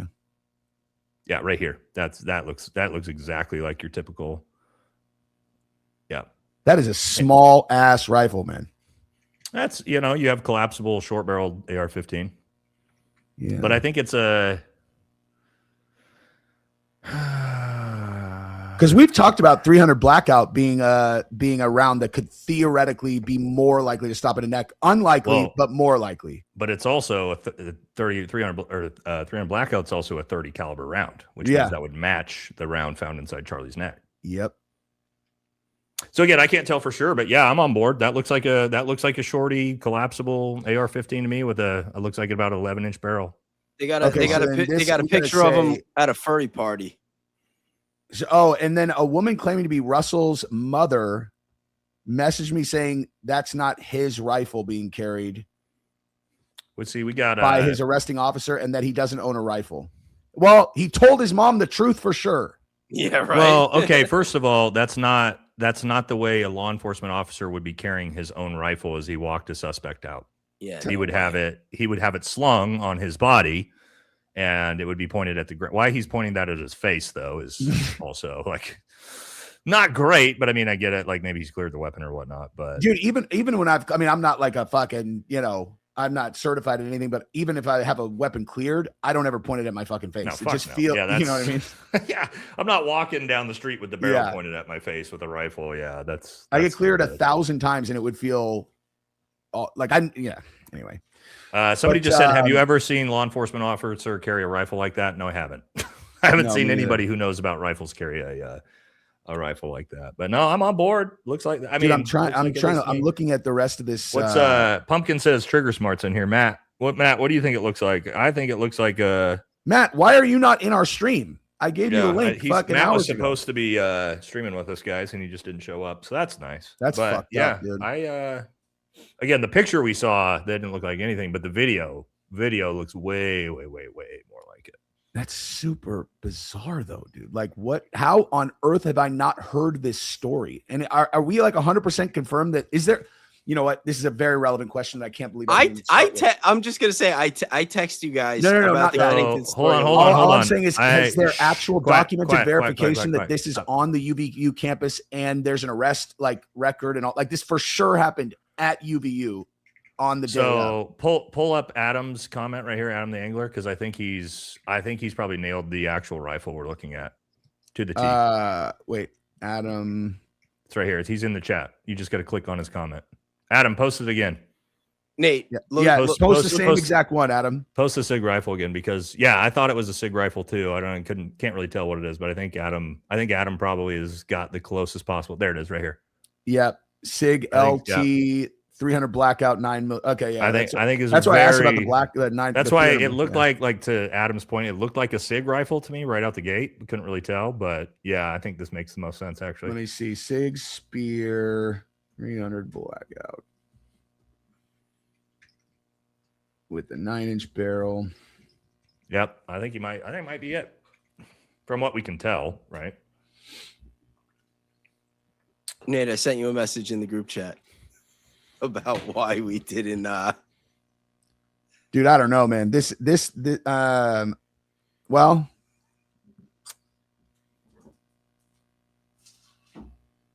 I don't have my screen.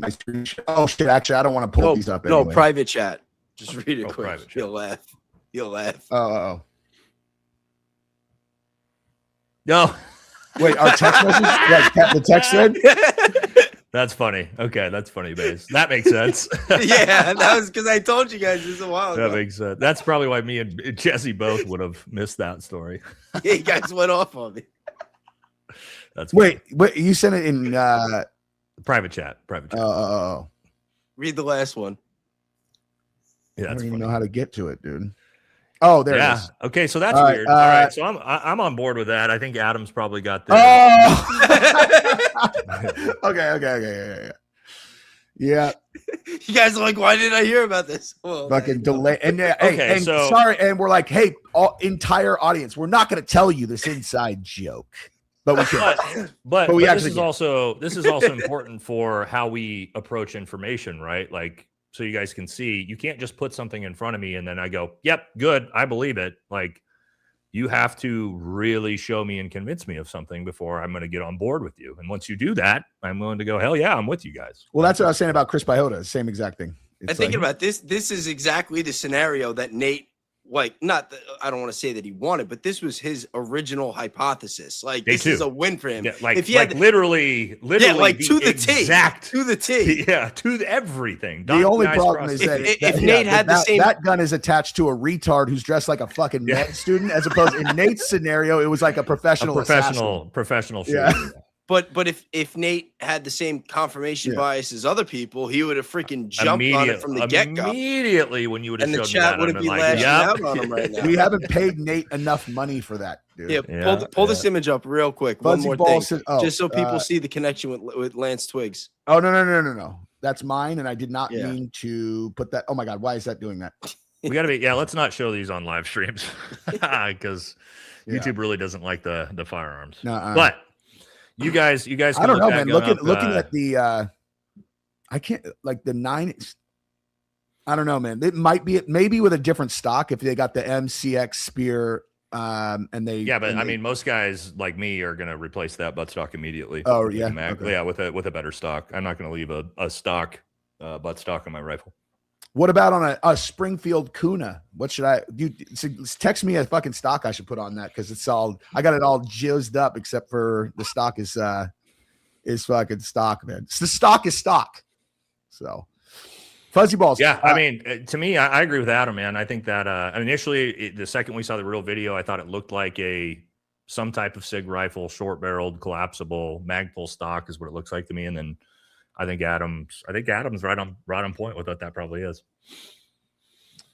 Gary has a new video out we'll look at here in a second. Have any of you guys seen the recent Jimmy Dore show that says Charlie Kirk is connected to the White House, connected all the Fort Huachuca stuff? I have not, but I will definitely watch it. And I will say that whole entire thing fits in the it's not real hypothesis for me much better than it would any other scenario, just because that would be, I guess, where they would like rehearse all of this like mechanical stuff that they, would have gone through and all the signs. Like they had to rehearse it somewhere, because if it's not that, I can't wrap my brain around how you'd have this huge group of them in one place to like plan something out that is meant to be as few people involved as possible and as quiet as possible. You know what I mean? The Fort Huachuca stuff. Bobby, you guys are killing it tonight. I'm not sure who this is for, but I appreciate my bad, guys. Sorry. Oh, I think Matt was talking about SIG stocks. Yeah, I don't know for sure. I can't tell exactly what it is, guys. It just looks like that type of stock. Matt says, hold on, this is a good comment. The SIGs use proprietary stocks, and it's typically a 1913 Picatinny rail-mounted folding stock. There you go. Interesting. That's trigger smart. Yeah. Does he think that's he thinks that's what it was, a SIG Spear? I don't know, but Matt also said he thought it was a short-barreled collapsible AR-15 as well. So, well, when he and I butt heads lately, he ends up being right. He's been right every time. So again, guys, I can't tell from that video exactly what it is. I'm just giving my best guess based off of we do the best we can with rifles. Yeah, best we can. But I do think that does look like a short-barreled AR-15. For sure. Which means we need to fucking dig into if that is on UVU and that's from the day of, and that's a lot of new information we got to look into. And there just happened to be a 223 round on the fucking roof right next to where the potential shooter was. You add that in. Now you have now Nate, would that 223 round fit that rifle? We didn't read that one. Well, there's a 223 rifle that looks very similar or might even be the same. This one is a 300 blackout, so no, 223 would need to be a 300 blackout round. No, you can shoot. No, here you go. No, yep. you shoot 300 blackout, 223 or 5.56. Yeah, this setup right here is they have the MCX Spear chambered in 5.56, which is 223. So, yep. They only have the 9-inch bear, or they have the Adam said you can get them in both 5.56 and 223. Yeah, I'm looking at it. This is accurate. What's this Rattler one, dude? This thing looks dope. I'm not a big SIG fan, so I'm not real familiar with SIG's products. Personally, I like Aero Precision and Geisley for my AR-15 stuff, but I'm gonna default to people like Adam that know more about SIG products than I do. So I have an AXG Legion P3 P365 AXG Legion, and when I bring it out to Heavy Duty Country's Ranch, he always fucks with me about it. I've got quite a few SIG pistols, but yeah, I don't like SIG products personally. So This one is, I'm not sure whose this is. Yeah, that one's me. Okay, How check. crazy that you guys make me feel like I'm hanging out with my buddies. I'm a 48-year-old mom and grandma. Thank you all for speaking truth and sharing your voice with me. Well, That's thank because you so are much. hanging out with your buddies, dude. Yes, That's exactly. exactly what you're doing. Trigger Smart just said P320s destroy PPs. Yes, Yeah. that's why I, Yeah, I that's definitely why I have one don't of touch those. SIG products anymore. Yeah, I definitely don't have a typically. P320. I have 3 of them, and unfortunately, they're all in my safe right now, unloaded, and they don't come out of the safe. Dude. Yeah, did you see when they did the what's his name? Did the drop tests on all the I did a ton of content on that one. It was all going on. on the drop test that what's his name did? All the SIG P320 stuff. I did a bunch of content. Oh on yeah, when it all was going on. But I'm talking about when, God damn it, what is his name? That they wear the lab coats. They're hilarious. Is it the Russian guy? No. He's like one of the biggest gun tubers in the world. Grantham? Grantham. There you go. Jesus, that's embarrassing. But when they did the drop tests, and it was like everything passed except all of the 2011s that I want more than anything. And there's all let's test the Nighthawk. I was like, God, I would fucking do anything for a Nighthawk. It's like it failed. It failed. Like, well, yeah. What's up, Jesse? You're a good dude. Thank you very much, Grant Sadler. I think you're a great dude as well. Nate, I've been developing an idea that unites the citizens of this country, and I was wondering if you could review it. Hopefully, join one of the founding members. Where can I send it to you? Send it to me to my email, which is on my bio. Great stream tonight. Bayes got the right idea. Moving to the boonies. I did that myself. I live outside of a town with about 600 people. So VFT sent me proud American Bosnian here. Bless you guys. Welcome. Katie says, level 3, you guys. Great show tonight. I needed that laugh with the Bustamante interview. Well, yeah, I was not ready for that. I was not ready for that. I took a screenshot and put that one on Facebook. I tagged you. Oh, yeah, dude. That's some of my finer work. Thank you. Thank you for this, for the new member. We are so far behind, man. We got to just do these. We got to cook, boys. We got to get out of here eventually. It's 9:30. Jesus, we've been going. The good thing, guys, is like I said, I've got 9 13-year-old girls in my house for a sleepover right now. For my daughter, and so I'm out in the studio and I'm just hanging out with the boys to avoid that. Yeah, that's what I'm gonna be doing. In 2 weekends, my daughter, like at our new house, I just found out that my daughter's having her birthday party there. We have a hibachi person coming to our backyard, and I was like, that sounds awesome. I'm gonna be in my studio. Yeah. Hey, lads, curious if you're deep in the cybersecurity space and trying to keep things local or secure, e.g., using things like metastatic.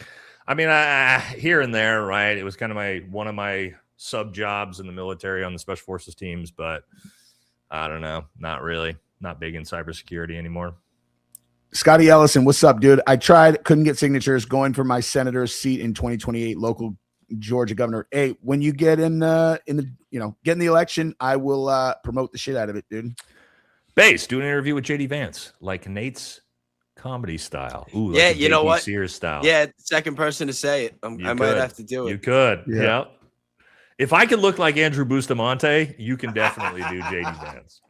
I would do an interview with that white rapper from Seattle whose name I can't remember. Fucking Macklemore. There you go, Macklemore.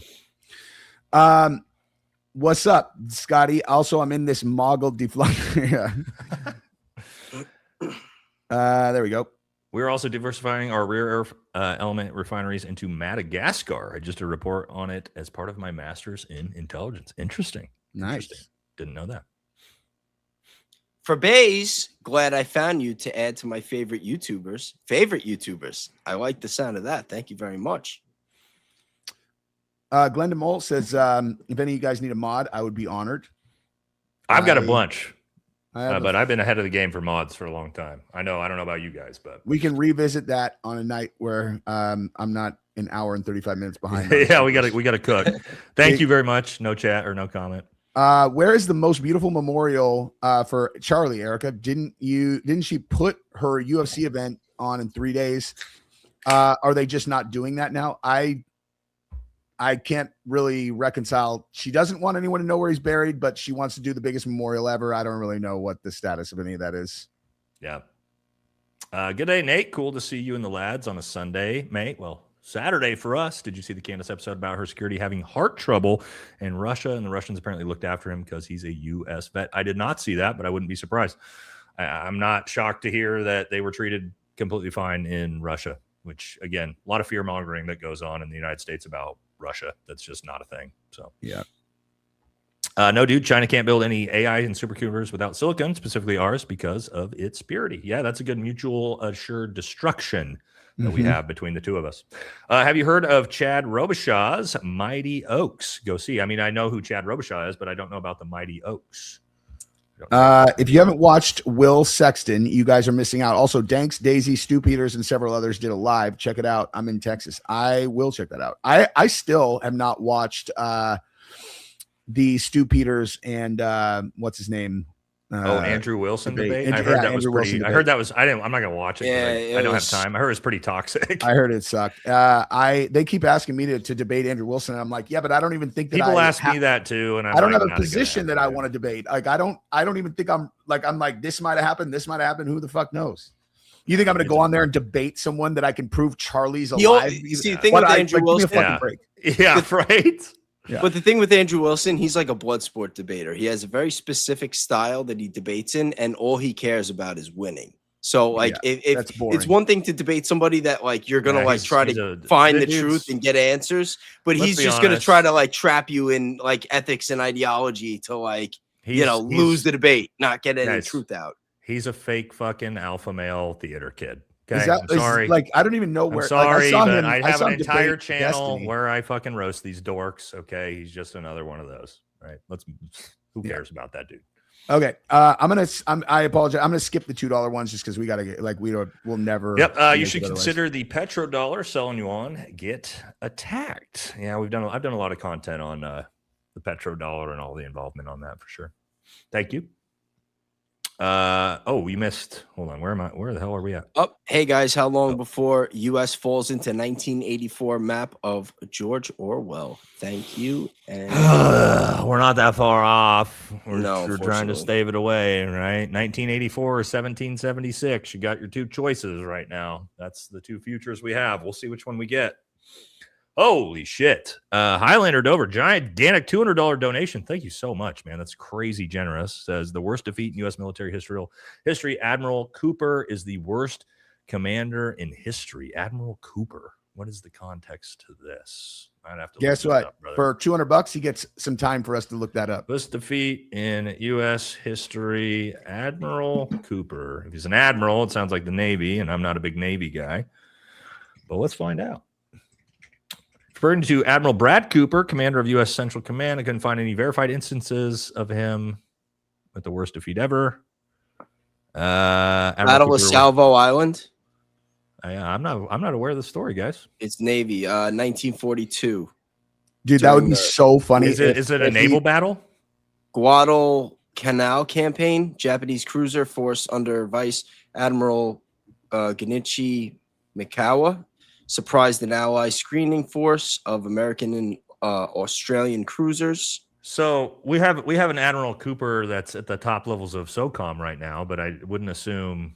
Are we talking about? Oh, wait. Are we talking about Iran under the guise of Admiral Cooper being one of the highest ranking officials in SOCOM? That could be what he's. This isn't even Cooper. It's bringing up somebody I think he's else. talking about Iran. I think he's talking about Iran. So and Dover, correct me if I'm wrong. I think what you're saying is Admiral Cooper, who is in charge. Is he in charge of SOCOM right now? I think he might be. Anyway, that us losing to Iran is the worst defeat in U.S. history, which it is, by the way. Us losing to Iran is the objectively worst defeat we've faced so far in U.S. history. So, also the most predictable. If you would have listened, that they're just going to close the strait and we have no options. Who did a video on that 10 months ago that they could have looked at? Hey, I remember. Hey Nate. This is checkmate, right? Yeah, it's checkmate. Just making sure I understand that. That was fucking the day before we went to the Zach Bryan concert in San Antonio, so I can verify that for sure was 6 months ago. That's funny. But thank you, brother. Yeah, I'm assuming this is what you mean, and yeah, you're 100% true. Yeah, Now, talking about Brad Cooper. Yeah, that's who they're talking about. Got it. All right, tracking. Got it. I agree with you, homie. Thank you. Hi, sweet Georgia. You are my favorite, sweetie. I will tell her that you said so, and I'll give her the $5. My hubby works in Mobile at Kimberly Clark. Yikes. Well, at least they found the explosive on that dam, so you should be good to go. From Jesse to Danks to Bays to AWC, Nate, Trigger, all of you guys, all of you badasses bring me joy. Thank you very much. Thank you very much. That's a solid one right there, her. I meant lemon, oranges, citric acid, very corrosive on metals. Use glass. Oh, is this me? They're already tried to have false flags, in my opinion, in the ODU. The ODU shooting was very weird, as well as the New Year's attack in New Orleans. I think they're trying to leverage one, right? But they've hinted at quite a few. We got like the hint that potentially we were going to have a drone strike from Cuba. You guys remember that one? That was provided by Iranian drones, right? So the FBI keeps hinting at them. They haven't gone from yet. Do you believe in the Min cyber attack by Iran or PSYOP? Tough to say. I mean, Iran is very technologically advanced. They hack. It could be either. Emails. You know, they're hitting our bases, so there's no reason why they wouldn't cyber attack us. They're definitely very technologically advanced in a lot of ways we don't really think about. So I feel like these people already control everything. What's the end game? More power, more money, more affluence, more of the same. Mm-hmm. Nate, sorry, dog, I'm late. All good, brother. I was at a Guns N' Roses concert. Let's go. Yeah, Slash still got it. I'm going to need y'all to start the stream over again. I appreciate it. Well, watch it from the beginning, brother. Yeah. Yes. Hi, Nate. God, it looks just like my new kitten. The Green Beret was Matt Tobias. The cat is our sweet 9-year-old Himalayan Persian named Bailey Bear. That's awesome. Okay, got it. Matt Tobias. That sounds familiar. I got to see faces. I know so many SF guys. I got to see faces at this point. But thank you. There we go. K. Breach, I highly recommend reanalyzing the preliminary trial while the actual trial is going on to compare if each individual stories align with their original statements. I mean, yeah, that's definitely going to be done. But the problem was in the preliminary hearings, there weren't any actual witnesses that testified, not even the medical examiner. Yeah. What's it called? The what evidence? Sorry, I'm brain farting. The DNA? Hearsay. Yeah. Oh, yeah. Yeah, you could just say somebody told me. I heard. Well, that's good enough. Yep, that was good enough. Shit, sorry. This is gonna be mine, Scram Bear. What's up, buddy? Hey guys, great show tonight. Check out McCollum paper. It defined 8 things the United States would do to get Japan to attack us in World War II. The U.S. did all 8 things to provoke Japan. Great show. Yeah, that's a fascinating. The story of Japan's decision. There's so much that works into it. There's a famous story about a Russian spy who had infiltrated the Japanese parliament, who also convinced Japan to attack America instead of attacking the Soviet Union. All kinds of really cool and like interesting stuff with this. So yeah, I'll definitely take a look at that because I do. I wonder. Love me some. I wonder how in the World War II history. Wonder if Japan knew what we were working on and fucking knew. I don't know, man. It's just like there's so many. It's just odd. Obviously, the oil embargo was the big one, right? We cut off their oil, shocker, and so they lashed out in that way. But there's a lot that went into it. Thoughts on Tepanegos moving everyone out of ER 2 hours before CK was removed from the mortal plane? Oh, to be a fly on the wall. Tucker's dinner with Massey. We saw that. So I saw the story. I didn't know if it was true or not, guys. Maybe you could get some context. The idea that they moved they basically removed all the people in the AR and moved them to a different hospital. First they moved them. Yeah, first they moved. Is that true? I'm still trying to get a fact check, but they said that first they moved them to a separate wing, and then they said that they shuttled them to a separate hospital altogether. I did find out something interesting about the medical examiner though, and this actually came out earlier on. There was a YouTube video. So June 12th in 2024, a year before this happened, they did a video with the new medical examiner, the one that recently allegedly stepped down, where she was saying that everything's great, that they're meeting standards, yada yada yada. 2 days later, a family is on the news talking about how they were waiting like 5 or 6 months for their daughter's autopsy reports. And then they went and they did a bigger investigation, and they said that basically they were overworked, understaffed, and that they were way behind on all their autopsies. And that they did an adjustment that they were supposed to be getting 90% of the cases out within 90 days. But when they adjusted it, no, I'm sorry, it was supposed to be to 60 days. And then when they weren't meeting it, so they adjusted it to Charlie 90 days. But they got Charlie in 8 exactly. hours. Exactly. Not only that, but but Charlie left the hospital to go to the medical examiner at 8 p.m. Meaning that the earliest right? Yes, the earliest that he could have got there was 8:30 p.m. And they said that the autopsy was signed and done before midnight. Wow. Oops. Yeah. Hey, whose theory does does that support? Hey, they cleared out the hospital 2 hours before he shot. Yeah, you know, you're not wrong, dude. Like, dude. Yeah, a lot of people. But that does, regardless of whatever theory you might have, the Jesse's theory or just any type of government corruption cover up, that looks crazy suspicious. That looks, dude. The moving the people out of the hospital wing is fucking crazy. That's not a thing. That's not a thing. Never happened. And the news didn't cover that anywhere. either. And the news didn't cover that either. And then the next day, you got somebody with a rifle getting found taking pictures at the scene that's friends with the guy's roommate, and they don't talk about that on the news either. But we're supposed to believe the narrative. You don't, especially at a trauma center, right? You don't be like, hey, everybody the fuck out of the ER. We got to move you because one random famous patient is going to get shot in 2 hours. He's about to get shot. 2 hours. That's right. 2 hours, he's going to get shot. We got to clear this place out, dude. Shot yet? Nah, dude. That one is, if that one's true.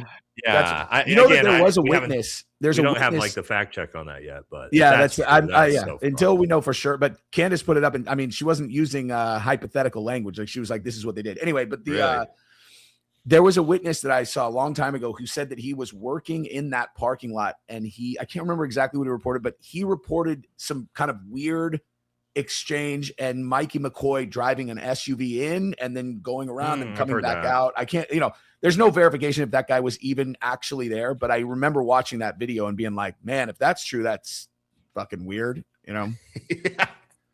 Just more added to the weirdness. Yeah. Of the other 1,000 things. Yep. Broken Simulation. What's up, my dude? Did you see Elizabeth Lane said what she said about Gary on Tucker? She unveiled a lot on Tucker with receipts as well. Must watch. I literally have it queued up, and I'm for sure going to watch it as soon as I'm done. It was great. When you I don't know if I should say it. I helped Liz. Me and a couple buddies helped Liz with a lot of the story on that. And when she talks about the other military guys, I promise it's not me involved in any of that. I'm so sorry that I thought I was a member of UVal and I just joined tonight and thrilled I did. I think you have I think I have seen you so much with others I assumed I was a member. You know the meaning of assumed, and I'm blonde. Well, Lori, thank you so much for checking and making sure. You also may have just been unsubscribed or something like that, because that also seems to happen a lot. But thank you so much. Oh yeah, if all of my people, or if you guys don't mind, just double check you're still subscribed to the channel, because that seems to be happening a lot. So we got a lot of people in my chat saying, did you know she was going to disclose all of that? I mean, I told Liz she could use whatever I told her, so she was nice enough to not say Nate said, but she was working on that for a while though too. Yeah. Oh, no. I'm talking about one. I'm not talking like that. I'm talking about the one small section of the military influencers receiving money in Ukraine and Gary and all that. That's what me and not just me and multiple guys helped her with all that. And by the way, me and Liz are doing a show on Wednesday where we're going to spill the beans on all of this. So, yeah. Fuzzyball says, if Trump had let us know that Laura Loomer would be his de facto national security advisor, he would have lost in a landslide. Yeah. Yep. What do you guys think about CERN being turned off? Have you seen or felt anything different? Love you guys. Thank you for what you do. Here's my take on CERN is in 2017, my life was terrible and I felt like I was living someone else's life in this like very, very bad out. And now I am the most grateful person ever. If CERN did it, I'll fucking kiss those guys on the face. I don't know if I'm in a different timeline or if, you know, the universe just wanted to make sure I was humble enough to have any kind of success that would, you know, turn me into a bad person. But I'm happy with where I am. Yeah, I agree with you on that one. Go back one. We skipped over one of mine. I want to make sure. Oh, my bad, dude. Nope, not that one. Oh, sorry. Well, let me speak on that. How is it Candace is not on to the Tape Boys? I think that her husband is friends with them, which is, yeah, I mean, if anything, she's super loyal. So, she is. Yep. For sure. Great work, guys. Are you all familiar with Kinesis money? I'd love to tip you real money. Kinesis money? I don't know what Kinesis money is, brother, but this works just as good on a super chat. Thank you. That sounds like a crypto pitch or something. Oh, yeah. Oh, great show tonight, Bays. Thank you. Well, thank you. And Jesse on Fire, great show tonight. Thank you. Oh, look at that. That's the same. Thank you very much. It's Katie. Katie's one of our regulars. Katie's awesome. She's also super funny. She hasn't dropped. She usually has one of the funniest comments in the chat every stream. Clarifying from earlier messages, Hades referring to the flight number Pentagon spy plane. Okay, that can be modified to act mothership for drones. Okay, but then okay. What's our theory here? That's the exact kind of thing that I'm talking about. I mean, I didn't even have these in special forces, but not to say that this isn't something that's there, but like what, and then what, a drone did what, right? Again, I just don't know what the context of what we're talking about here. And again, yeah, I'm not trying to be a dick about this either. I just like, I'll tell you exactly how my thought process works on this. And I'm sure Nate's the same. If the objective is to kill Charlie Kirk in the simplest and like least way that is least likely for you to get caught, I can't think of a way where we're like converting fucking spy planes in drone distribution into something you could just shoot. Or less than that, like one of my buddies when he was in Bosnia, had a car bomb put in his bomb, or a Delta Force operator. They just put a car bomb in his car and blew him up. Yep. So there's a lot easier if you're the Pentagon, right? There's typically a lot easier ways to do it than, there's something crazy like that. Not to say it's not possible, but and also if you simultaneously are looking at those angles and you believe TPUSA people killed Charlie, those two things don't jive because you could just stick cyanide in his fucking hamburger. You know what I mean? Yeah. He's confusing the cell phone footage with the real. Oh, okay, I think we got that figured out. It tracks with the video. Oh, what Matt was talking about. Yep. Hey, Bays, you guys are hilarious. Great show. I grew up in Brooklyn and Massapequa. Levittown are OG fam homes on LI after World War II. Home prices insane everywhere. Love seeing a podcaster from LI coming up. Thank you very much. Danny talked about starting her own YouTube channel, so she's got cold feet. I told her just fucking do it. Yeah, you gotta just do it. You gotta just turn the camera on. Commit to doing 10 shows over the next like 15 days, and then you'll be on your way. Just do it. Yeah. And like I said, I started with an iPhone and nothing else, with no background. If you go back to my first videos, maybe don't go back to my first videos, but they're up. You guys will laugh. I'm clean shaven still. I just retired, and it's a yikes. And if I can make a suggestion, pull that one back audio, up when you get a chance. All you have to do is just plug in one of those little like wired microphones that they use on TikTok, and it sounds great, even if your camera's not incredible. That you just give people baseline, that stuff that they can hear well, and they'll give you a run. Put that one back up. I believe he thinks that a federal government official leaked the information to her. That's what he's implying. I saw him elsewhere. That's not on Candace. That's on the government official who decided to give that to a journalist. Correct. Once you hand that to the journalist, that's not the journalist. As journalists, guys, we don't have to give up our sources. We don't have to tell you where we got our information. We have protection in that. So if Kash Patel gave Candace that video, she doesn't have to fucking tell anybody, and she is completely protected in doing that. So I'm not sure what he's saying here with this. And that's exactly why everybody was always up in arms about Julian Assange, because all Julian Assange did was put out leaked military classified footage that was leaked to him as a journalist. And, they actually plotted to off the guy for that, which is like insane. Dude, Hillary Clinton has off people for 1/10 as big of an issue as Julian caused them. You know what I mean? You spill a fucking go to a dinner party, spill her peanut butter, she's gonna fucking put an ice pick in your ear. Is what I heard. Kevin says, Matt is saying, was it her source audio or a Fed video? So he supports Israel and Charlie being white supreme like ADL, and it's real sad. And he supports Americans losing their lives. If you're talking about Matt, yeah, he loves Israel, bro. Fucking loves them. He is, by the way, thank you for the very generous donations here. He is saying if you remove Fed timestamps, then the video is not from your source. And that's that is what he's saying, but it also makes no sense because like just because she moved zoomed in past the timestamps, like, so like what, I don't even understand. His implication doesn't even make any sense. Are we required to show timestamps in a video that we play on YouTube? Exactly. I don't know. It's a tough sell. Thank you. What's up, Adam? You should read Behold a Pale Horse by William Cooper. He predicted September 11th. He was in Naval Intel. His own deputy shot and killed him 2 months after September 11th on a BS warrant. I feel like I've heard this story before. I'll look into it though. Thanks, Adam. Appreciate you, brother. He's you know what? And also there's a picture of him and his boyfriend with family with Talmudic books behind them. Are we talking about who are we talking about?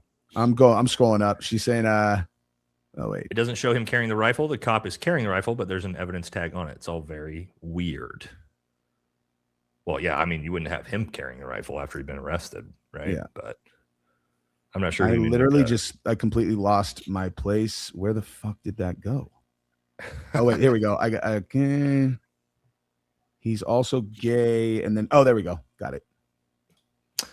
Saw Pod Save America today. They cherry picked Candace's video and made fun of her. I think what's Pod Save America? Is that must be another one I don't watch. I know the name, but I've never seen it. That's a mistake towards we don't need any political insiders telling us what to think, Democrat or Republican. 100% agree with you on that, John. Also, we've talked about this a lot on the show. I talked about this a lot with Elizabeth Lane because she's getting attacked nonstop. Bayes, we used your video. You're getting attacked. I get attacked nonstop for this stuff. Isn't it interesting that they don't attack our material or what we're presenting? They only try to attack us personally, attack our credibility, attack our character, attack who we are, right? Isn't that interesting? And that's what they do with Candace, right? They can't ever debunk or attack the things we're presenting. We got to attack who you are as a person, your character, your resume, to try to discredit you, right? You know what the worst part about this is, though? Like, because the attacks, you would think that the higher up, the more influence that the person has, like the worse the attacks would get. But it actually seems to be like the opposite. A lot of times. Yeah. Shout out to my friend ADN. She's another one. She's great researcher. She makes content and stuff. They went at her so viciously. And all she did was expose Lisa Knows for having a fucking makeup TikTok account, like some stupid, small, little tedious thing that nobody cares about. And they pulled up her job. They said that they were going to pull her job to get her fired. They said they hacked into her Discord, and they somehow, I don't know if they pinpointed like her coordinates, but they posted a thing like saying like longitude, latitude. I think I'm over the target. And then on top of that, they fabricated pictures to make her look like a cam girl, which is pretty good. Listen, they went really. You want to know why they do that? This is somebody with 3,000 subs, and that was the fight that me and Gary got into about. Because I called him to call that shit off, and he was like, "That's what you guys get," and I'm like, "You fucking kidding me?" He said that to you.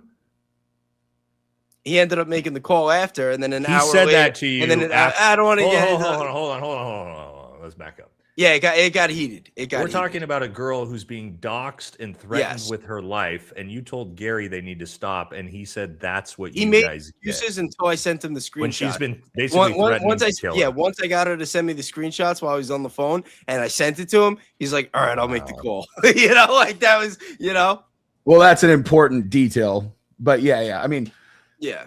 But the reason that they do that is because I'm not gonna. It's because she doesn't pose any threat to them. They won't do that shit to me. They won't do that shit to Nate. Like, because we can fuck fuck with their no, life dude. exactly the same way. We can flip it on them. They don't like it's a mutually assured destruction. Like someone with a big platform and the temperament where they're like, yeah, he's going to definitely respond to this. They won't do that. Like, I don't fuck with them either, though. Like, you know what I mean? I'm not like fucking grabbing my balls. I don't fuck with them in that way because, that's so crazy, dude. And you know what else up, is crazy? dude.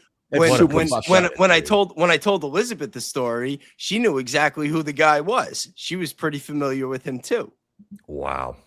That's really fucked up. Oh, and what did she do? Because she showed Lisa Knows' makeup channel. Yeah. That's it. That's all she did. That was all she did. What the fuck? Why do they care about that? These people are so gross, bro. Why the fuck do they care about that? They're like, hey, she also has a makeup channel. They're like, do you notice another thing that you notice what they also do that they go the most viciously at is women. Yeah. Yeah, 100%. Vicious. 100%. They don't even barely have the balls. They like tiptoe around it with me and Jesse and guys, but the women, they are vicious at attacking the women creators, dude. And then an hour later, somebody from a ghost account put out some shit on me, which was a complete fabrication, but it was rooted in like a legitimate story. Like they maybe to signal to me like, hey, we're getting dirt on you. But the stuff that they actually said about it was complete bullshit. Wow. I mean, people would have to lie about me because I don't give a fuck. I'll tell you anything. I say that, and then they're like, "Are you sure?" Text me some big. I'm like, never mind, dude. like, whoa! I didn't know you knew about that, dude. No, but like, yeah, I feel super weird going at girls ever. Like, just I always say the only woman that's fair game, and I put that in quotes, woman that I go after is Laura Loomer. That's it, because she fucking deserves it. Jesse, do me a favor real quick. You won't ever see me doing it. Yep. Do me a favor real quick. Just pull this up. I just want to show the page of the person that this happened to, because it was really fucked up. And she's like a really great girl. She's a friend of mine, and she makes awesome content. American Discourse News. Wow. And she's just doing regular stuff. 3,700 subs.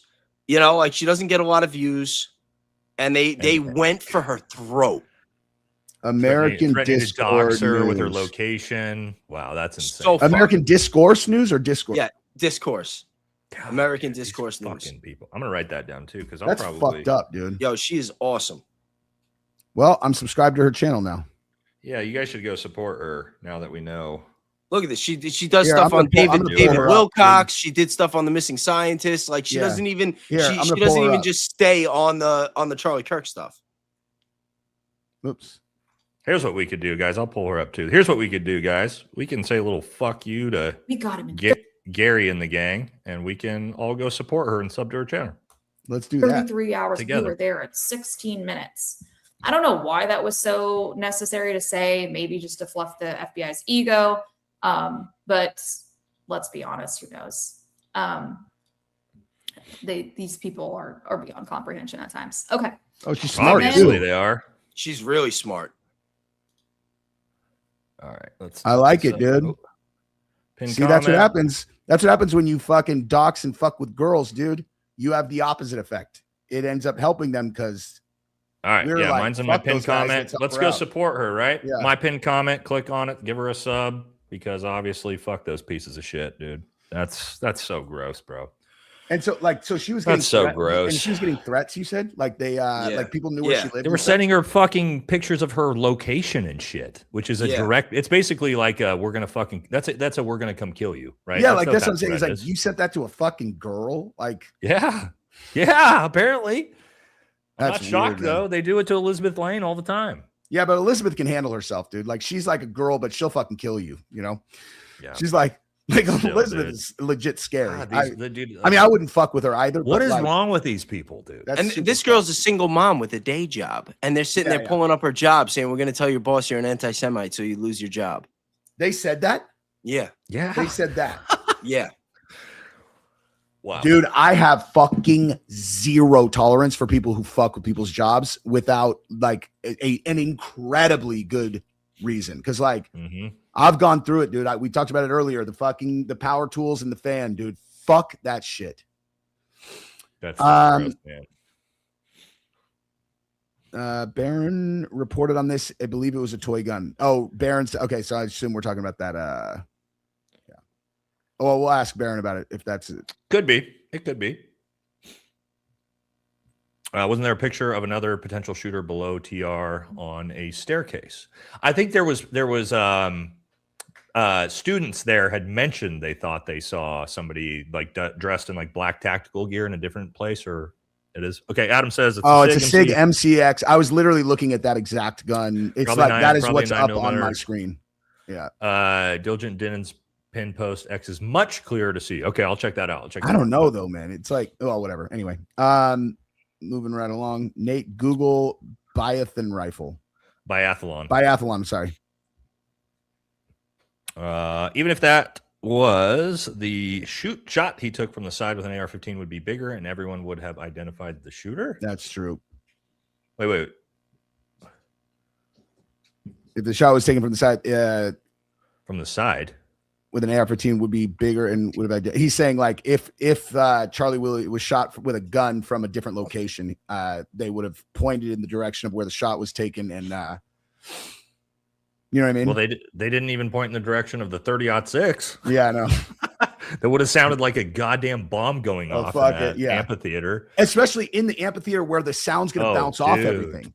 It would have sounded like an explosion. Yeah, 30-06 is not quiet, ladies and gentlemen. If you haven't been one when they go off, you got Jesse has for sure. I have one. I had my earphone half on when Dan took a shot on one of ours, and I was about 10 yards away, and it was in the opposite ear that was facing the rifle, and it was fucking loud, dude.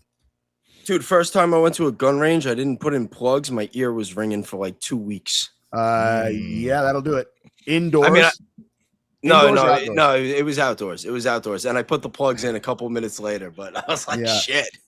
I have an AR that I have it's a Ruger AR, and I don't know what is going on with it is so much louder than any other AR I've ever fired. I don't know what it is. I warned one of my buddies, a Marine, and like when he was like, "It's cool, I don't need ear when we're outside." He shot it. He's like, "Fuck, dude, this is." I'm like, "I told you, I don't know why it does, like I don't really know why." A caution: feds will supply evidence for multiple mutually exclusive alternate theories to divide us. I watched them do it with, the day. It's time tested strategy. They definitely flooded the zone in this case. We saw that big time. For sure. My son has an airsoft gun that looks exactly like yeah. I mean, airsoft guns look exactly like real guns too, but short barrel. Oh, this is you. Sorry. Short barrel ARs using subsonic 300 blackout would have a better chance of having no exit wound, 140 yards, not too crazy. Yeah, but I mean, dude, 300 blackout from 140 in a human neck is still. I mean, God, dude, the odds of that not creating an exit wound, it's higher. Right? Do they sell 300 blackout subsonic rounds? That's a thing? Not subsonic, not that I know of. Wait, why would we be subsonic here? So what? Well, I mean, maybe. Wait, why would we be subsonic? It's a short barrel AR using subsonic 300 blackout. I didn't know that 300 blackout came subsonic. No, it shouldn't be. Not having an AR-15. But if you had a subsonic round, it would be much less likely to create an exit wound for sure. Yeah, for sure. But yeah, 300 blackout out of an AR-15. I know of a story about a guy who got shot 3 times point blank in the head with 22 subsonics, and he survived. Like, didn't for sure? Because they didn't. I got one of the guys I worked with got shot in the forehead, no helmet on, with an AK-47 round wrapped around his skull, and then blew out the back of his neck. Didn't even penetrate the skull. And he survived. Giant scar. Yeah, he's fine. Yeah, he's still messed up, dude. That's wild. Mm-hmm. A lot of guys. I know multiple guys have been shot in the head. And lived. Yeah, your skull's strong though. So there's that. It's a rifle. How has he not popped? How has he not popped on the SBR? I doubt he would have had it registered as one. That's a good point. Sure. AJ Kylie, thank you very much. What's up, AJ? Thanks, brother. Hey guys, you don't think that could be a bullpup rifle? It's yeah. What's up, James? It could be. It's possible. Again, guys, we can't tell exactly what it is, but this is from a half hour ago too. But yeah, it could be. It could be a lot of different things. Shout out to Bays, Valhalla, and Jesse. I fuck with y'all the long way. If this turns to shit, I'm finding y'all in the real world to have the best chance outlasting everybody else. Smart man. Yes, sir. Oh my gosh. Intuition Gen, giant $100 donation. So generous. Says, Nate, you should ask the guys from the China show on with you. Those two will have a unique and great perspective of everyone. As always, great stuff, guys. The China show. I've had Professor Jang on the show. He's I like that guy. on that. Yeah, he's dope. I'll look that up. Thank you, Jen. The China show. I've never heard of that. Oh, sorry. This one's you too, Nate, I think. Yeah, I got to get to it. Preliminary hearings are a joke. Hearsay is allowed. Confrontation clause doesn't apply. The standard of proof is probable cause, which means nothing. Yeah, that's wild. Thank you again, John. We are a long way from trial, fellas. Defense will file motions to suppress, motions to exclude lay and expert witnesses.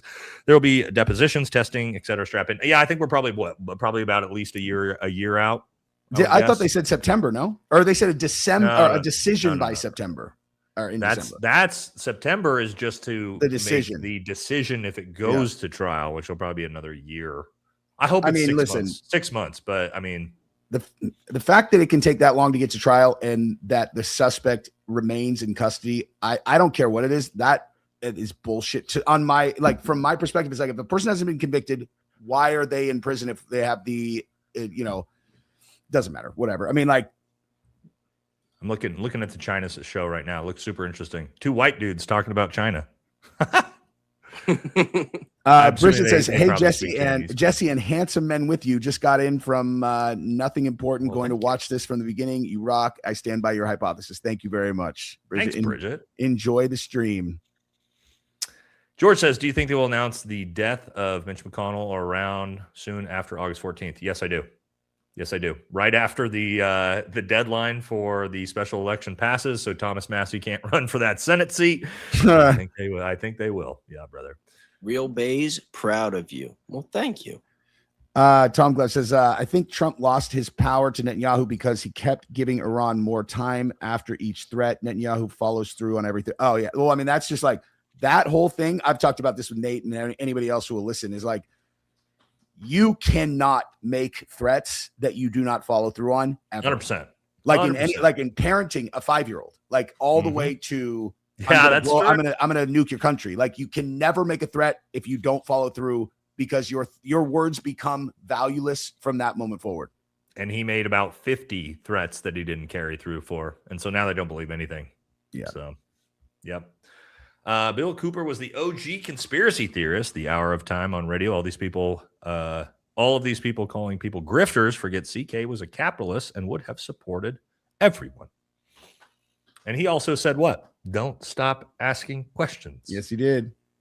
And even if no matter what the scenario is, he is a man of principle. He will respect the questions being asked, even if he doesn't want people to know the answers. Republic Tea Room, thank you very much. I have to say this to Jesse. Erica Kirk saying the kids ran up to us. Yeah, I saw that last night. Someone sent that to me, and they were like, look at this Freudian slip. And I watched it, and I was like, oh, shit. I played it for Gabrielle, and she was like, it's wild. I don't know. You guys will explain it to me after that. I'll show it to you. Show it to you. May not have been a slip, meaning CK is alive. Rather, correct. EK lies about everything. So the whole story was likely made up by her. My take. So what's the... Well, here, I'll show it to you guys. Super quick. And then actually, I think we might be a wrap, dude. We made it. It's 4.5, almost 5-hour stream tonight, boys. I know. Thank you so much for having me on, guys. Thank God I was able to spend my night with all of you and the boys instead of listening to a bunch of 13-year-old girls scream all night. So thank you guys. Yeah. Okay. This is what she's referencing. Oh. Blankets you with the words, I know your heart always strived to hear. Well done, my good and faithful servant. Oh, now this is so painful to watch. Bad actress. Looking back on it. When I got home last night. That's so bad. Gigi, our daughter, just ran into my arms. Oh, it's the Leonardo DiCaprio point meme. How do we miss that, dude? How do we miss that? Hey. It's like, the Leonardo DiCaprio I was the one playing it, and I knew what she was going to say, so I was like, oops. You guys know what I'm talking about? When he's in the chair and he's watching TV? Yeah. Once upon a time in Hollywood. Yeah. Oh, my God. And the thing is, if she would have just kept talking, you wouldn't catch it because you're like, oh, she misspoke, but she immediately corrected herself. Like she had said something she wasn't supposed to. And she ran into my arms. You're all, oh, now.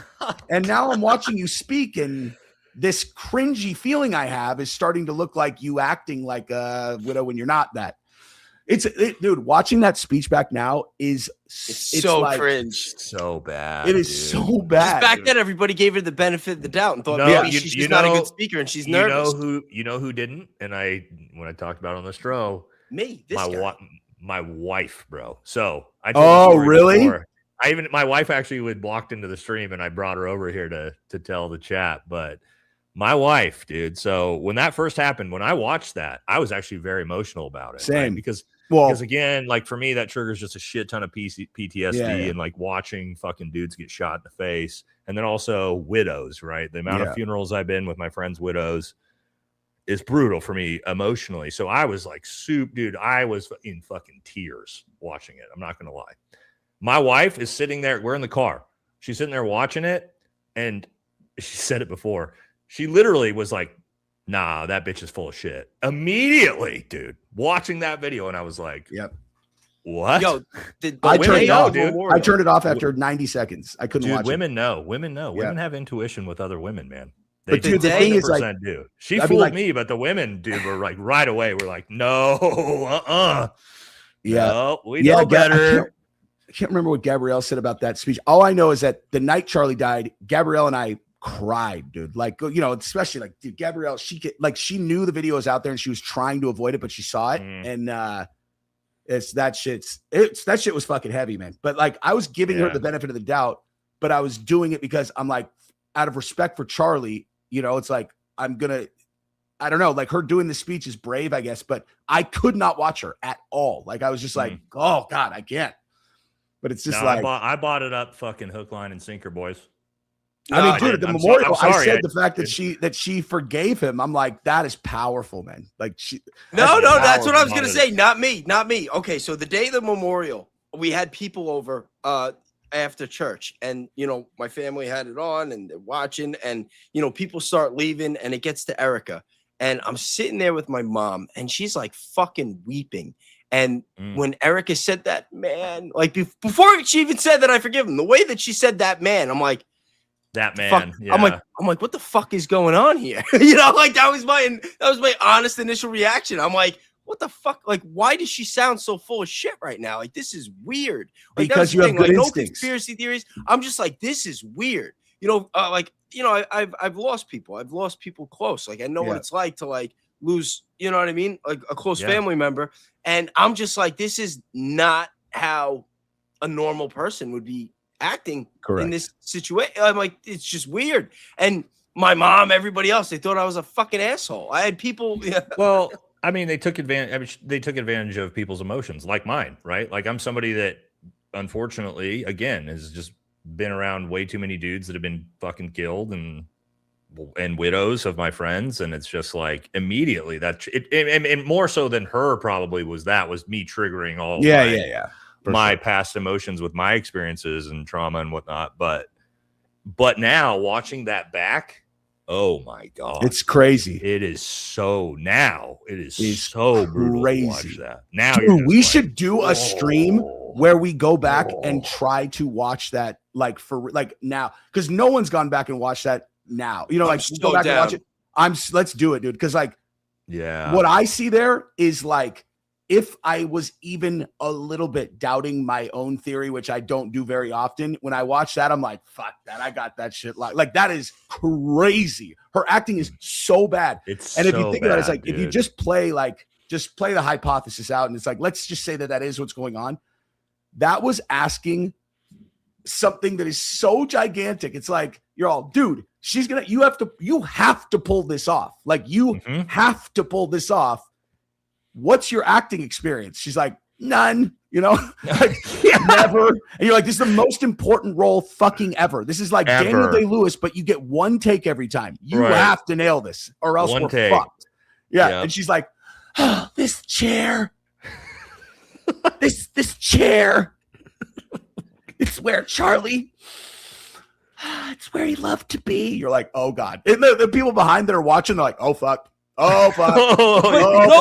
But she had acting experience. She was filming that movie, Beat November movies and Renaissance. Yeah, she did the documentary for her mom, that EMP one, the Black Star America. She was in the music video, which to this day, I'm still trying to find out if her tramp stamp is real or if they just like slapped it on there for that music video. You guys the one seen where this? she zip lines and it says 910, like on the No, that's it real. was some weird. That's It was some definitely weird music video that she did where I don't know. It's not the she's one getting that in me the and car Nate were with talking some about? guy. I'm not.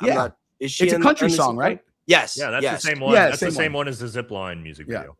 Oh, It's just earlier in the video. You've never seen that base where when she goes ziplining, it says 910 like on the wall in Vegas. She's in old Vegas. She's in maybe I was Yeah, just she's so on thrown Fremont off. Street. Maybe I was just so thrown off by the tramp stamp. No, That's dude, possible. I didn't you notice the haven't tramp seen the zip line past the 910. Hold on. Wait, and you know about the Snake Eyes stuff, right? Like, Of course I know about the Snake Eyes So stuff. this came out at the same time because it was like the Snake Eyes thing, and then it was like, look at her fucking music video from 13 years ago, and she zip lines, and on the wall right next to her, it's like 910, and you're like, no fucking way, dude. Yep. Such a bad. Hold on. Where's this? Yep. Which throws the whole Snake Eyes thing into question now because if the 910's on there, Oh shit, maybe you're it right. is predictive programming. Wait, where's the 910? The Oh zip shit! lining Yeah. Oh my Yeah. god. Yeah, dude. This is 910 and 1010. Oh shit! Hold on.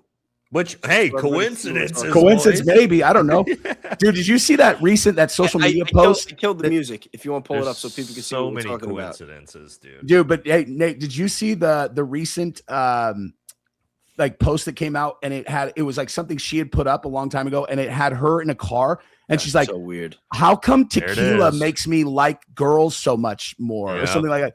Did you see that? Yep. Why? I've seen that one. That shit's hot, dude. I was like, fuck, damn. I don't know why See does that? it make you like. Oh yeah, that's Is it. that real? Is that a real tramp stamp, or did they put that why- on there for the music video? Why would it not be? Why would you put on a fake tramp stamp? Why would I don't know. Charlie marry Yeah, a I girl don't with a tramp mean. stamp? I mean, this they've got 8,000 subs. This is like an austere random thing. Why would you go through all the effort to put a random? Yeah, it's little true. They're tramp like, stamp on you're somebody? perfect. We want to cast you, but you have to be down with a fake tattoo on your lower back. For one tiny Yeah, little. and it's covered too. No, I would say that's probably just her actual tramp stamp. Would be my guess. Oh my god, it suits her so well. Yep, Gabrielle's got a tramp stamp. You know, she was an 18-year-old at the time that was cool. Listen. There's nothing wrong with getting a tramp stamp. Oh, obvious. But when you're sitting On there, her, when you're getting on CBS town hall meetings talking about your Christian values and how And you you're don't the drink, trad stay wife. home. Yeah, you're the trad wife. Did you talk to your pastor? Are you going to be the kind of girl that a Charlie would want to marry? That's the problem. It's not The it's not reason the that fucking Charlie wanted tattoos, to it's marry not me the is because history. I had never done cocaine, drank tequila, had sex with a man, or any of the other things that would indicate that I maybe am not exactly what I was presenting myself as. But Charlie didn't know what hit him when it was time to get nasty. What am I talking about? I'm sorry. All right, let's. You got some.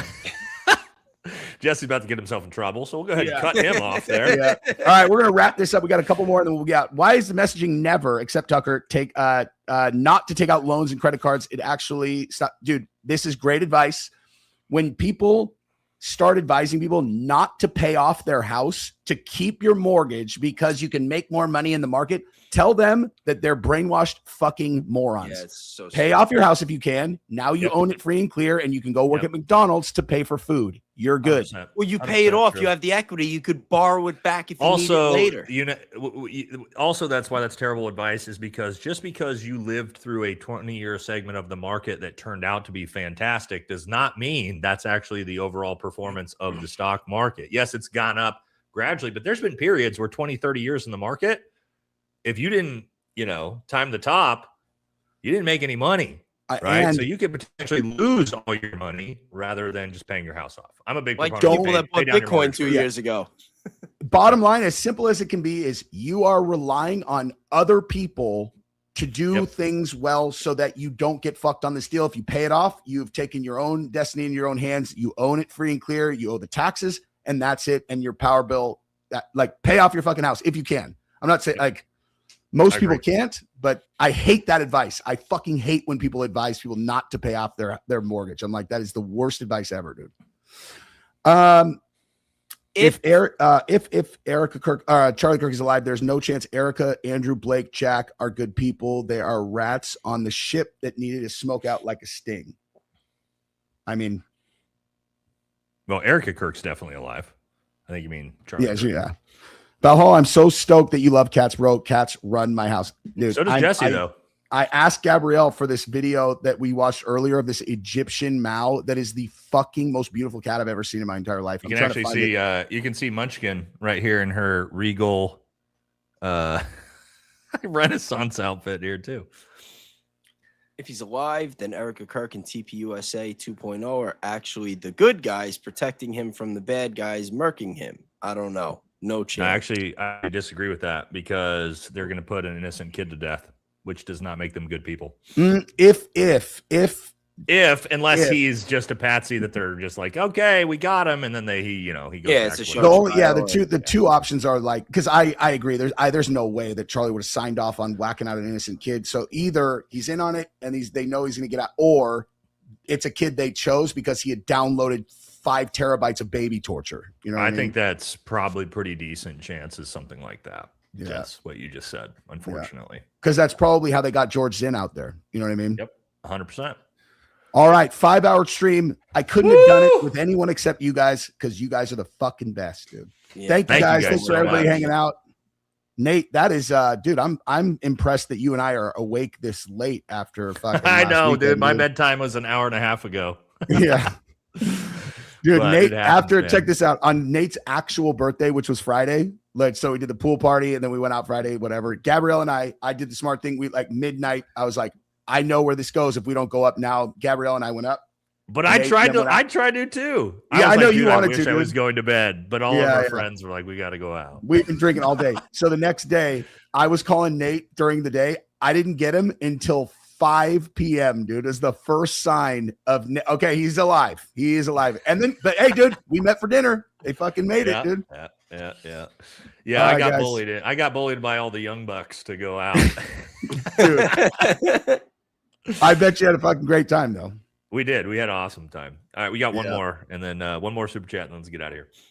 Glenn Beck told the forgiveness story by the Amish for days after Charlie Kirk was taken out. I thought her chair talk was BS, but the second she forgave, I said immediately, fake and gay. That was my first moment of going, oh, I don't like that. Yeah, sure. quick And to the forgive him. fireworks. Yeah, quick to forgive Tyler, but even quicker to jump down the throats of all the people that were asking questions. Yeah. Mhm. So Also, fuck didn't, Candace. didn't forgive him anymore now that the No. trial started. Yeah, That's out the window. All right, we did it. guys. Got to go eat. Thank you guys so Peace much. out. Love you guys. Thank you guys. We'll be back guys. for the next one. All right, see you guys.